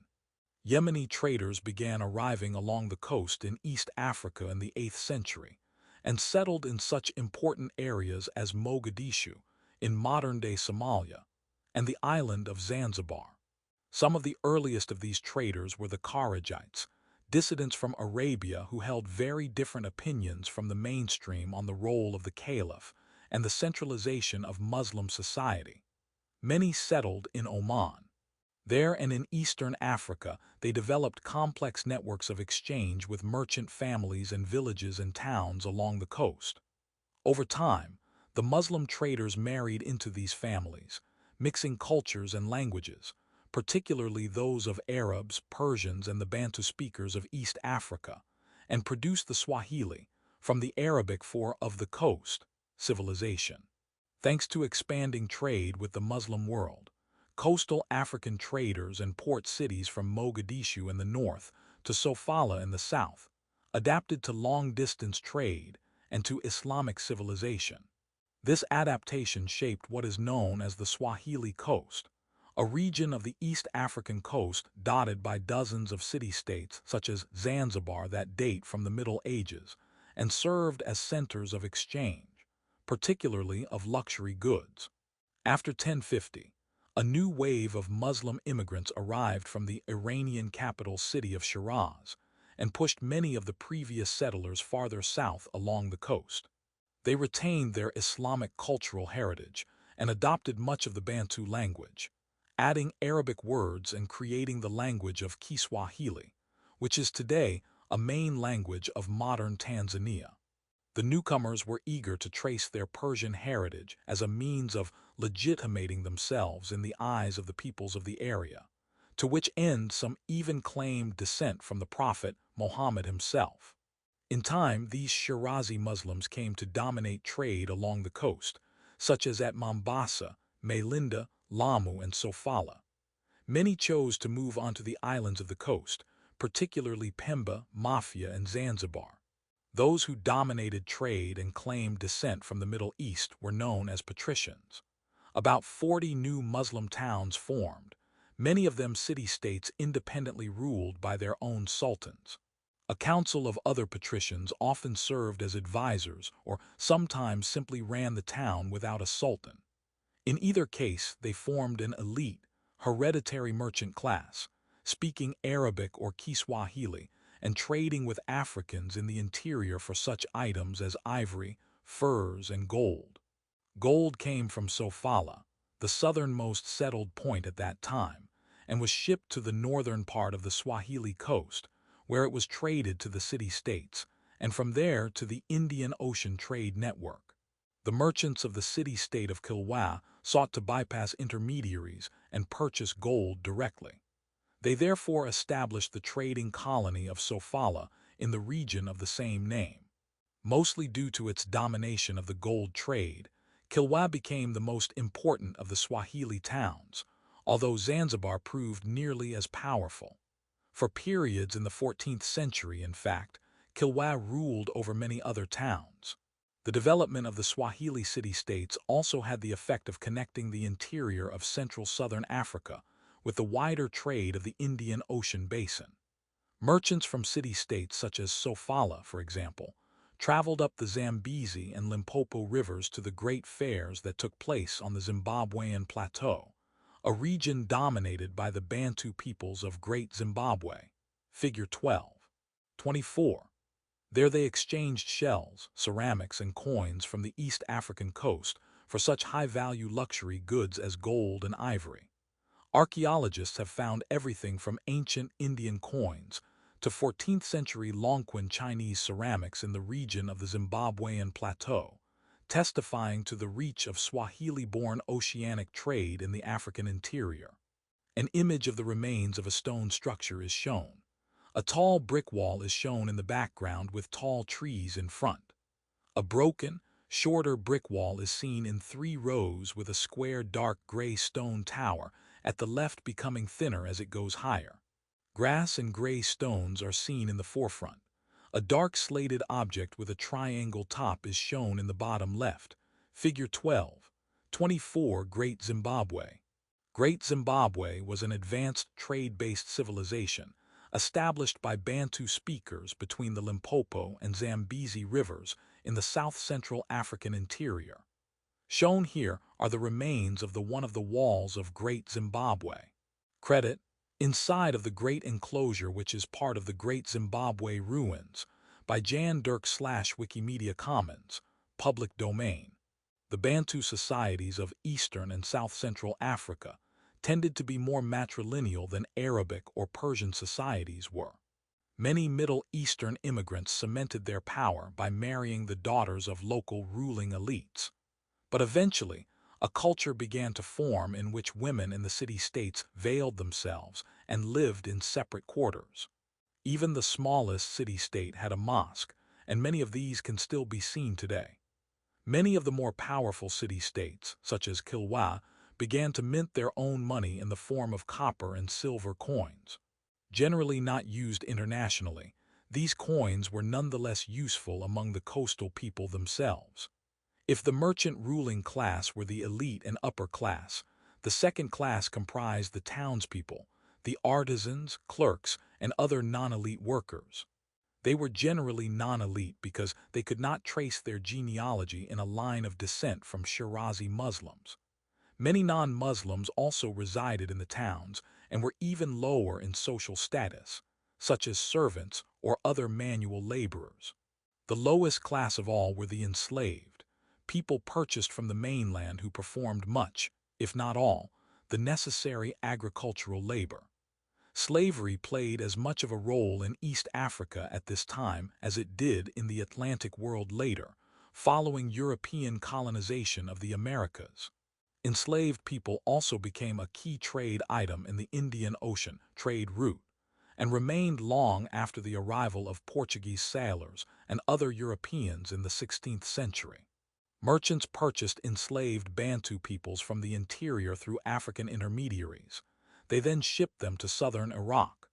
During the 9th century, these enslaved people, whom the Muslims called Zanj, labored to drain the swamps near the mouths of the Tigris and Euphrates rivers and to grow sugar cane and rice. But one of the greatest uprisings of enslaved people in history began in 868 when the Zanj rebelled against their enslavers. Although it was eventually crushed in 883, this unrest effectively ended much of the large-scale slave trade between the Swahili coast and the Persian Gulf in this period. The trade in enslaved people continued throughout the Indian Ocean networks, but this form of slavery never again took hold in the Persian Gulf. By the 12th century, East Africa had become a key center of Indian Ocean trade. The combination of monsoon winds that allowed ships to sail toward India in the summer and toward Africa in the winter facilitated the spread of Islam and the unifying culture it created among the merchant classes. Trade-based societies developed along the great arc of land that encircled the Indian Ocean basin. The ivory, animals, skins, rhinoceros, horns, and gold that played such a large role in this trade came from East Africa to be exchanged for luxuries such as silks, glassware, and tools. Learning objectives. By the end of this section, you will be able to discuss the rise of the kingdoms of Sogdiana, Korea, and Japan. Explain how long-distance trade along the Silk Roads influenced the growth of border states like Sogdiana. Describe the cultural influence of China on the states of Korea and Japan. Sogdiana, in modern Uzbekistan and Tajikistan, traded both with the Chinese and, increasingly in its long history, with other nomadic peoples such as the Turks. The Chinese, in turn, influenced both Korea and Japan.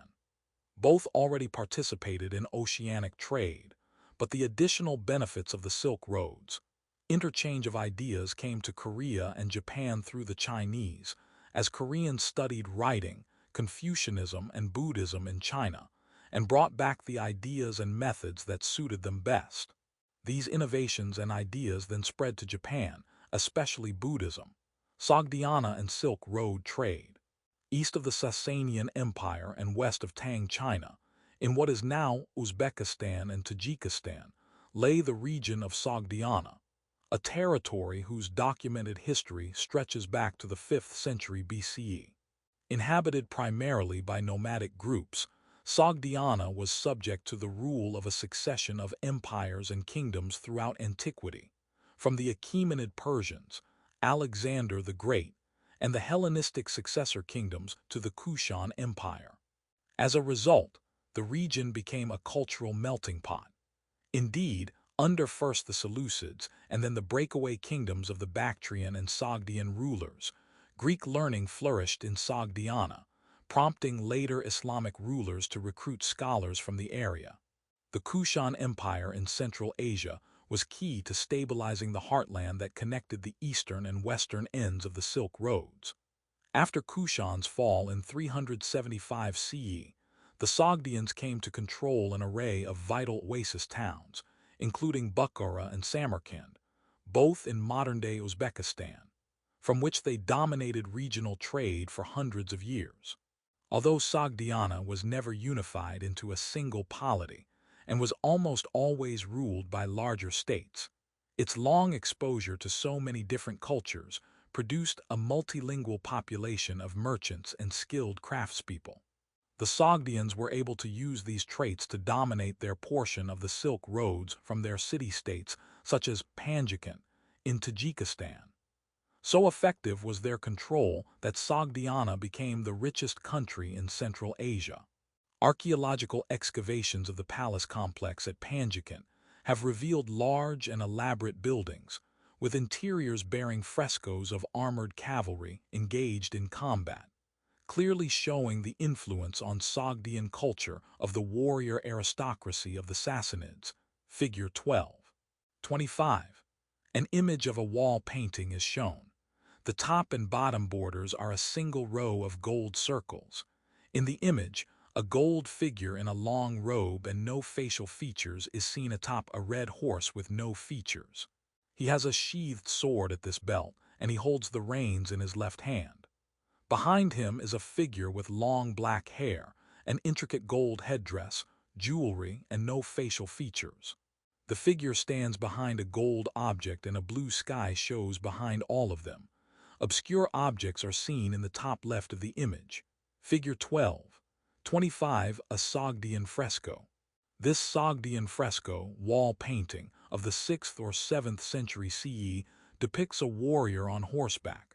It was discovered on a wall of the palace complex at Panjikent in what is today Tajikistan.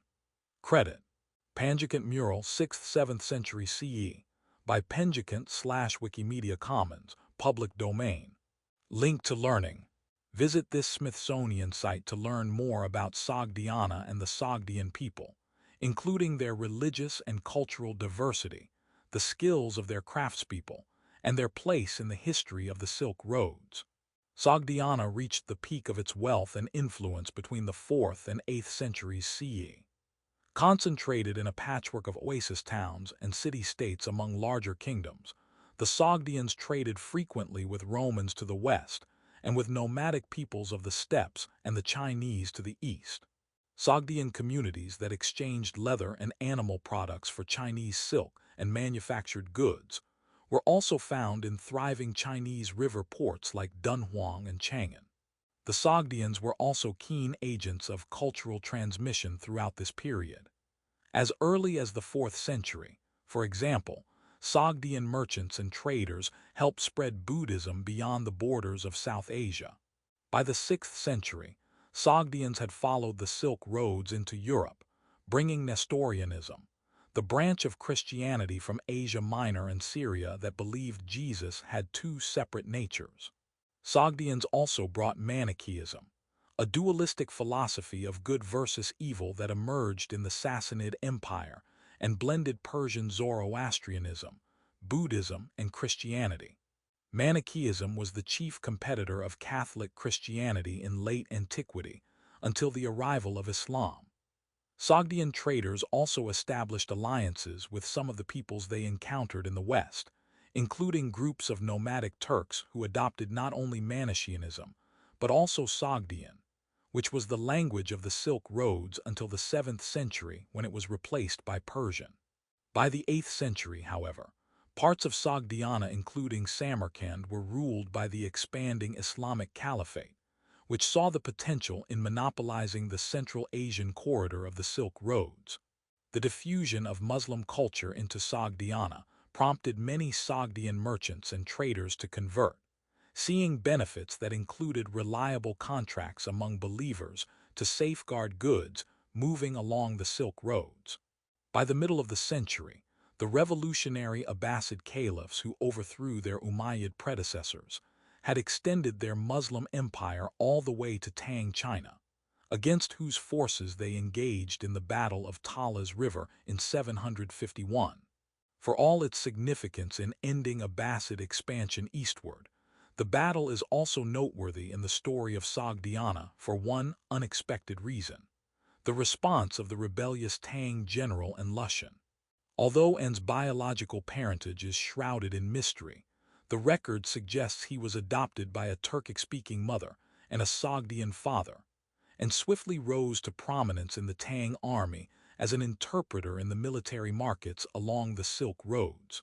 His aggressive nature endeared him to no one, but by the 730s, and had come to the attention of Emperor Xuanzang and ingratiated himself into court politics. He and the emperor became fast friends, but An's fears about his future should the emperor die led him to rebel against the Tang state following its defeat at Tala's River. And Lushan's rebellion decided the fate of the Tang presence in Central Asia, for it prompted the Tang to withdraw from the region. The story of An reminds us yet again of the interconnected nature of the pre-modern world. By the end of the 8th century, much of Sogdiana was ruled by the Abbasid Caliphate, and Sogdian communities abroad gradually assimilated, as in China, for example.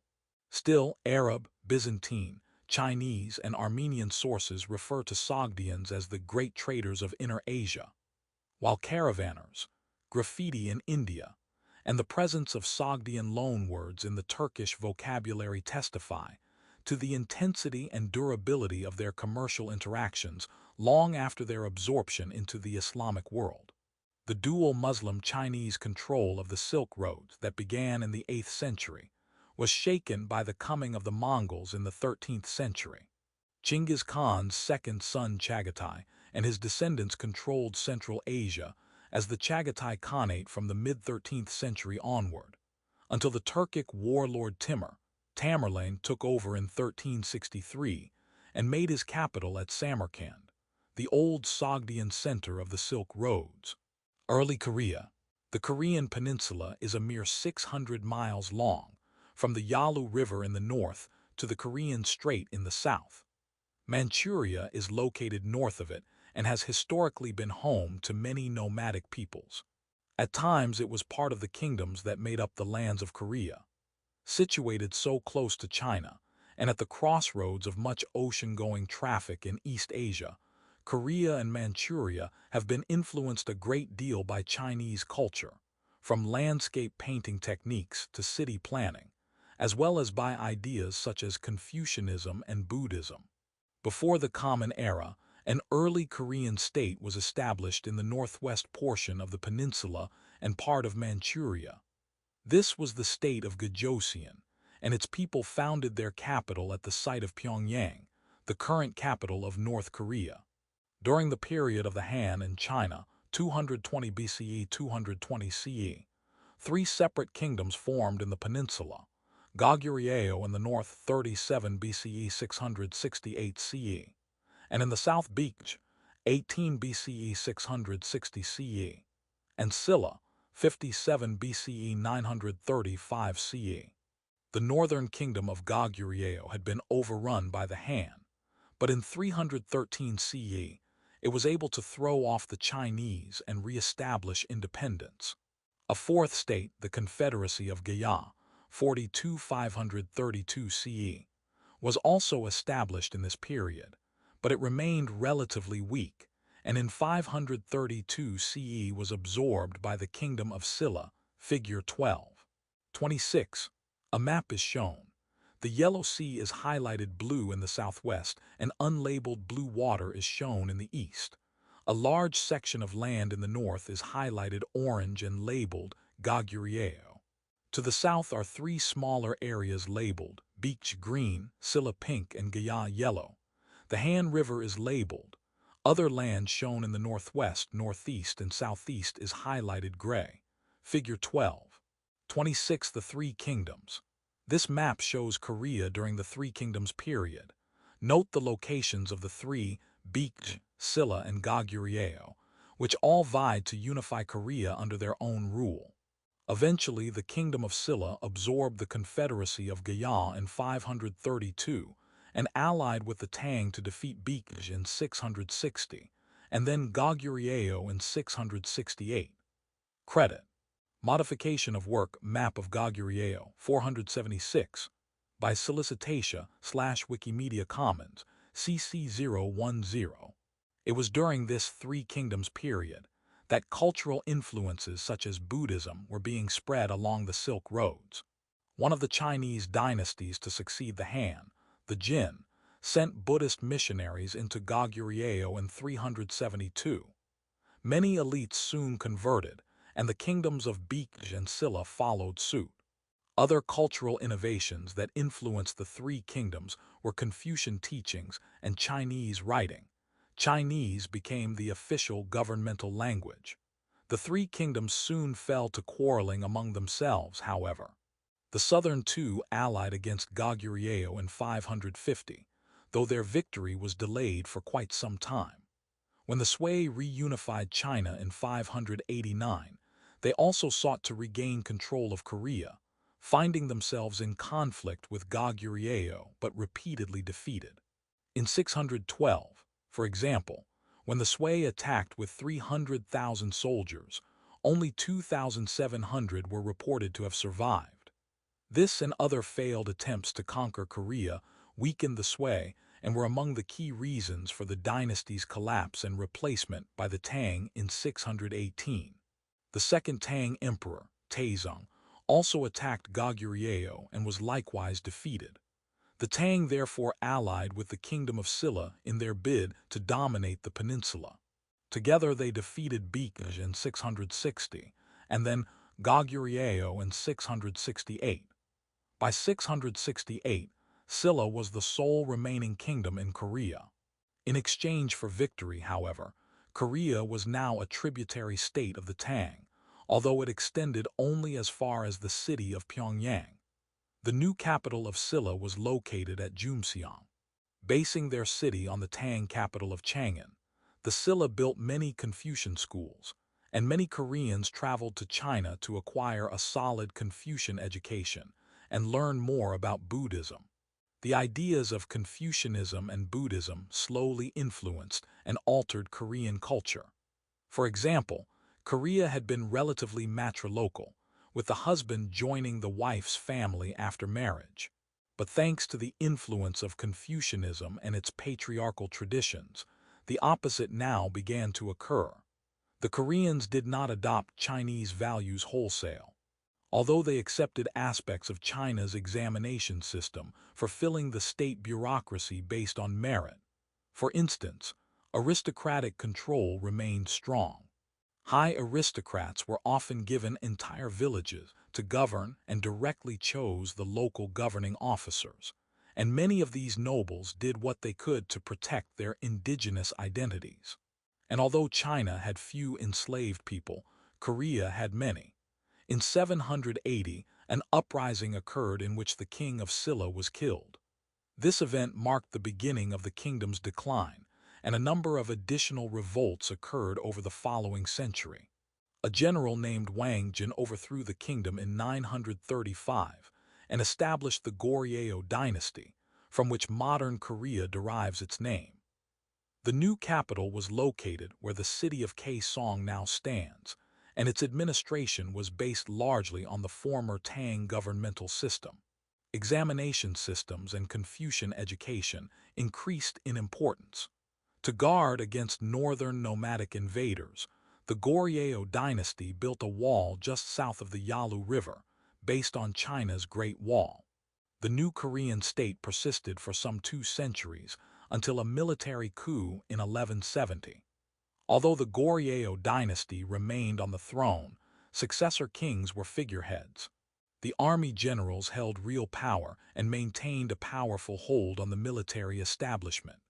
In the early 13th century, however, the Korean capital in Kaesong was besieged by the Mongols, and in 1231 the government was forced to flee southward. The Mongols overran the state itself in 1258, bringing this formative period of Korean history to an end. Early Japan. East of Korea and Manchuria lie the 4 major islands and thousands of smaller islands that make up modern Japan. Figure 12. 27. The early history of Japan probably began as long as 15,000 years ago, when the islands are thought to have physically separated from Korea at the end of the last ice age. But archaeological research in Japan has uncovered artifacts such as arrowheads and spearpoints made from bone and antlers that date from even earlier, closer to 16,500 years ago. This early time is known as the Jomon period, which lasted until the 4th century BCE. A map is shown with land in beige and water in blue. Mongolia is labeled in the west, and Russia, China, North Korea, and South Korea are labeled in the middle, and Japan is labeled in the east. The Pacific Ocean is labeled in the east, and the Sea of Japan is labeled between China and Japan. Along the coast of the Sea of Japan, the city of Vladivostok is labeled in southeastern Russia. Pyongyang is labeled in North Korea, and Seoul is labeled in South Korea. The city of Tokyo is labeled on Japan's east coast. In Japan, from the north to the south, these areas are labeled. Strait of Tartary, Sakhalin, Laperouse Strait, Hokkaido, Tsugaru Strait, Honshu, Shikoku, Kanman Strait, and Kyushu. In the Sea of Japan, these labels are shown: Japan Basin, Yamato Basin, and Tsushima Basin. Figure 12. 27 Japan, Korea, and China in context. This modern map of Japan and Korea shows their proximity to each other and to China. Their closeness explains how Buddhism and other cultural elements such as writing were able to spread from China to Korea and then to Japan in the pre-modern period. Attribution. Copyright Rice University, OpenStax, under CC BY 40 license. The centuries from about 300 BCE to roughly 300 CE marked a new agricultural era in Japan known as the Yei period. Crops such as millet and rice began to be cultivated, both probably from Korea and China. After around 300 CE, we have evidence of a complex urban culture, such as burial mounds of a large new ruling class. These kafun, meaning old mounds, give this era of Japanese history its name, the Kafun period. Lasting until the 6th century CE, this time saw an intensification of cultural exchange and foreign relations between Japan and Korea. In either 538 or 552, for example, King Seong of Baekje in Western Korea sent emissaries to Japan along with Buddhist scriptures and a statue of the Buddha, marking the introduction of Buddhism into the country. About a century later, intense warfare on the Korean peninsula prompted the migration of countless Koreans to Japan, most of whom were welcomed there. In fact, Emperor Tenji employed many skilled Korean technicians and craftspeople to build fortresses along his coastline. During the Kafun period of the late 3rd to 6th centuries, the arrival of Buddhism in Japan coincided with the rule of the Yamato clan, a group said to have descended from the goddess Amaterasu. The Yamato began to dominate the island of Honshu, one of the 4 large islands of Japan where another aristocratic clan, the Nakatomi, supervised the court's religious ceremonies at the imperial palace. The indigenous religion of Japan, Shintoism, held that many gods and spirits must be revered and honored, such as the spirits of trees, rocks, mountains, streams, and former rulers and chieftains. Amaterasu, for example, was the Shinto goddess of the sun.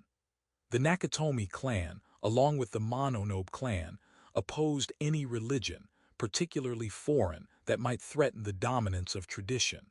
However, the Soga clan chose to support Buddhism, in opposition to the other 2 clans.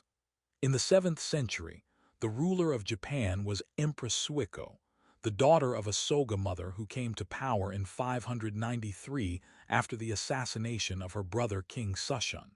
For the next 3 decades, she ruled with her nephew and advisor, Prince Shotoku. In 594, early in her rule, Buddhism became a state religion. This was not the end of Shintoism, but it began a parallel system that continued to the present. In short, by the end of the 6th century, both Shintoism and Buddhism were influencing the cultural makeup of Japan.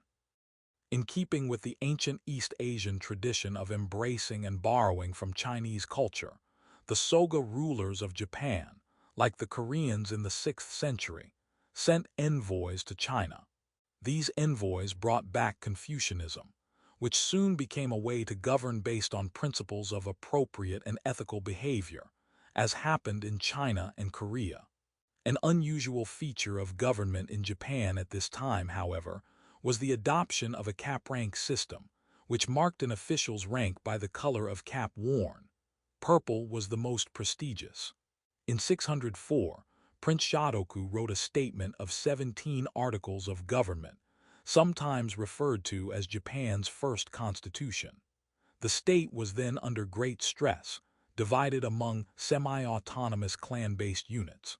Not surprisingly, the Constitution emphasized the Chinese Confucian precepts of a unified state ruled by one sovereign, the meritocratic rather than hereditary system of civil service, and the rights and obligations of the rulers and the ruled. The Soga clan came to a violent end in 645, marking the rise of the Nakatomi family and the Fujiwara clan. Agitation and civil war persisted until 672, when King Temu and Jidō, his wife and later successor, came to the throne and initiated the Taika reforms, seeking to adopt the centralization instituted by the Tang, who came to power in China in 618 CE. Temu and Jidō started to build a capital at Fujiwara-kyo in 694. When it burned down a few years later, they built another at Nara to resemble the Tang capital of Chang'an, inaugurating the Nara period in Japanese history, which lasted until 794. Other reforms included a system of taxation, conscription, and labor service that came to be known as the Tehu Code, 701. An administrative and penal code system based on that of Tang China was established in 718. After the death of Emperor Shamu in the mid-750s, conflict characterized the remainder of the century. In 794, Emperor Kamu moved his capital about 20 miles north to Heian-kyo, the site of today's Kyoto, ending the Nara period. Heian-kyo remained the capital of Japan until 1868. This larger city symbolized Japan's increasing power over all the major islands, with the exception of the northern island of Hokkaido. Emperor Kamu took his Fujiwara patron with him to the new capital. Throughout the 9th century, Fujiwara advisors became increasingly powerful at the expense of the emperors, many serving as regents and even as emperors themselves. Gender roles became more rigidly defined during this period, and many non-elites were officially categorized as peasant, artisan, or merchant. Even the system of writing changed. Chinese script had been the traditional writing style, particularly among scholars. However, many words in Japanese were pronounced differently than Chinese writing allowed. Thus, a new script called kana began to develop, to more accurately depict the way the words were pronounced in Japanese. The most famous work written in kana is the Tale of Genji, the story of the romantic escapades of Hikaru Genji, a fictional emperor's son. Genji is removed from the line of succession for political reasons, and now a commoner, he decides to pursue a career as an imperial officer. Along the way, he has various romantic entanglements, secret love affairs that produce offspring believed to be the emperor's, and something like a midlife crisis, a reflection of the Buddhist belief in the transience of life. Widely considered the world's first novel, Genji was composed in the 11th century by Murasaki Shikibu, a noblewoman and lady-in-waiting in the Heian court. It skillfully portrays the forms of entertainment, manner of dress, daily routines, and moral code of the Heian nobility at the height of the Fujiwara clan's power. While the facts surrounding much of Murasaki's life and the composition of her magnum opus are not known, what is not disputed is Genji's critically important place in the literary canon of world literature, with the work often considered one of the world's oldest complete novels and a master class of Japanese literature. What is also not in dispute is that the work was composed by a woman from a powerful family, at a time when the role of women around the world was still secondary to their male counterparts. It leaves us to wonder how much powerful and influential literature could have been composed by other women, should they have been given the opportunity and resources that Murasaki was able to leverage during her career. Beyond the book, The Tale of Genji in Japanese, High Society during the Heian period. Composed in the 11th century and attributed to female writer Murasaki Shikibu. The tale of Genji opens a unique window into the culture of Japan during the late Heian period from the 8th to 12th centuries. The story reveals many aspects of aristocratic life at court, from the styles of clothes worn to the musical instruments played, and the mores and values that guided interpersonal and public relationships. The scenes and events described in the tale of Genji have been depicted in paintings and drawings over the centuries, weaving the story more deeply into Japanese identity by bringing to vivid life the setting for this ancient tale. One of the central themes in the story is of love and unrequited love. Genji finds his ideal woman in the form of Lady Fujitsubo, who is his stepmother, and therefore his love for her is forbidden. At one point in the story, he kidnaps a young girl, Murasaki, who he discovers is actually Lady Fujitsubo's niece. To satisfy his desire for Lady Fujitsubo, he educates the young Murasaki to be like his womanly ideal before finally marrying her. Figure 12. 28. An image is shown on a gold and yellow background. In the image, dark water is seen swirling in a twisted manner in the top right with two green masses on top and two colorful fowls swimming. At the left, a simple house is seen with an open wall facing forward and a black screen wall seen at the back. Green shutters are rolled up on the open wall, and inside two women sit wearing large multicolored robes that take up the whole room. A wood porch surrounds the house, and in the right front 4 women with long black hair are seen surrounding a large white round object. They wear multicolored robes and have very white faces. Bushes can be seen at the left and right. Figure 12. 28 scene from the tale of Genji. This scene from a 17th century paper album rendered on paper and consisting of 24 album leaves shows the young female servants playing in the snow as Genji and Murasaki watch from their veranda.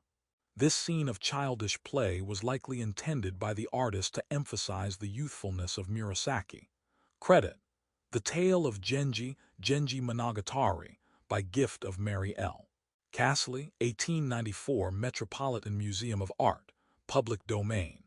Many of the illustrations that accompanied the novel's texts provide exquisite detail on the novel's content and reveal both a close reading of the text as well as an intimate knowledge of imperial customs. Consider this mid-17th century handscroll fragment showing the funeral of Lady Ai, Genji's first wife, figure 12. 29. A richly colored image on a gold and yellow background is shown. At the top left, a large white sheet is draped over a fence. 2 figures in dark blue robes with white flowers kneel on the ground with their hands on the ground, their hair in a tight bun atop their heads. To the right are 3 bald men sitting with legs crossed on the ground in white robes and blue pants. In the top right of the image stands a large group of people.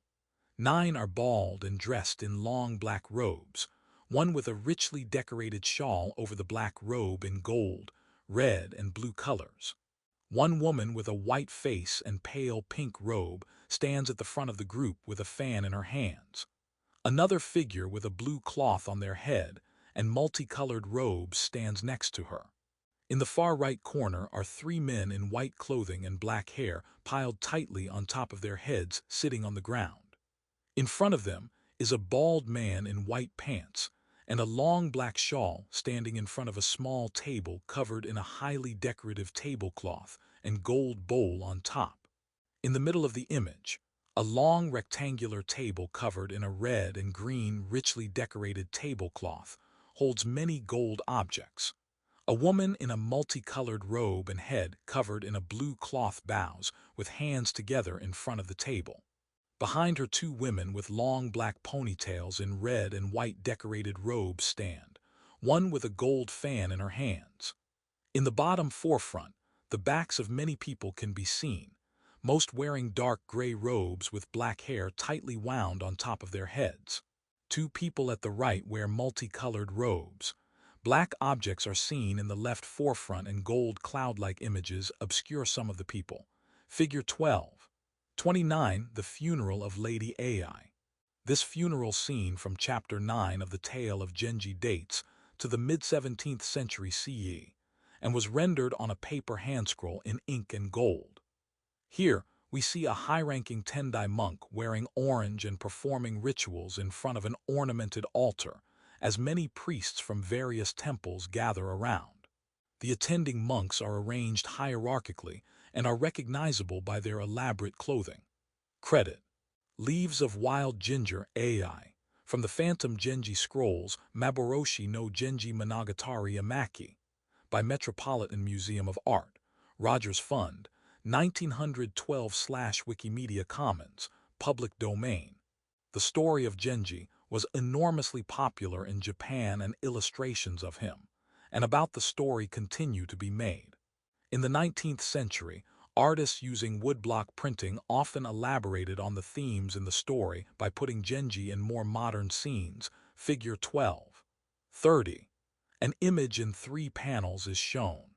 In the first panel, a woman with a long face, black hair and highly ornate gray, yellow, blue, and orange robes is facing to the left and walking to the right with a yellow fan in her right hand. A dark tree with pale yellow flowers is seen at the right and more tree flowers at the top left. A multicolored house is seen in the background with white Asian script written on a blue shade at the top of the open wall. Across the bottom are more pale yellow flowers and a small, grated house on a stick with a flared roof in the bottom right. A red oval with Asian script is seen in the bottom left. In the middle panel, a pale woman with sticks in her black hair is walking to the right in a multicolored ornate robe. The same trees and flowers are seen as in the previous panel, but the little house on a stick is in the left corner. The building behind her shows a brown wall with vertical slats at the top. The last panel shows a woman facing to the left in a very ornately decorated robe, in a multitude of colors with an elaborate gold headdress, with multiple projections on each side. At either side by her waist, a head is seen among the clothes. The far face is pale with objects in the hair, while the face in front has black curly hair and a long, pointed nose. The building behind her is brown slatted with a brown round dome at the top. The same flowery trees are on both sides, and the little house on a stick is at the bottom right. Figure 12:30. Modern illustrations from the tale of Genji. In this colorful 3-panel woodblock print, Genji left is shown entering the Genkiro tea house, one of the most famous brothels in 19th century Yokohama. Here the artist, Utagawa Kunisada, is likely blending the sensual imagery in the story of Genji with the sensual atmosphere of the tea house. Credit: Prince Genji visits the Genkiro tea house by bequest of William S. Lieberman, 2005, Metropolitan Museum of Art, public domain. What do the images suggest to you about gender and social relations during the Heian period? The details in many of the images, like the preceding funeral scene, are sometimes more elaborate than the story itself. What does this suggest about the way the story had become an important part of Japanese culture over time? Throughout the Heian period, the court supported obscure forms of Buddhism such as Tendai Tiant in China and Shingon. Shintoism retained its status as a key religious tradition, figure 12:31, but so did these forms of Buddhism. Emperor Shamu had encouraged the spread of Buddhism by ordering a temple to be built in every province and block printings of Buddhist scriptures to be disseminated to the general populace. A picture of a wooden structure set in the water on the backdrop of a modern city and mountains is shown. The blue sky is also seen in the far back. In the water, 3 brown sticks stand upright, the middle one taller and supporting a horizontal brown beam and another rounded beam above. The top of the rounded beam is green and decorated with designs. In between the 2 beams, a dark brown rectangle sits with ornate gold designs within. Figure 12:31. The Itsukashima Shrine. Originally built in the 12th century, the Itsukashima Shrine pictured here is an important Shinto symbol of the indigenous religion of Japan and a UNESCO World Heritage Site. The prominence of shrines such as this shows that the religion is still a vibrant aspect of cultural life in Japan today. Credit: The Torii Gate at the Itsukashima Shrine in Miyajima by Ballon Grage, Wikimedia Commons, CC01. 0. Link to learning. One of the key religious traditions of Japan is Shintoism. Read this article, particularly the first section, What is Shinto? And consider why early people like the Japanese might have developed such a keen connection to nature and the environment.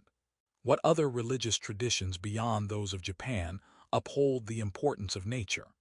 During the late 11th century, a unique facet of Japanese government developed called insei, or cloistered rule, in which the emperor retired from public life to live in a monastery, but continued to rule behind the scenes. Initially, at least, this practice was meant to establish a regency of sorts. That is, the cloistered emperor could direct the affairs of state until his son came of age to rule in his own right. In time, however, cloistered rule became unwieldy and prompted chaos in the Japanese state. Often there were several retired emperors at the same time, each with their own troops, who exerted, or attempted to exert, control through cloistered rule. At this time, Heian began to be called Kyoto, meaning the capital city. An upsurge of violence began in the late 1150s when two families, the Taira and the Minamoto, vied for power. In 1160, the Taira were ascendant, but a generation later, in the uprising known as the Genpei War, the Minamoto triumphed, winning the naval battle of Danara in 1185. The Kamakura period of Japan's history then began and lasted until 1333. In this period, the imperial capital remained at Heian, but the warrior families, first the Minamoto and then the Hojo, were headquartered in Kamakura. From 1180 to 1185, with the help of the samurai, the warrior aristocracy of Japan, Yoritomo, the heir of the Minamoto clan, successfully wiped out all rivals, even eradicating the northern branch of the Fujiwara in 1189. In 1192, he gave himself the title of shogun, or commander-in-chief. From then on, the military shogun exercised the power of state, while the emperor was little more than a figurehead. Regional lords also had samurai retainers. Samurai adhered to a strict code of behavior called bushi, or way of the warrior. One of the expected behaviors was disdain for capture, leading to ritual suicide known as seppuku. Dueling voices, origins and evolution of the samurai class. A historical debate. Historians seeking to understand the changing nature of armed force and military organization in early Japan, and the origin of the samurai look at the ways in which Japanese society, culture, and economy were influenced by military matters before the 8th century, and how this influence prompted the emergence of a new class of warrior administrators. The prevailing view today is that the samurai emerged in the mid to late Heian period as the result of a weakened imperial system. The imperial court had modeled its administration on institutions imported from Tang China, which included a governing ideology based on Confucianism and a military establishment that depended on a peasant conscript army. This system proved ineffective in Japan, however, resulting in an inept central government that failed amid warfare and regional rebellion beginning in the early 10th century. The subsequent breakdown in public order prompted people in the countryside to take matters into their own hands. Provincial families armed themselves to defend and advance their private interests, allowing them to reclaim land and gain influence at the Heian court by acting as regional warlords who could impose stability and security over rebellion. By 1100, therefore, samurai organized in regional bands were emerging as a major force in Japan's military and political arenas. Other historians argue that the Heian court was not inept or inactive, and that the growth of private regional armies was well underway by the Heian period rather than being a product of it. This development, too, they believe, was a return to familial authority patterns already deeply rooted in Japanese culture. Finally, these scholars contend that the rise of provincial warrior families and emergence of the samurai class was nothing more than the outcome of their being co-opted by the central imperial authority, which sought to use them to perform essential military service. The debate surrounding the origins and evolution of the samurai class may never be resolved. With that in mind, watch the following video of the evolution of samurai through Japanese history, and then answer the questions that follow. According to the video, what were the origins of the samurai? How does this explanation fit into the discussion of the origins and development of the samurai in this feature box?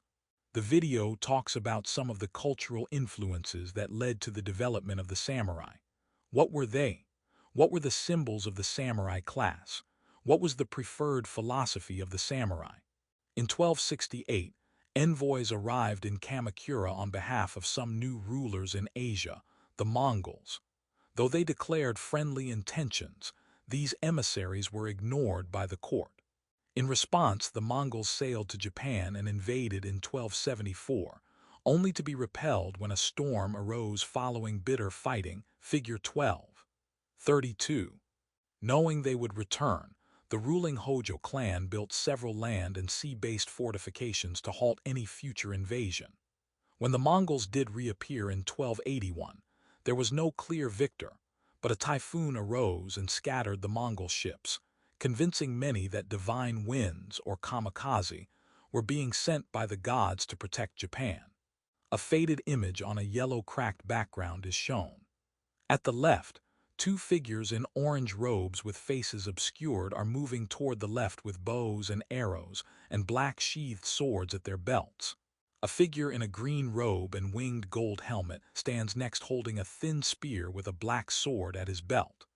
Below him, a figure with a similar helmet and orange robe shoots a bow and arrow to the right. To the right of the figure in green is a green figure in a yellow robe and winged helmet, shooting a bow and arrow, while a black object explodes in front of him with red fire surrounding it. At the bottom right, a black horse is shown bleeding from the belly with its hind legs kicking in the air. A faded and obscure figure with arrows is seen on the horse's back.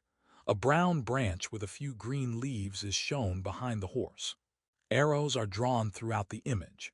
Figure 12. 32. The first Mongol invasion of Japan. This scene from an illustrated scroll called Moko Shirai Ekatoba from the late 13th or early 14th century shows the first Mongol invasion of Japan in 1274. It depicts the combatants using arrows as well as bombs. Credit: Moko Shirai Ekatoba 2 by unknown / Wikimedia Commons, public domain.